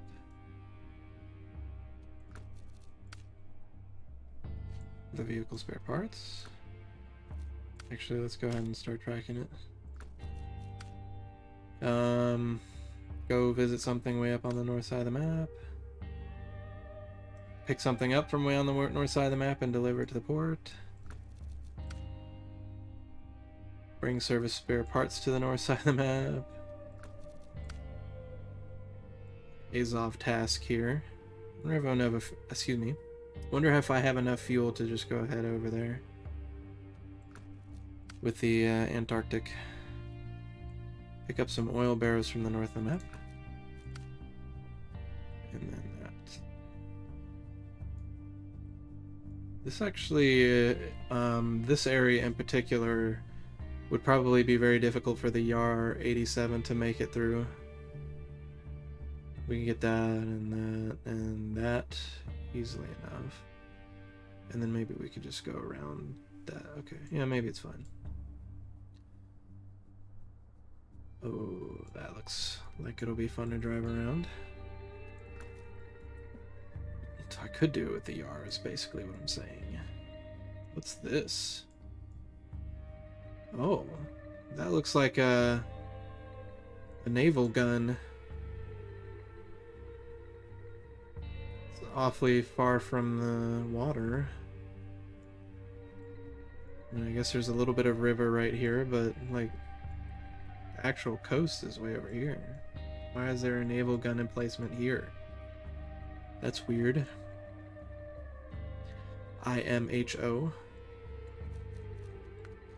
In my humble opinion. So it's time for the Zix mini plan. Drive past our F750. Unless there's like a good cut. I'm not really seeing anything that I like. I think we need to go up the hill.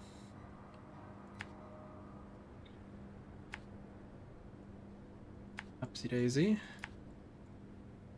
And then start going back down. What if you could cut across here? Seems risky. But it looks kind of steep here as well. Should probably just use the trails. That's going to be tough to get down to.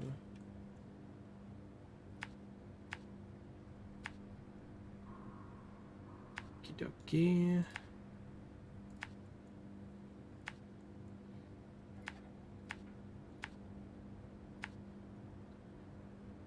And then I'll put one right there on the edge of this crater or whatever's going on there.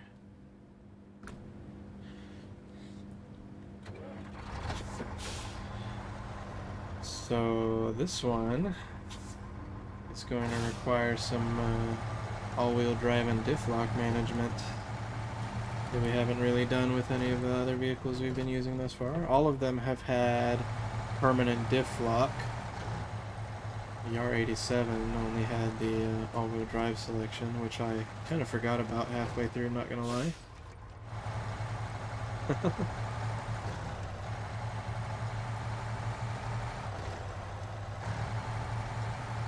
Won't be too hard to build up this habit though. I just have to press the paddle and then my X button for the all-wheel drive and my Y button, I think, for the diff lock.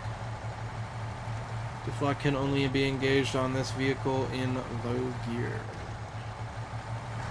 as is the case with any vehicle that does not have permanent diff lock.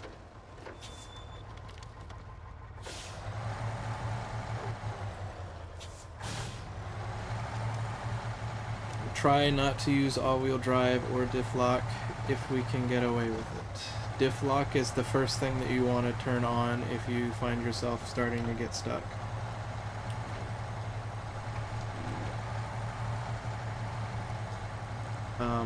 If you have all-wheel drive on in this game, it will cost you way more fuel.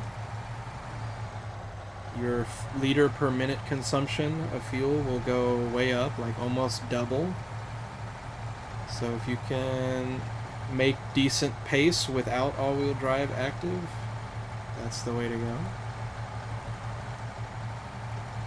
The steering is being uncooperative. That's a situation where all-wheel drive is desirable.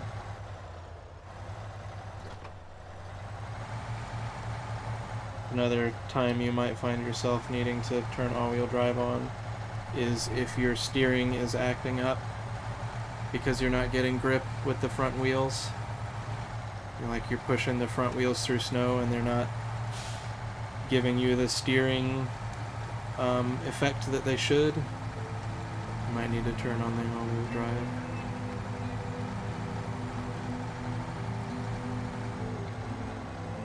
All-wheel drive will improve your steering radius in troublesome circumstances, or in lower grip environments. That's what I was saying. I was distracted by the fact that I was riding the rear axle up on that giant boulder.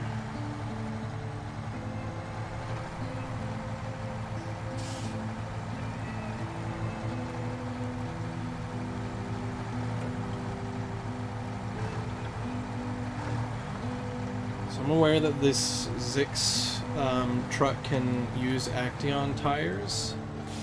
For one, I'm on an ice map, so that's the first reason I'm not using them. But the second reason I'm not using them is that I actually don't think they work that well. You think, you know, logically speaking, and in terms of real-world physics, the fact that the Action tires are so incredibly wide and would presumably normally have low inflation pressure, that would make them really fantastic for off-roading. They would give you, they should theoretically give you an enormous amount of grip, and the tread pattern should also be really good for going through mud, because the treads will push against the mud. But in practice, in the game, my experience has not been very good with the Action tires in deep mud, to the extent where the or the OHD 3s or something on this truck have performed like almost as well. Sometimes it almost feels like they were doing better, even.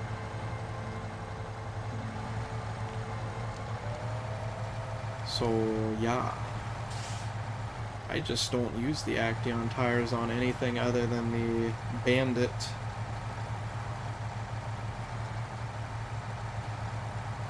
The Bandit's kind of, I don't know, it's kind of a special case, I guess. I don't know what's going on there, but yeah. For some reason, I guess for me with that one, it's more just that if you don't have the Action tires on that truck, it becomes super top heavy.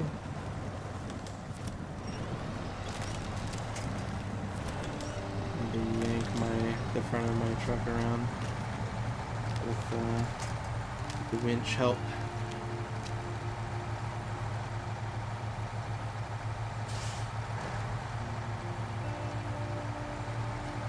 Steer, damn you.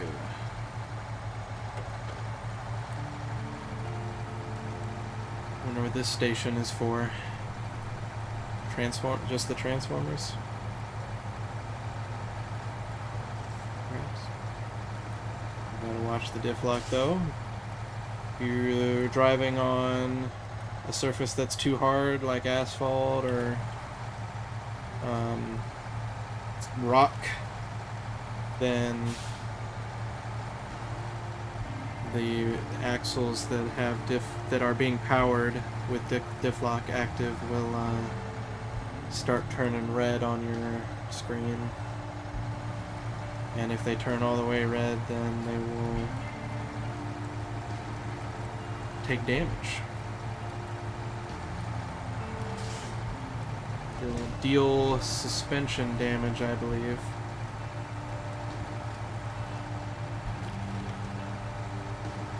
Or maybe it was transmission damage.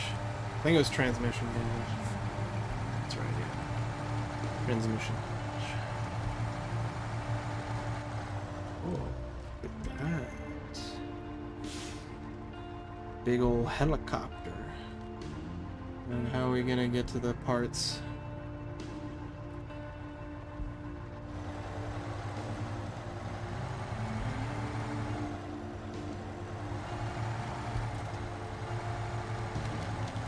The tail plane on that helicopter is kind of in the way. Uh-oh. Turn. Oh, dang it. We slid off the rock.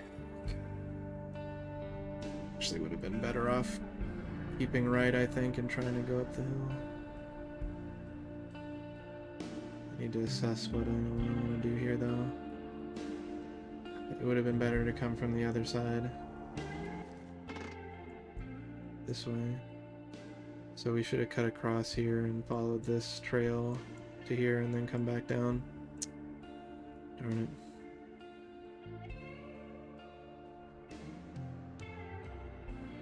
I guess the Azov 64 is not that far away. Thinking about the R87's even closer, but I think both of them are getting low on fuel. Maybe I bring the F750 over. Let's do that.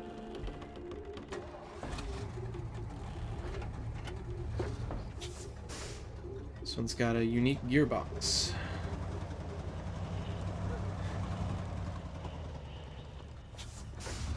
Six gears. gears.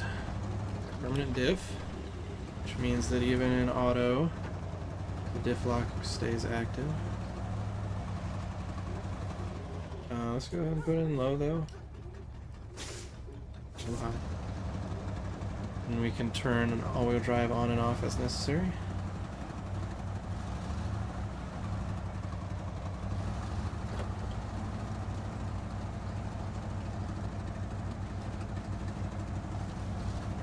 It's kind of a nice engine sound.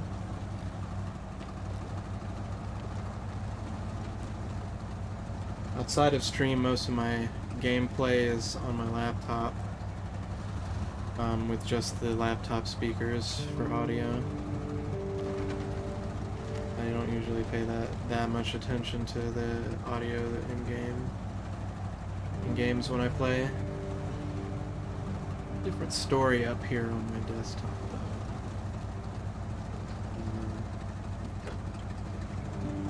I am a bit of an audiophile, in spite of my habits with the laptop. So it's nice to hear good engine sound.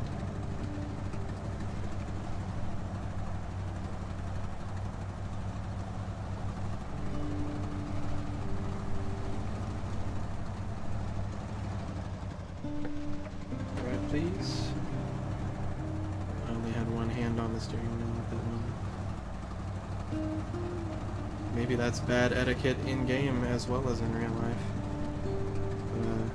Can't control the camera unless I take one of my hands off. That's how it is.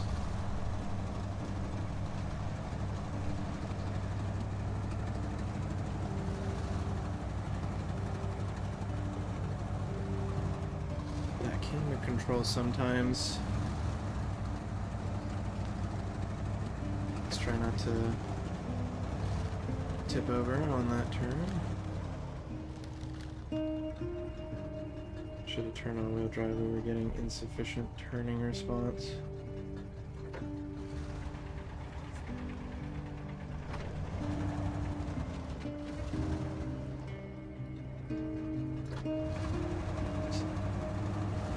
To it.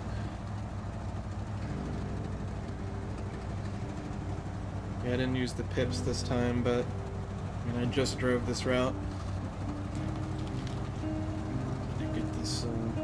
Recovery over with as soon as possible. Excuse me, to be honest.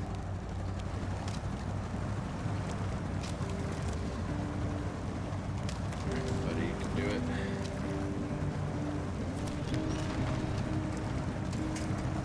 Not much else. The F750 is actually pretty capable. In spite of the relatively small tires this guy going, and amount of wheels, drive axles. Nevertheless, performs quite well. I could have just cut around the other side. Might get good speed around it though. Hey, look at my liters per minute when I turn all-wheel drive on in a moment when we get into the snow. It's like round 4 or 5 right now. Now it's peaking at like 7. With all-wheel drive on.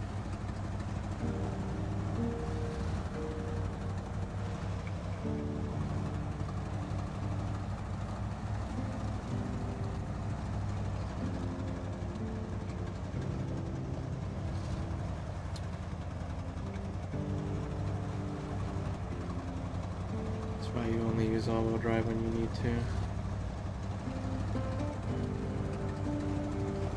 You can help it.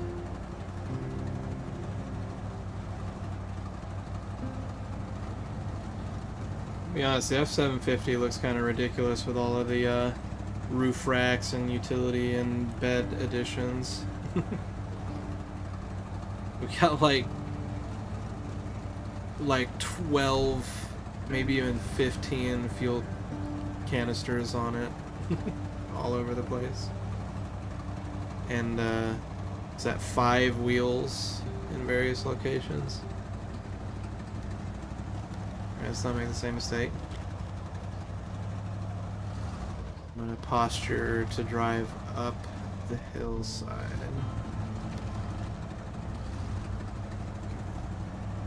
And then I think I'll see if I can't still reach it when we're at the top. Uh-oh. Help me out, tree.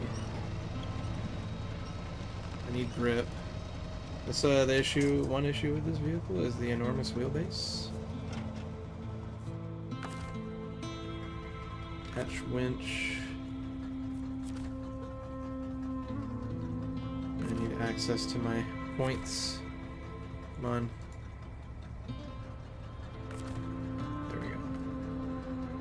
I think it's on the back one. Where's the target pit? There it is. Forgot, hello.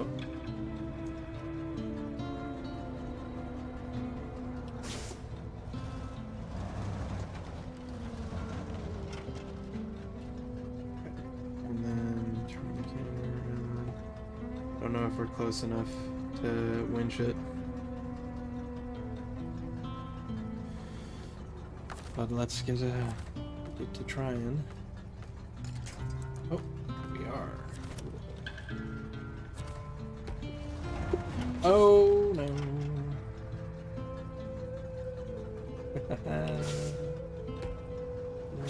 This could be trouble. I might not be getting grip anymore.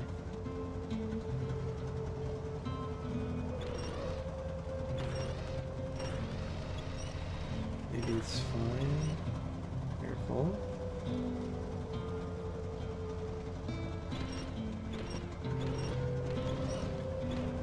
Eventually we're going to be flat on the ground again, but we will also be on a steep slope.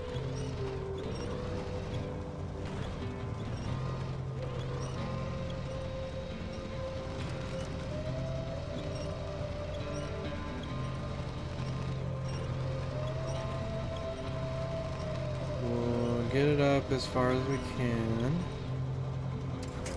And we'll disconnect. Bring the camera back around. Get our mouse visible again so that I can winch myself back to that tree.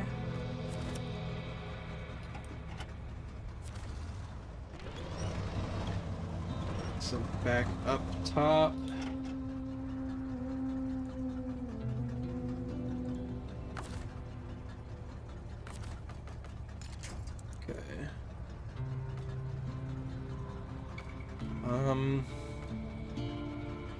Let's try that one. Drive first.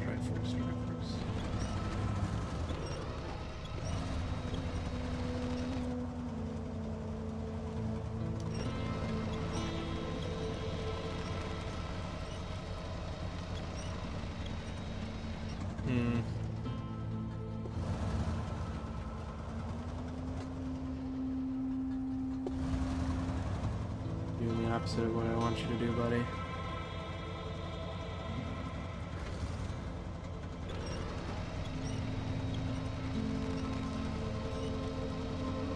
As soon as I let it go, it's just gonna tumble down.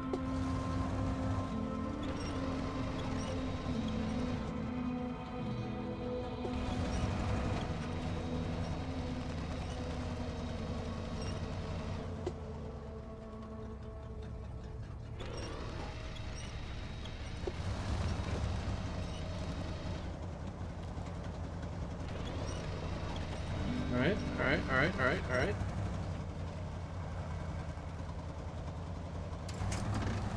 No, oop, that could be bad.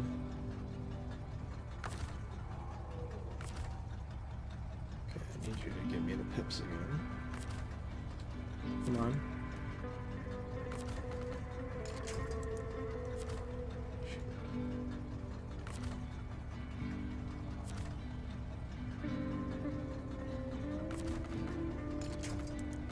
It's the only one I can connect to.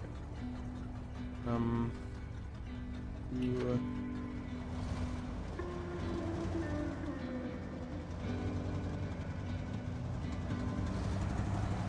just need to get to to where the back of my car is in front of the back of the front of that car.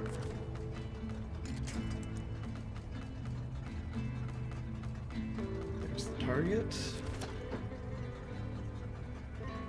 And then I want to make sure it's really right when I was getting my car back into drive.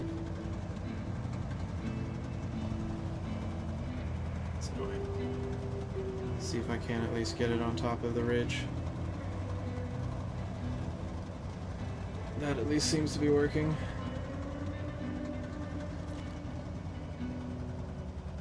Very nice.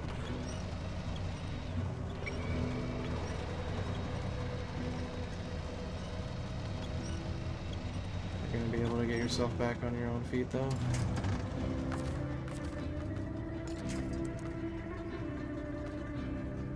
This one. Come on. Cooperate. Oh, dang it, I pressed the wrong button.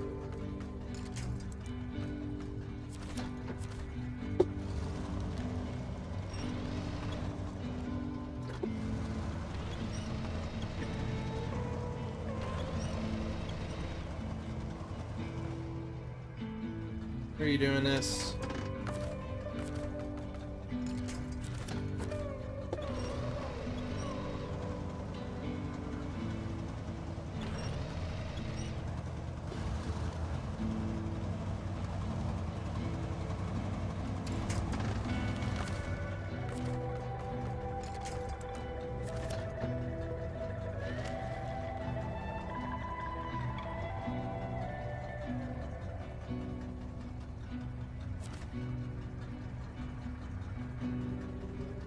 Ah, steering wheel's upside down. Yeah.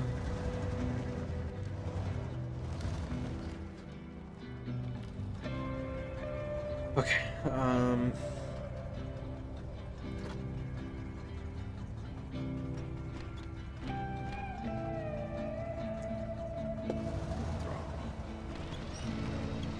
please.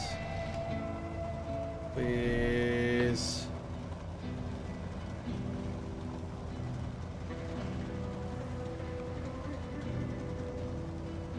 Can't tell if it's inching over or not.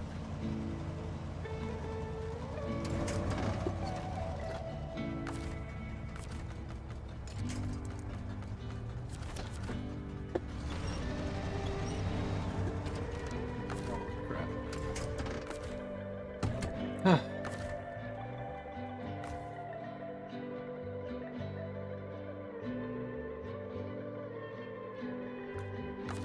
Guess I can't refuel from its secondary sources from there.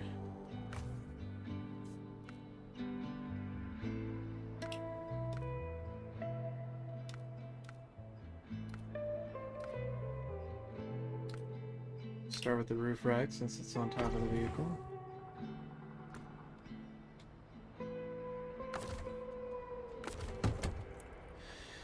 Alright, now what do we do? Camera's on.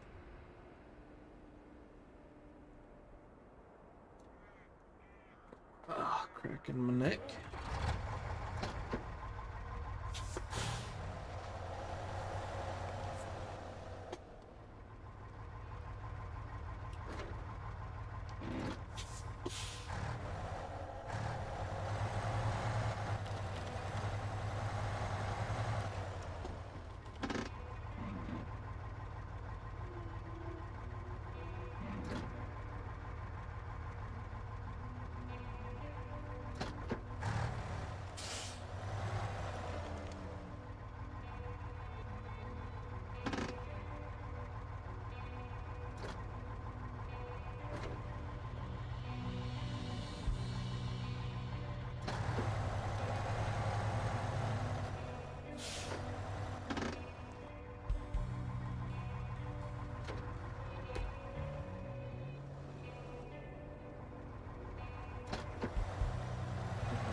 Pay attention to which paddle I was tapping.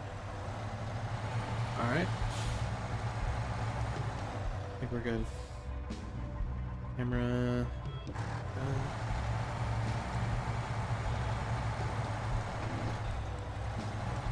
Switch to diff lock.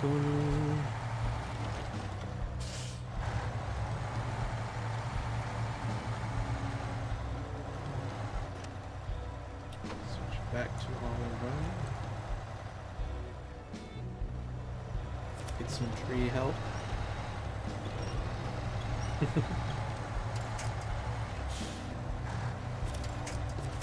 Why would you not connect to the tree on the left? Whatever. Oh, I gotta be in that tree.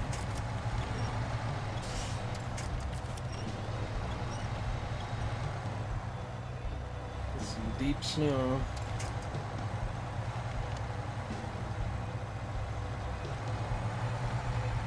Okay.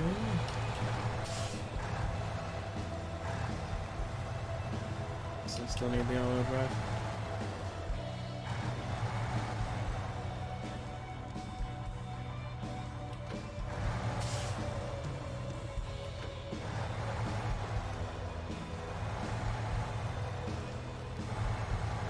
Okay, into the ditch we go. I wonder if I can drag that over here. Let's see. How's the crane gonna work with this? I'm just gonna use the keyboard for this. C and V to lift. R and F. We are not close enough. Okay, is there...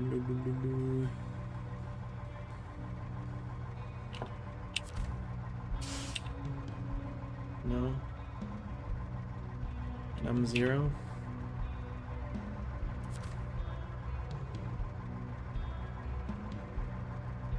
Restore the crane then.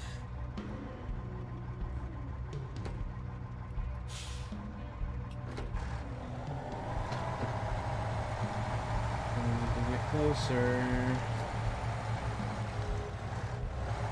I'm thinking I want to back up into this.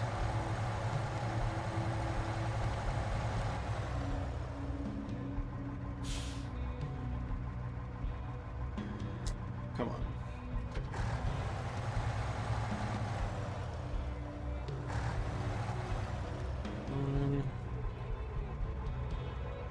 Oops, too far.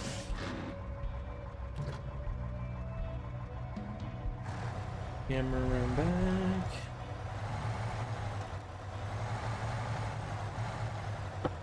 Take this slow.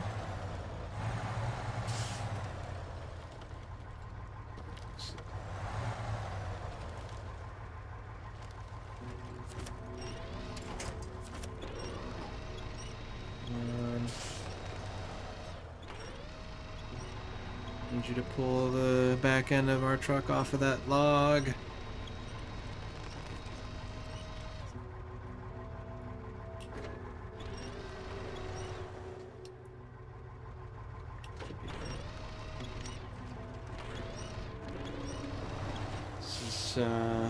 Spooky.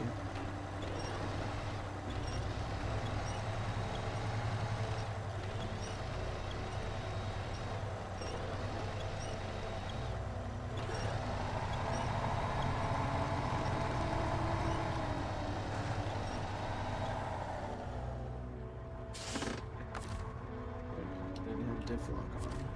That might help.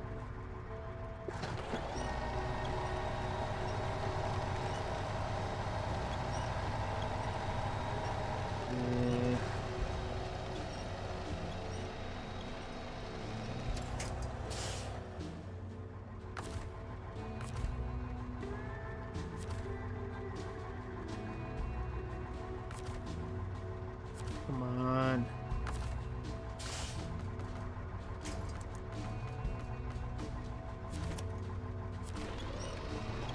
Using the winch.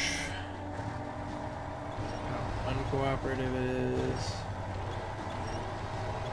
Maybe we need to go forward after all, especially after What's happening now? Okay, come on. Let's see. Why you gotta be there? Who placed that? Actually...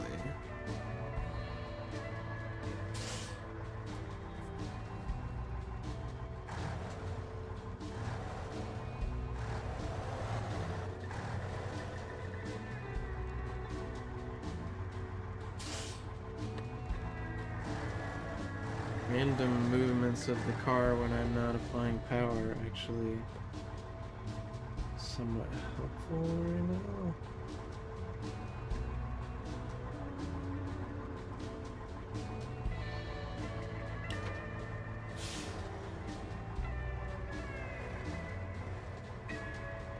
That wasn't helpful. Even though I was hard steering the other way, it steered me more in the direction I didn't want. I don't like this one bit.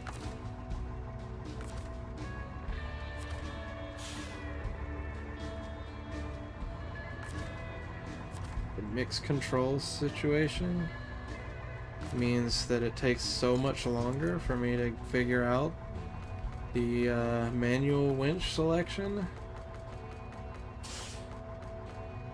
which is super bad.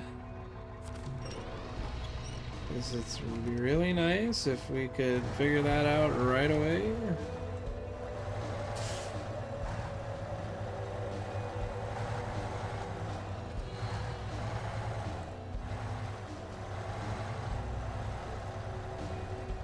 Maybe I'm close enough now.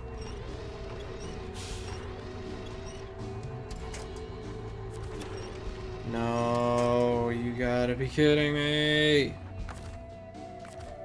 I'm not close enough to do just the change truck to get to the F715. And all that finagling means I'm not angled right for this either.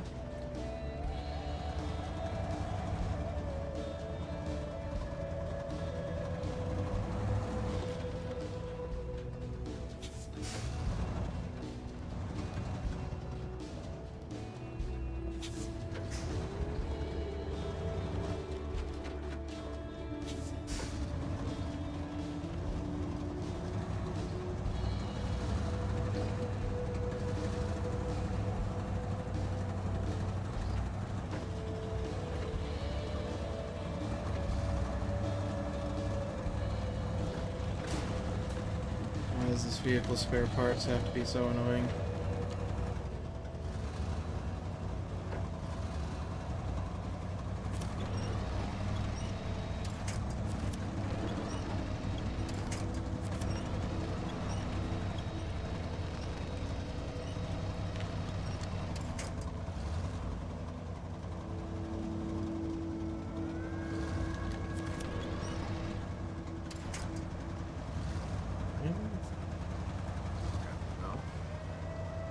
Said we're out. You?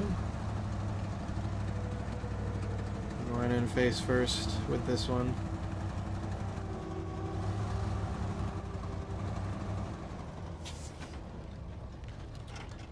Please stop.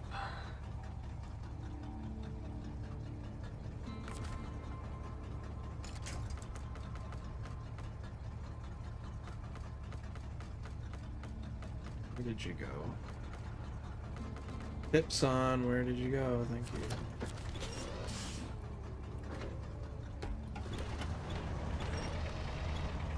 That's pretty not what I wanted you to do. Pretty far on the not what I wanted you to do scale.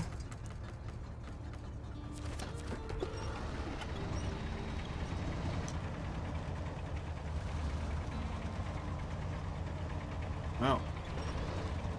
I like hate you right now, pretty much. What is wrong with you? Why are you doing this? What is your major malfunction?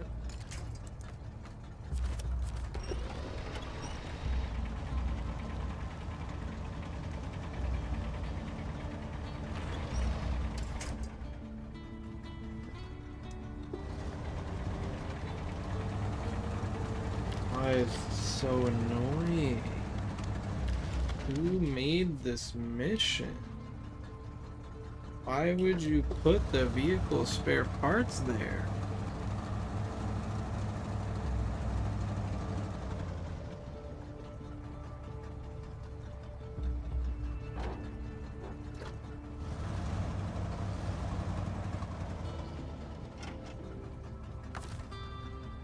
I don't know, maybe I was meant to just do this with some, like, crazy OP truck.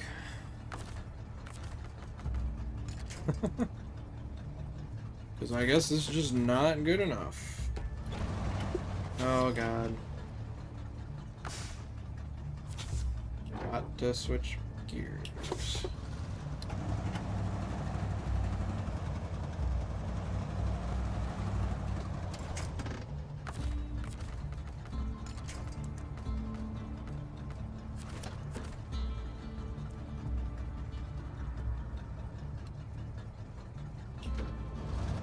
Actually, do want to get a little bit of a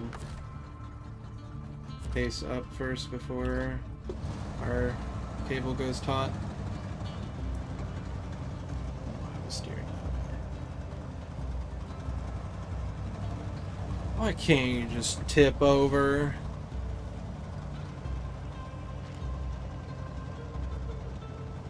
Why couldn't they just put hard points on the top of the truck or whatever?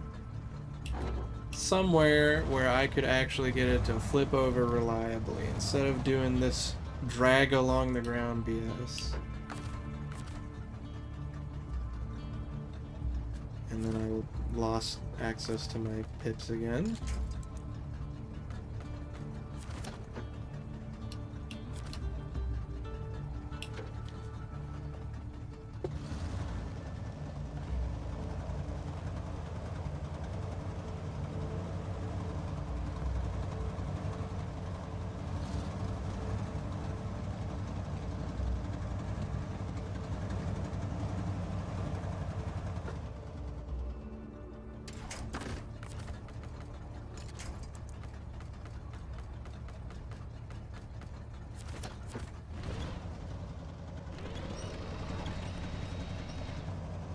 Before that was one of the ones on the front again anyways. It was.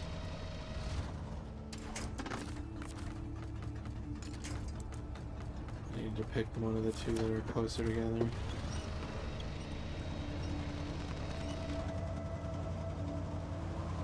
On your wheels, please. Please, I beg of you.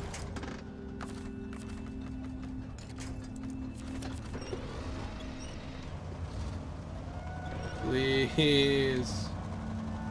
On your wheels, please. Just do it. You're so close. Just do it. Just do it. What is the problem? Come on, why? Please.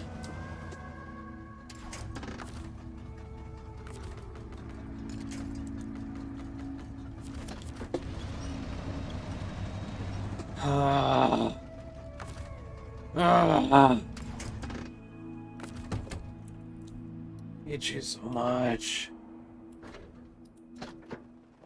You're not reversing it.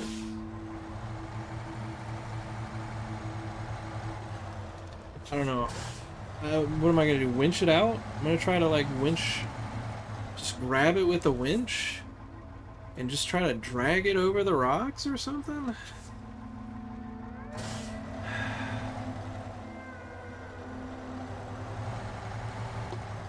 I have an idea. Let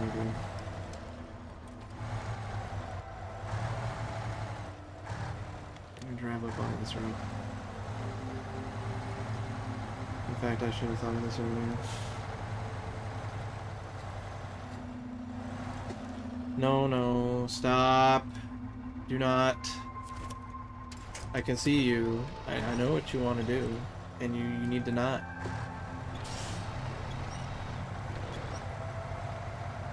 You're not allowed.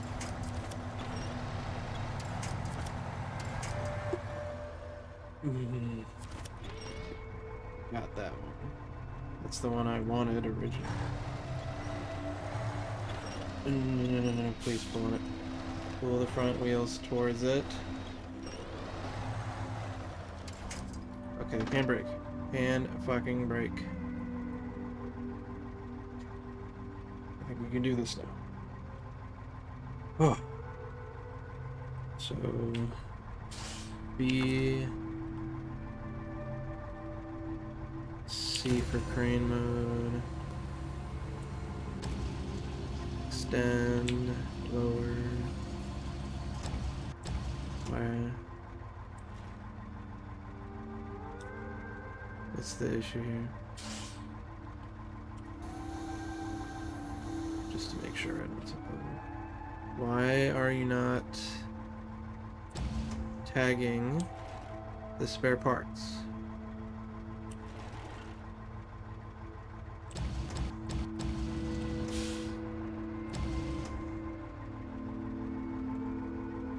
Oh. Hello? Hello?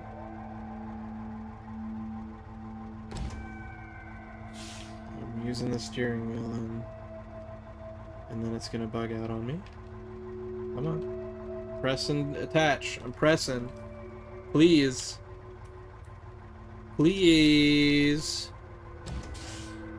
What is the problem? Finally. Why did when I go back and press left click again, it suddenly worked? I don't get it. Nothing makes sense. Oh, F was lower. R for raise. And I need to lift. Okay, you're twisting a little bit much there, truck.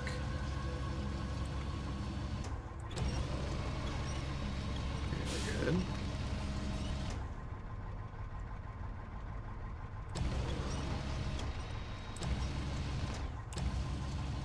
Pull it in.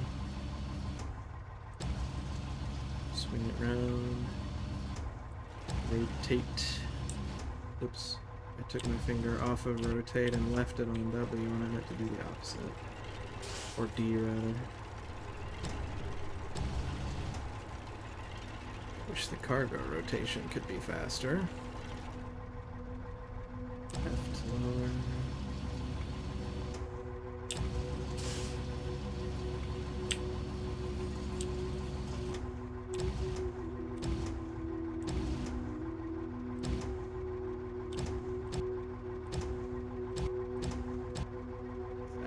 Pro tip, actually,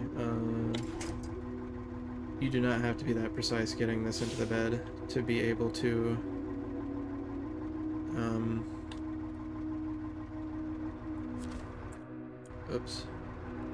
to be able to pack it. Ta-da. Alright, now I feel threatened again. We have to get out.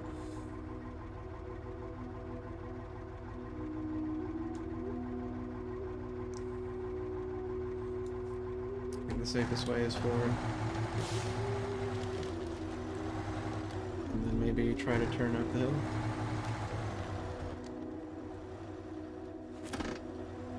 That's cool, actually, but it's not what I was going for. To put it in low, plus, and then activate the lock. Won't you let me activate the? Oh. Life of a person with their steering wheel upside down.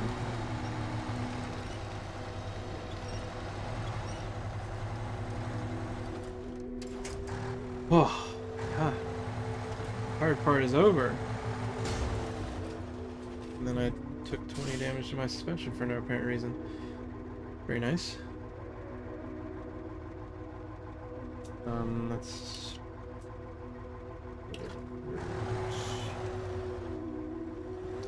It's too far, though.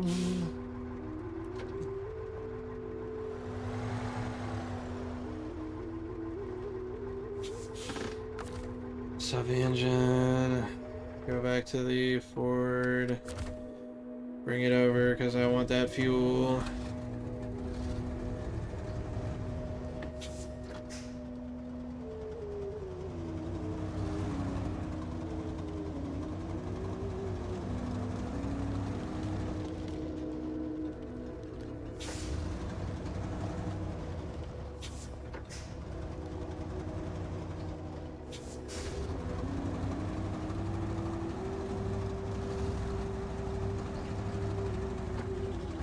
Headlights. Dark.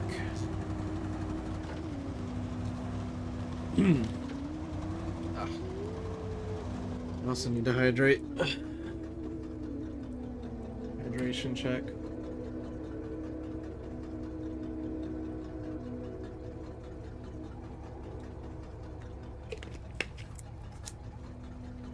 Need to hydrate a lot. Got too worked up. Looks like this is going to be harder than the way down.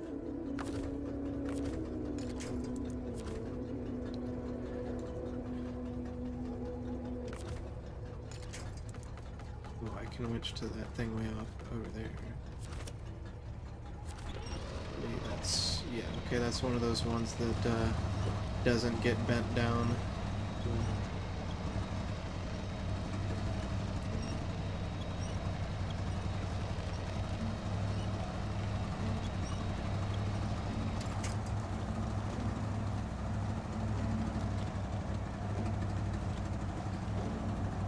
I just need to get near it.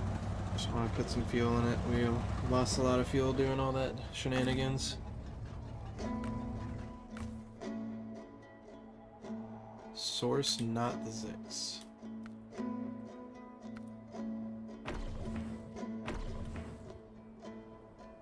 Okay, that's the fuel from the top. And I guess I'll do from the utility mount now. Change to it. And we need to find a oof. Back once we came, actually.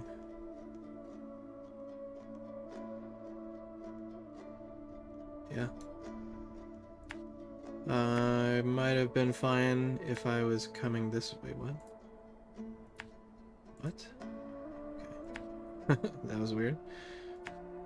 I might have been fine without pips if we were going this way, towards where we are from there, but not feeling confident about the way back, so... Huh. It would be really nice if we could cut through here. I'm tempted to try it.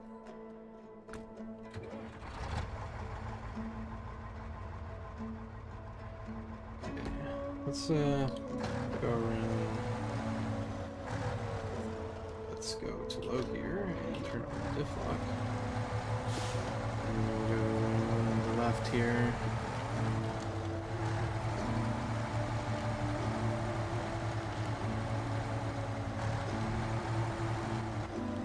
Squeeze through the trees. This is not working out. Winching to the wrong tree for some reason.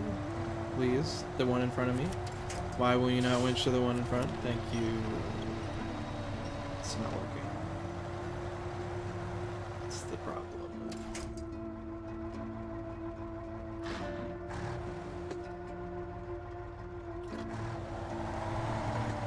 It's probably... I've winched myself in here. I'm thinking it's the anchor on the right side that was getting me stuck.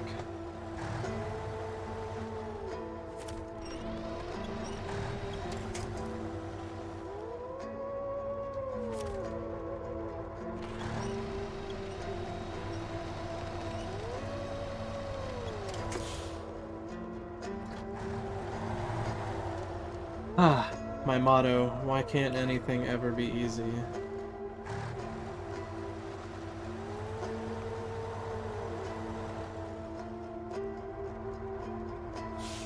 really applying to this situation we've been in for the past 20 minutes or so.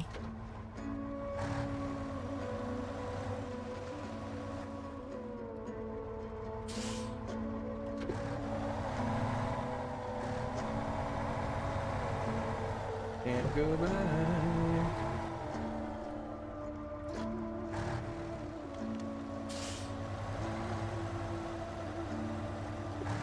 Just some way. Let me move for a second and then we got stopped again.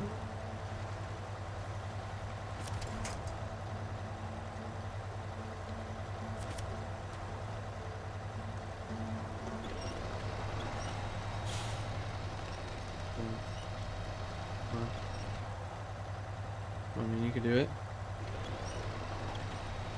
Get me off the tree.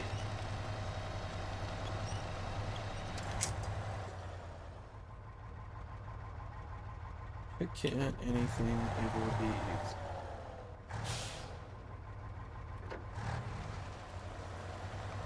Somehow we were reversing, but now that we're here, we can't go back. Which is being super uncooperative again. What?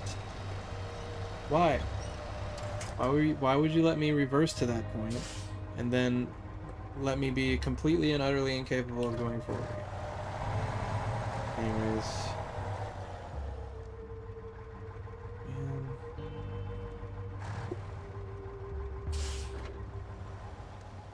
Situation.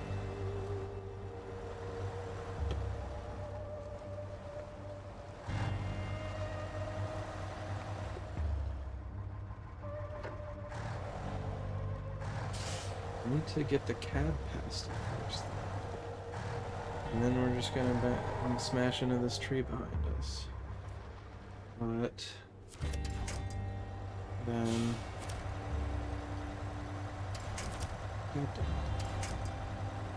press B on accident.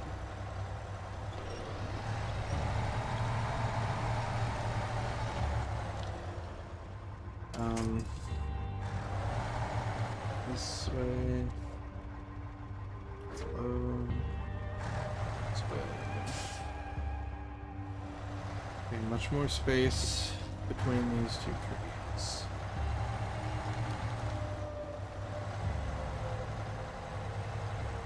Still dragging really hard on that tree for some reason. Stop it.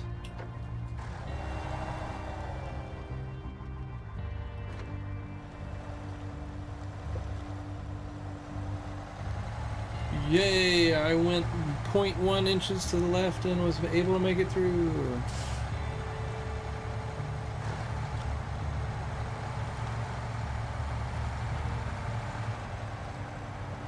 Please. Super ultra mega tired of this right now.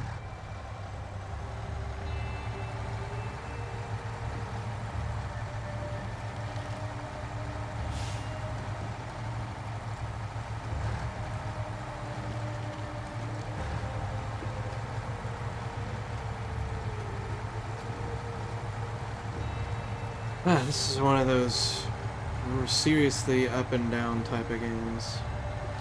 One minute you love it to bits, the next minute you're wanting to explode it with a cannon.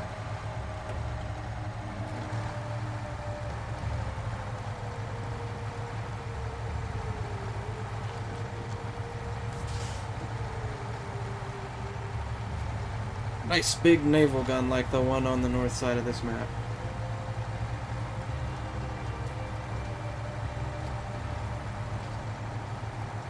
Deactivate the default. Right as well. The all drive's going back on almost immediately.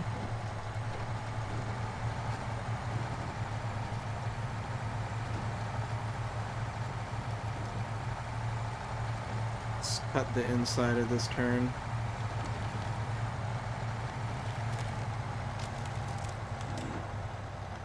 Come on now.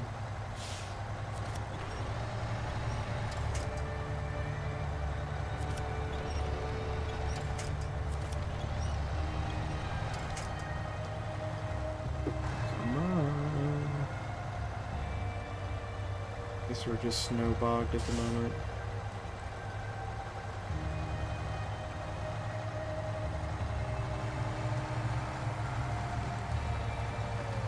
Need to relax, take a deep breath. Well, that's right, I was gonna see about cutting through here. Well, let's give it a go. Just gonna be a bunch of snow. This doesn't look too steep. There's this big old rock outcrop here, though. This is a somewhat annoying position.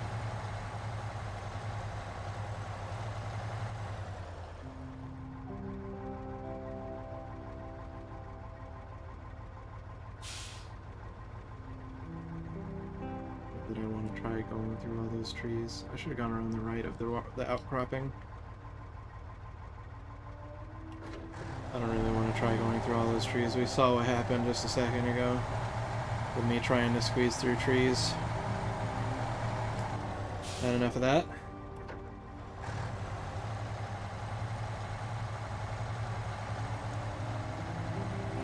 Don't want to get taken in by Monty Python's silly police with all the tree silliness. We're still gonna have to try and squeeze through here, though. But the physics were kind to me this time.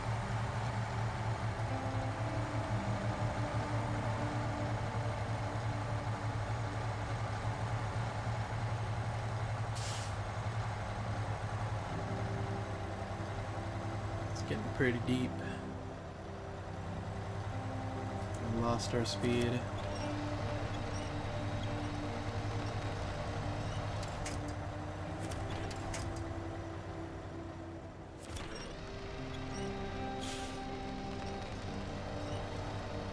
And it's making it hard for the winch too, apparently.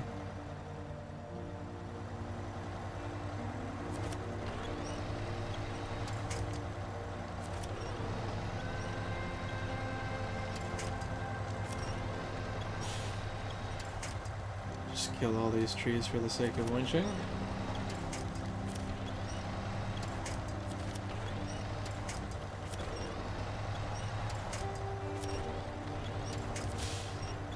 That one did not last. And we got a hard tree.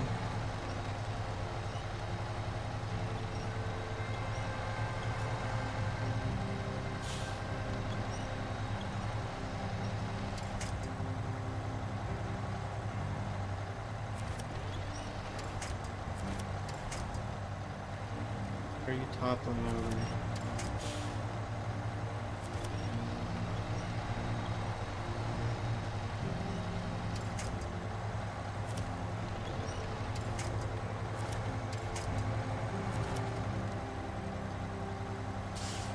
Okay, let's try to get it to let us winch something more specifically. This dead tree towards the right is what I want.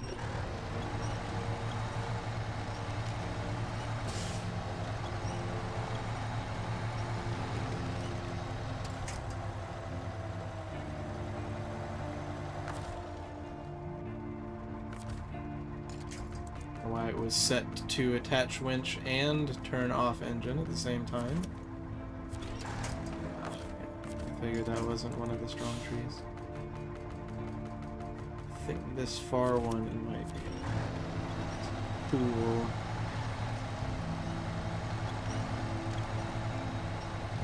Probably would have been faster to stay on the road.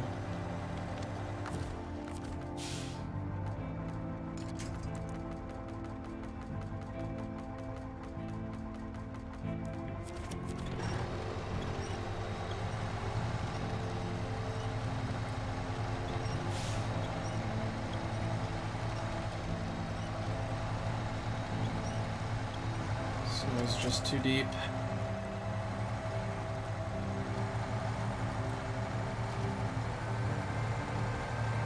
I'm just gonna bust into this guy's yard.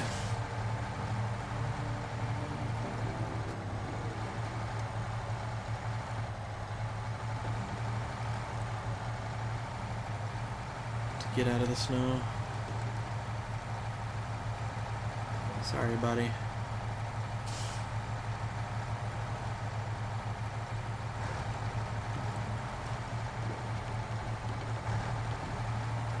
Righty.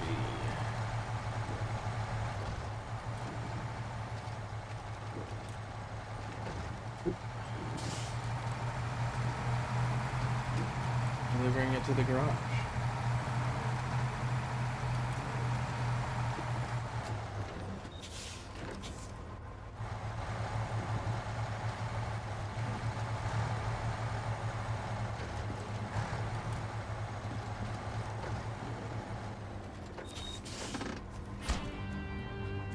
Whew. Okay.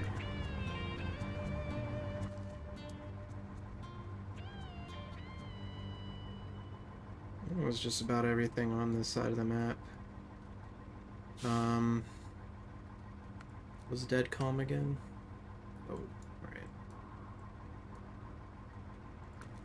Isn't there some visit some point over here thing?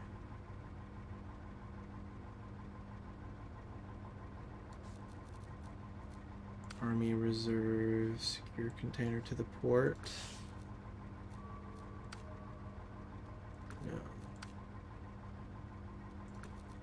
But everything else is pretty much on the north side. And I think I might call it here.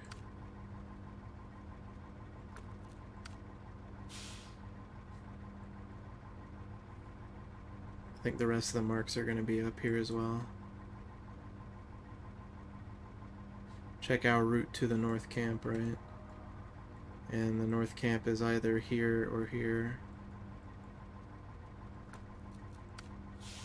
Abandoned convoy is up there. And that's also up there. So yeah.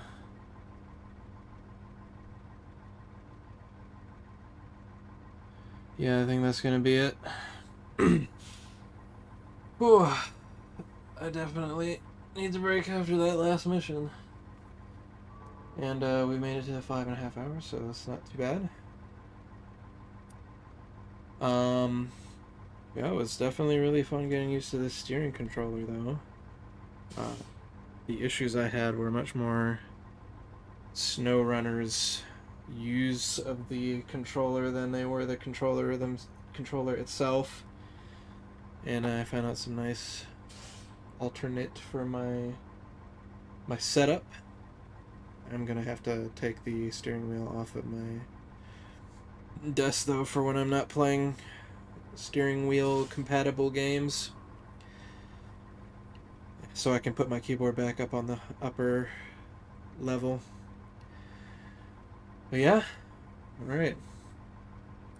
Well, I hope you enjoyed. If so, then I appreciate it if you could hit the thumbs up button underneath the video. If you want to see more, feel free to subscribe and check out the channel for I think I got like almost 30 streams now, so you know, you want to check it out. That's at the end of 2022, right? Last day before Sylvester, New Year's Eve. Somewhere around 30 streams. Alright, I'm impressed. Started it right on the very first day. Actually, I think my first stream was on Halloween, so the very last day of October. I need to start trying to network soon, see if I can't get some collaborations or shoutouts. Otherwise, the channel's just not going to grow. But if anyone did come check out this VOD, I really appreciate it. And I hope to see you guys in another stream. Das vidanya. Adios. Tschüss. Sayonara. And however you say it in Old English, I forgot to check. I want that to be my main thing, actually. Saying it in Old English. Northumbrian dialect. I don't know if I can find out. I don't know if I can find a dictionary for Northumbrian Old English. It'd be cool if I could, but anyways. Bye-bye.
Oh, and Happy New Year's.